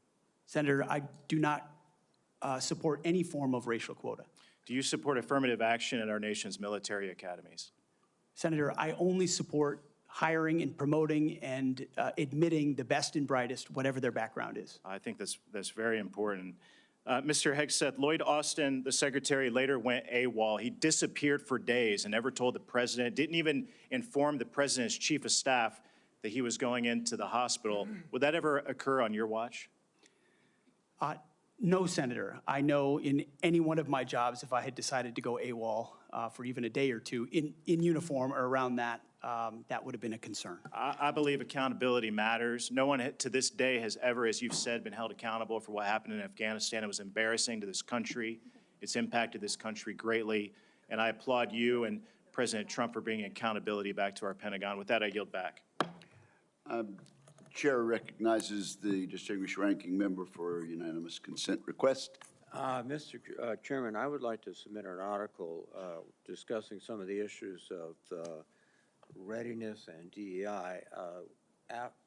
There has been a comment that 5.9 million man-hours have been used for DEI. General Milley clarified that that is an estimate out of more than 2 billion man-hours that the Department of Defense invested during the time period. Where is this published, sir? This is published by Megan Myers, and I will get the okay. Then military.com, I'm sorry. without objection, it will be admitted to the Thank you, record. Mr. And Senator Slotkin, welcome to the committee. Thank and you. are recognized. Thank you, Senator, and thank you for referencing the great Carl Levin as you introduced me. We miss him in Michigan. For those who I haven't met in my 1 week that I've been sworn into the Senate, I'm a CIA officer recruited after 9/11. I did 3 tours armed in Iraq alongside the military, and have worked for 4 different secretaries of defense, both Democrat and Republican, proudly, and watched them make decisions that literally determine the life and death of Americans in the dark of night. I'm also a Democrat representing a state that Trump won, right? We both won on the same ballot. So I understand that President Trump has the right to nominate his people. We are going to have policies that we disagree with. All of that, to me, comes very standard. What I think I'm most concerned with is that no president has the right to use the uniformed military in a way that violates the U.S. Constitution and further taints the military as that apolitical institution that we all want, right? And our founders designed the system so that, we had posse comitatus, that we weren't going to use active duty military inside the United States and make American citizens potentially scared of their own military. We went through our own experience with that with the British. As the Secretary of Defense, you will be the one man standing in the breach should President Trump give an illegal order, right? I'm not saying he will, but if he does, you are going to be the guy that he calls to implement this order. Do you agree that there are some orders that can be given by the Commander-in-Chief that would violate the U.S. Constitution? Senator, thank you for your service. But I reject the premise that President Trump is going to be giving illegal orders. No, I'm not saying he will, but do you believe there is such a thing as an illegal order that Joe Biden or any other president, Donald Trump, could give? Is there anything that a commander-in-chief could ask you to do with the uniformed military that would be in violation of the U.S. Constitution? Senator, anybody of any party Right. could give an order that is against the Constitution or against the law. Right, okay, so are you saying that you would stand in the breach and push back if you were given an illegal order? I start by saying I reject the premise that President I Trump will be understand. giving You've done your any genuflecting illegal to him, orders but at all. This isn't a hypothetical, okay? Your predecessor in a Trump administration, Secretary Esper, was asked and did use uniformed military to clear unarmed protesters. He was given the order to potentially shoot at them. Helos flew low in Washington, D.C. as crowd control. He later apologized publicly for those actions. Was he right or wrong to apologize? Senator, I was there on the ground. I saw the I understand, helo and I myself. respect that. I've been there. But you're about I understand to the be the level of threat Secretary of that was Defense. involved in that moment. I Was also he right understand to? So he was legality and the Sir, Constitution. was he and right the or laws of what wrong you to have. apologize? I'm not going to put words in the mouth of Secretary Esper or No, anybody else. he said them himself. You don't have to. What are you scared of? Did he do the right thing by apologizing? I'm not scared of anything, Senator. Then say I'm yes or no. interested You in can say upholding no. the laws and the Constitution Okay. in any So particular Donald scenario. Trump asked for the active duty 82nd Airborne to be deployed during that same time. Secretary Esper has written that he convinced him against that decision. If Donald Trump asked you to use the 82nd Airborne in law enforcement roles in Washington, D.C., would you also convince him otherwise? I'm not going to get ahead of conversations I would have with the president. However, there are laws and processes inside our Constitution that would be followed. President Trump said in November that he is willing to consider using the active duty military against the, quote, enemy within. Have you been personally involved in discussions of using the U.S. military active duty inside the United States? Senator, I'm glad we finally got to the topic of border security equaling national security because it's been abdicated and ignored for the last 4 years. That wasn't my question. I'm just asking, have you been involved? You're about to be the Secretary of Defense, potentially. Have you been involved in discussions about using the active duty military inside the United States? Senator, I am not yet the Secretary of Defense. Right. I'm if just asking. confirmed, I would be party to any number of So you conversations. haven't been in any of these which conversations? I would not reveal what I have discussed with the President of the United States. Just have you been in conversations? You're going to be in charge of 3 million people. The active duty that I know you care about, I believe you care about. So have you been in conversations about using the active duty in any way? Whether it's setting up in detention camps, policing dangerous cities, have you been involved in any of those conversations? Certainly, I have been involved in conversations relating to doing things this administration has not, which is secure the southern border and not allow floods of illegals to enter our country through an invasion that threatens the American people. And there are ways in which the military is already playing a role in that, to include 5,000 National Guardsmen from Indiana and Texas who are at the border right now allowing for border security. So there is plenty of precedent duty military for military to members staff enforcing detention our southern centers? border. Our U.S. military is not trained in law enforcement roles. I think you know that, right? We've seen how that mission is difficult for them in places like Iraq and Afghanistan because that's not the training a uniformed military comes with. Do you support the use of active duty military in supporting detention camps? Senator, everything we will do would be lawful and under the Constitution, but I recognize that this administration has abdicated its responsibility. President Trump is going to restore order at the border, prevent our enemies from invading, and yes, he has said Sir, I get your filibustering. I get it. I get it. Part of what happens. In the spirit of preserving the institution that I think we both care about, legitimately, the Uniform Code of Military Justice. I've heard a couple of different things. One, you said you will not change the Uniform Code of Military Justice, which is what governs justice system in the military. Yes or no? You said that earlier. Those are I'm just laws, confirming. Senator, set by Congress. Okay, so you will not go to change it. You will not attempt to change it. You also said that JAG officers are potentially people who put their own interests in their own medals and promotions ahead of the troops. Senator Lindsey Graham was a JAG officer for most of his life. Is that what you believe about those who implement our justice system in the U.S. military? Senator, I was speaking about particular JAG officers I've had to deal with in my military experience. Are you going to get not involved? About a member of the United States Senate. Are you, as Secretary of Defense, going to get involved in the implementation of the U.S. Military Code of Justice? Senator, ultimately, it will be a big part of my job to evaluate decisions vis-a-vis the Uniform Code of Military Justice. Yes. Have you seen is CQ Brown on your list in the Warrior boards to be removed from his position? Senator, Every single senior officer will be reviewed based on meritocracy, standards, lethality, and commitment to lawful orders they will be given. Thank you, Senator Slotkin. I now recognize Senator Shaheen for a unanimous consent request. Thank you, Mr. Chairman. I have a request from a former general who served 35 years, Dennis Leitch, who most recently was commander of the 94th Regional Readiness Command at Fort Devens, Mass., who has asked that his letter opposing Mr. Hegseth's nomination be entered into the record. Is there objection? Without objection, it will be entered. Also, I present a host of letters and op-eds from former co-workers at Vets for Freedom and Concerned Vets for America, as well as Fox News Channel. I also have letters and op-eds from many veterans and Iraqis and Afghanis who were helped by Mr. Hegseth. I ask unanimous consent to introduce these letters and op-eds. Without objection, is so ordered. Senator Sheehy, you've been very patient. Thank you, Mr. Chairman. Entering a support letter in for Mr. Hegseth, submitted by nearly 90 former soldiers who served with Pete in combat. I would like to submit a statement from 86 of them who support his nomination, although they come from different units and ranks. The signatories commend Mr. Hegseth for his selfless leadership, love of his soldiers, and commitment to our country. 2 items. Sorry, 1 item. I ask unanimous consent to enter this. Without objection, it will be entered. Thank you, Mr. Chairman. Pete, I'm actually going to ask you questions because I want to hear your answer. How many genders are there? Tough one.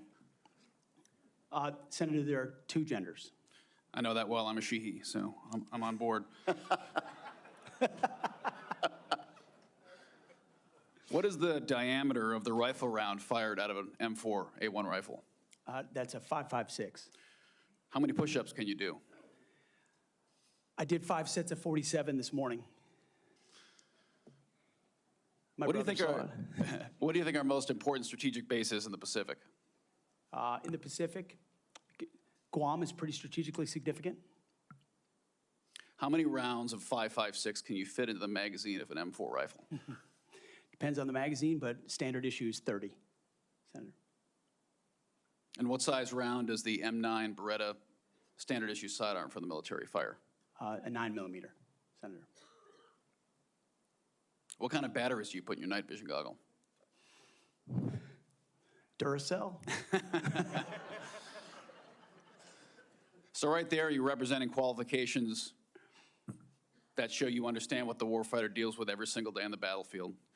You understand what happens on the front line, where our troops will be. And what happens, unfortunately, in this country is decisions made in rooms like this, bad decisions, end up in dead 17, 18, 19-year-old Americans. And those Americans rarely come from families that sit in rooms like this. They come from lower, middle-income families who sometimes the military is their only way out. And they join because maybe they want to go to college. Maybe they had no other choice. Maybe they love this country. But for whatever reason, they joined and they sat on the dotted line. And when people like us screw up, they don't come home. And that's the one thing that I care about. As you remember when I shut the door, when you came with your entourage, Senator Coleman, I've known for a long time, and you and I sat together, asked you one question. You remember what that question was? Are you going to have the backs of the warfighters? Exactly. What is going to be your #1 priority? And I don't care, frankly, what all these letters and articles say. I've been a part of a smear campaign too, I get it. I care that you're going to have one thing in mind when you sit in that chair in that 5-sided building, and you told me what that was. So with that, you have my support. I'm sorry you have to go through a process like this, but it is one of the most important jobs in the world. We got to make sure you're ready for it. I thank you for your answers. I got one final question that's very important to me. This is more of a technical question, but I think it's to fix the Army in this country is a 1 or 2 year problem. We can make bullets, we can make rifles. Fix the Air Force might be a 5-year problem. To fix our Navy is a decades-long pursuit. How are you going to fix our national? You don't have all the power. We're not China. Unfortunately, you can't snap your fingers. But how are you going to lead an initiative within the DoD to reinvigorate our national shipbuilding industry so we are able to compete with China, because freedom of navigation is critical to our economy and the global economy. It's going to be a very important task for you to complete. It's a critical question, Senator, and that's why I'm grateful that President Trump has said definitively to me and publicly that shipbuilding will be one of his absolute top priorities of this administration. So a lot of it does go into pulling things up into the OSD's office, Secretary of Defense's office, to shine a spotlight on it, to make sure the bureaucracy doesn't strangle important initiatives that need to happen. We need to reinvigorate our defense industrial base in this country to include our shipbuilding capacity. Some of it is on the east, some of it's on the west, some of it's on the Great Lakes. The workforce problems that our shipyards are facing are significant, and there's been a big investment from this committee, I know, in a lot of those places because of the shortfalls, manpower issues, everything else. We also see adversaries that have been able to innovate themselves in ways that their shipbuilding capacity is, I won't reveal it at this hearing, multitudes and multitudes beyond our capabilities. So it needs to be a rapid investment, a rapid fielding, and then we need to incentivize outside entities to fill the gap. We talk a lot about UAVs. UAVs are very important, but there's also a future of UUVs, unmanned underwater vehicles, that will be a part of amplifying the impact of our Navy, because this administration has allowed our number of ships to drop below 300. It sets a projection of 340 or 350, but doesn't create the capacity to actually address it. And so if we're going to defend our interests, our allies, and put America first, we're going to have to be able to project power. That means shipbuilding. It means historic investments in our defense industrial base there. And then also driving innovation and cost savings in ways that only business leaders inside the Pentagon can do. When I'd add, I don't think any board in the world would have hired Steve Jobs or Elon Musk or Mark Zuckerberg when they founded their companies either. So this country was founded by young people who had a great vision. Thank you for being willing to serve your country again. And thanks for coming here today. I yield back, Chairman. Thank you, Senator Sheehy. You yield back the balance of your time. Mr. Ranking Member, can we agree that you and I will notify members of a specific time until which the record will remain open for submission of questions for the record? Yes, Mr. Chairman. That will be a day or two. This concludes today's hearing. I want to thank the witnesses for and their families, and this hearing is adjourned. Thank you. Thank you.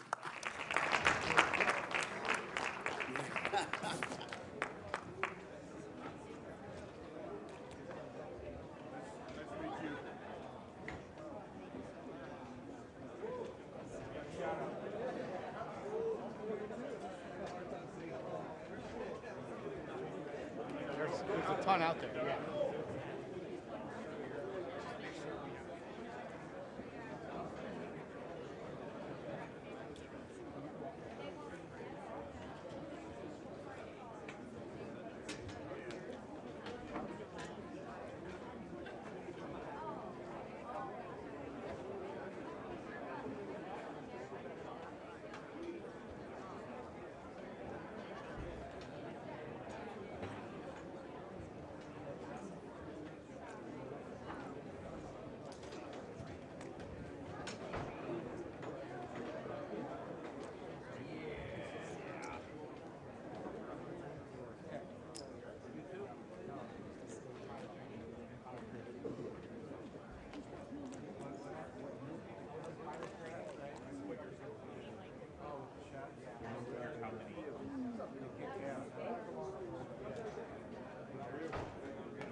of these issues and controversies surrounding him, that they are coming from anonymous sources, and that the focus of this hearing should be more vision for the Pentagon, which is something that Pete Hegseth tried to explain in terms of wanting to make it a more leading source and ensuring that there is military readiness. But he did speak pretty extensively about potentially changing some of the policies at the Pentagon when it comes to issues of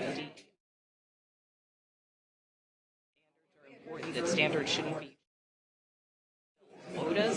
So that was a point that he made clear. He was also questioned by both Republicans and Democrats very extensively about his views of women serving in combat. And he reiterated that if he were confirmed as defense secretary, he would be a secretary for male and female service members, that he does believe that women have a role to play in the military, that the President-elect Trump hasn't indicated that he wants to change the policy with respect to women serving in combat, but at the same time he reiterated the importance of having these uniform standards that both men and women are held account to them with respect to serving the U.S. military.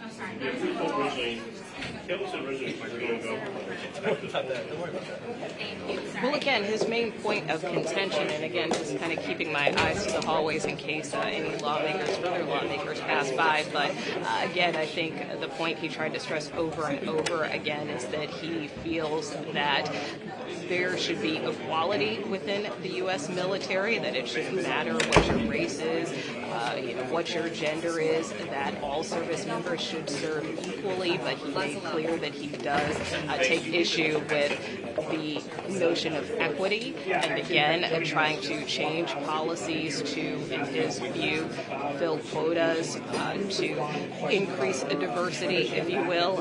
He also talked about the fact and reiterated that he thinks this notion of diversity is our strength, is not really, I think he said something to the effect of it's like the dumbest phrase that he has ever heard, that he believes that the shared mission is our strength. So he did talk more specifically about his views there, saying that he doesn't feel that there should be a priority put on issues of diversity, but more so on making sure that people are treated equally in the Pentagon, but not changing standards to do that. This is the chairman of the Senate Armed Services right here.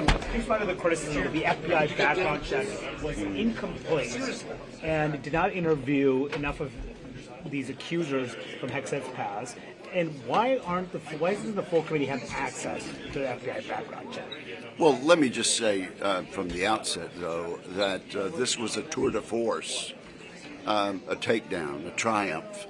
I think Mr. Hegseth had 3 audiences: the committee, the United States Senate, and the American general public. I think it was a magnificent display of his knowledge and his ability to communicate, his leadership abilities, and I feel very good about this hearing today. I don't think it could have gone any better. What about the Why FBI didn't you background allow check another specifically round of complete? questioning, sir? Why didn't you allow more questioning, The criticism sir? from Jack Reed that was not a complete background check. I heard from a lot of Democratic senators. This was not a complete background check. What do you say to them? Well, of course, in answer to your question, we followed the precedent from the committee for the last 2 nominations by a Democratic president and a Republican president. I don't have any complaints about the FBI investigation. They did a thorough interview of persons at all the places where Mr. Hegseth has lived and worked, and I don't have any objection to the report. Why did they interview the accuser of that sexual assault from 2017? I don't think she wanted to speak, and they interviewed some 60 or more witnesses, and 3 asked not to be identified. And what about the Do you ex-wives? think Were the the committee ex-wives, were the should hear, ex-wives? do you think the interviewed? committee should have heard from the accuser and Hegseth's ex-wives? I think the committee has been adequately advised, and I think basically it seems that the committee members have made up their minds. I think the significant thing about this hearing today is that the American people got to see what a talented advocate Mr. Hegseth is, and what a knowledgeable Secretary of Defense he will be. Now, let me run. I have only a few more minutes. For John Tower, though, you allowed this committee allowed the full committee to review the FBI background check. I was in tennis shoes and knee pants when that occurred. When will the vote be? When will the vote be in the committee? When will the vote be in the committee, Senator? I do not know. Don't know. Okay. So, actually, if you paid attention to the committee's notice yesterday. We're on the air stair. Yeah, but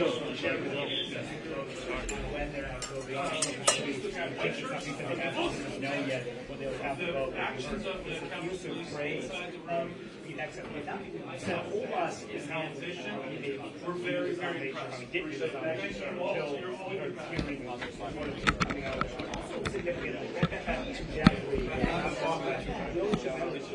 well, as you heard the chair there explain, and he explained this repeatedly during the hearing, he said that there has been a bipartisan agreement among the staffs that was reached late last year, where they kind of agreed to the terms of the hearing, and so that is why time and again, when many Democratic senators asked for a second round of questions, he denied it, saying that that was not part of the agreement, and he didn't have any intention of changing that agreement, that he wanted to stick to that agreement. So you heard him there, Chairman Wicker, reiterate that to me. He also, as you heard him tell some of our colleagues as well, he believes that that FBI background check that was conducted into Hegseth was thorough, even though it did appear to exclude not only Hegseth's accuser, but also his ex-wives, although that whole issue was raised during the hearing in terms of Hegseth's alleged infidelity at the time of this alleged sexual assault. And again, important to note that Hegseth continued to deny any wrongdoing there.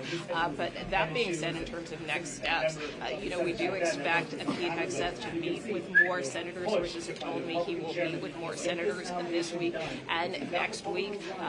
Possibly that could include more Democrats, considering he didn't have a chance to meet with many Democratic members of this committee. And then, of course, this committee, the Senate Armed Services Committee, will be taking a vote as to whether or not Pete Hegseth will be confirmed. If he clears the committee vote, then, of course, his nomination would go to the full floor of the U.S. Senate for a full confirmation vote.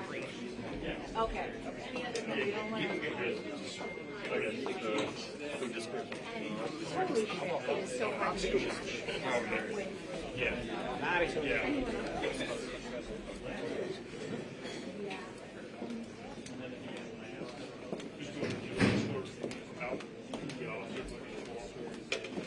Yep, sorry for the live television moment of, getting blocked and pushed around here, but we tried to do our best. Hold on. Hey guys, in the pin, stay in the pin. Stay there. You got both coming this way.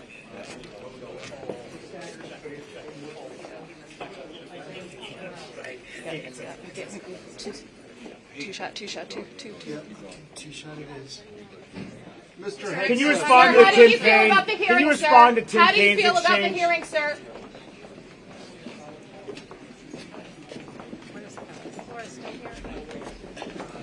Laura's still here? Hold on. Well, I asked him, questions, specifically about being intoxicated at work, especially at CVA, but also, I referenced other incidences he had, at Fox News. And these are concerns of mine. When I walked in there, my biggest concern was kind of the management experience, his understanding of the Department of Defense. He actually does a pretty good job when you talk about specific policy stuff, I get that. But when I was asking him questions about specific events while he was working at CBA, and I just said, hey, is this true or false? He wouldn't answer the question. You guys were probably watching. He said this is a smear campaign over and over again. And then towards the end of my 7 minutes, I asked him, I said, hey, if you were under oath, would you have given a different answer to these questions? And he wouldn't answer that question. So that brings up concerns that this is not a smear campaign. He's acknowledged the heavy drinking. In Senator Coleman's open statement, he talked about significant personal issues. Well, we never heard from him what these significant personal issues were, but it's hard for me to resolve those two things. That he doesn't have these issues anymore, and that he couldn't answer those they're rather easy questions. I mean, is this true or false? Did this thing happen or not? And he wouldn't answer the question. Given that your Republican colleagues did not really push back at all on his nomination, do you think he's on a glide path at this point to confirmation? No, you're going to have to ask them. You said he's not under oath, but it is a lie. It is a crime to lie to Congress. It really doesn't make a difference one way or the other if he raises his right hand or not, doesn't it? No, I think it makes a little bit of a difference. I mean, sometimes we put people under oath and sometimes we don't. In this case, we did not. That's why I asked him that question. But he also said it's a smear campaign. He said it's a smear campaign over and over again. But isn't that a denial of your question? Well, no. I think when I reference, a year and a place and give him some specifics, it either happened or it didn't, and he would know, and he wouldn't answer those questions. Are you troubled that you didn't get a chance to see the FBI? Yeah, we should see the FBI report, and we still could. I mean, do you feel that would have answered more of your questions? I don't know. I haven't seen it. I could answer that question after I see the FBI report, which I don't think we're going to see. What about with respect to the accuser? Do you think the committee should have heard from the accuser? Well, she signed an NDA. If you're talking about the sexual assault accusation in Monterey, she signed an NDA with him, so he would have to release her of that. Do you believe his denials? I mean, he was pretty firm, saying that he never was clearly said from this sexual assault allegation. Do you buy his denial of that episode? Well, the questions I asked him were, not about that episode. But his answers to my questions, makes me feel that he wasn't being entirely transparent. Are you aware of the accuser or anyone from her legal team or a third party reaching out to any senators, including your office or anyone else? I'm not. No. All right, thanks, folks. Thank you. So you're obviously a no. You're obviously a no.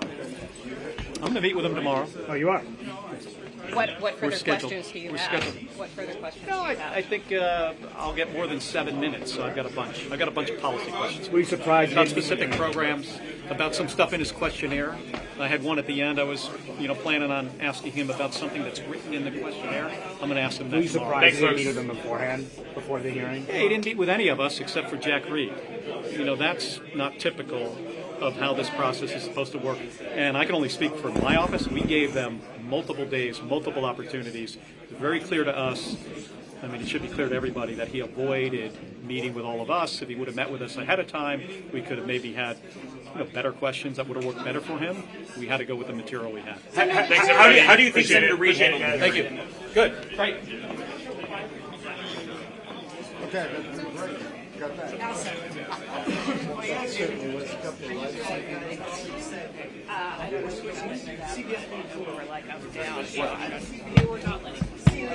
Live shot? No. We love the live shot.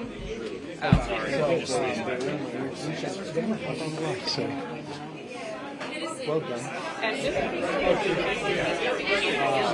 Yeah, I think we should probably, someone should send out the Wicker. I think for like the later shows, we should use Wicker and I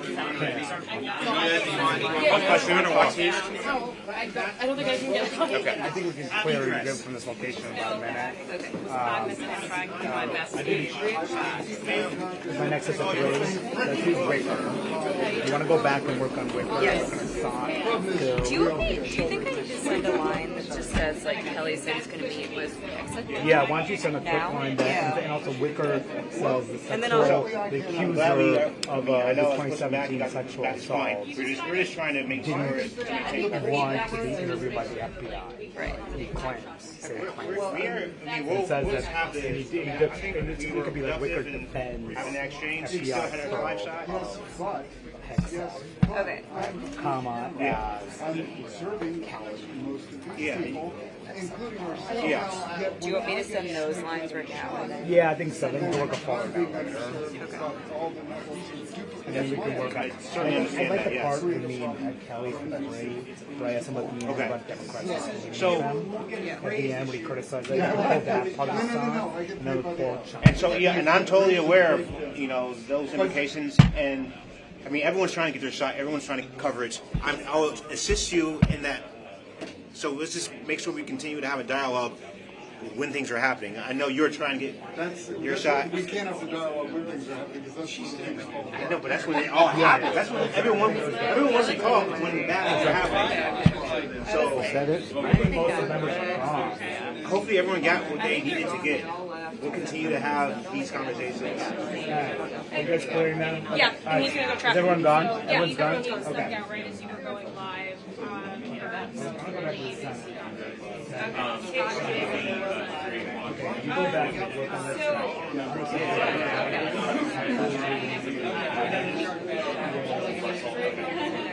I'll make sure that's. I think we're good. So we got who we need. That's the flag. I will send this to Can I walk with you, Jay? I think this is done. I mean, everyone's left to stay here. So, yeah. Just checking in. You got everything? Yes. They're not coming back to you, right?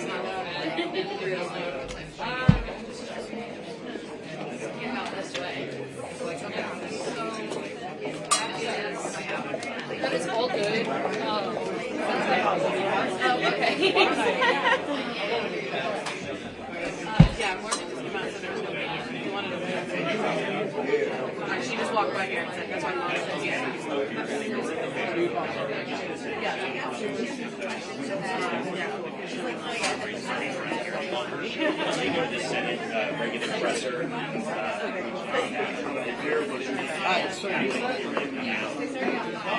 Oh, hey, what's up?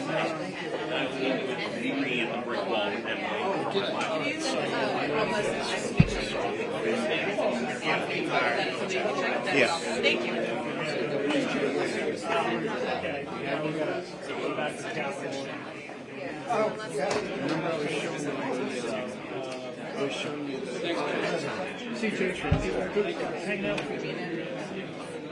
Hello?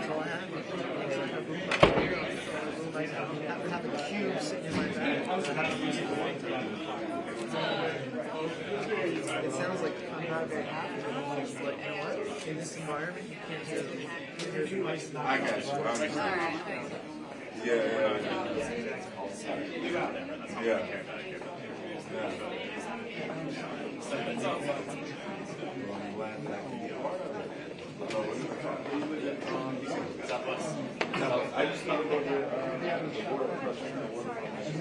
I'm literally on the same street, so I'm in the team.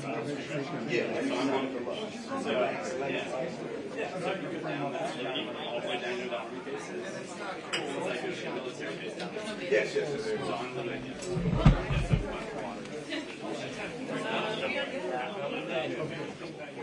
That's what I was.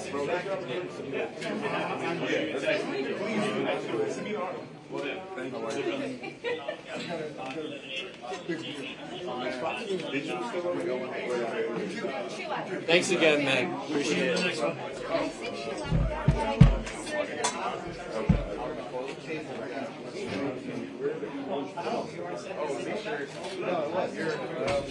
You're the first one to go after they leave.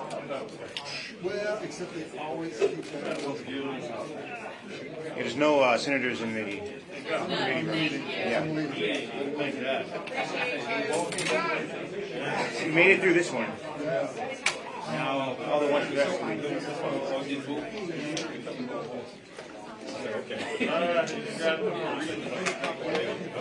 Haven't seen a long time. Happy New Year. There's no budget, there's no, and I'm like, yeah,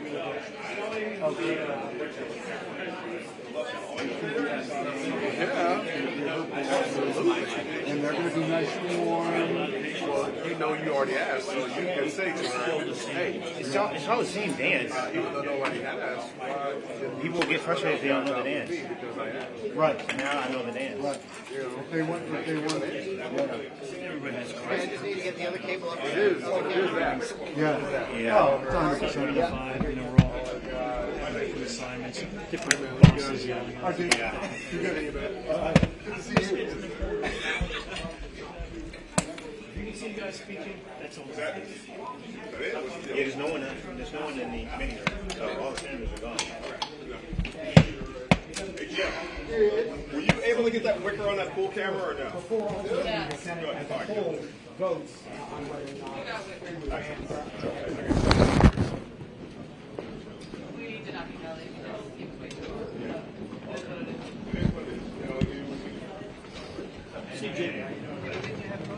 All right, guys.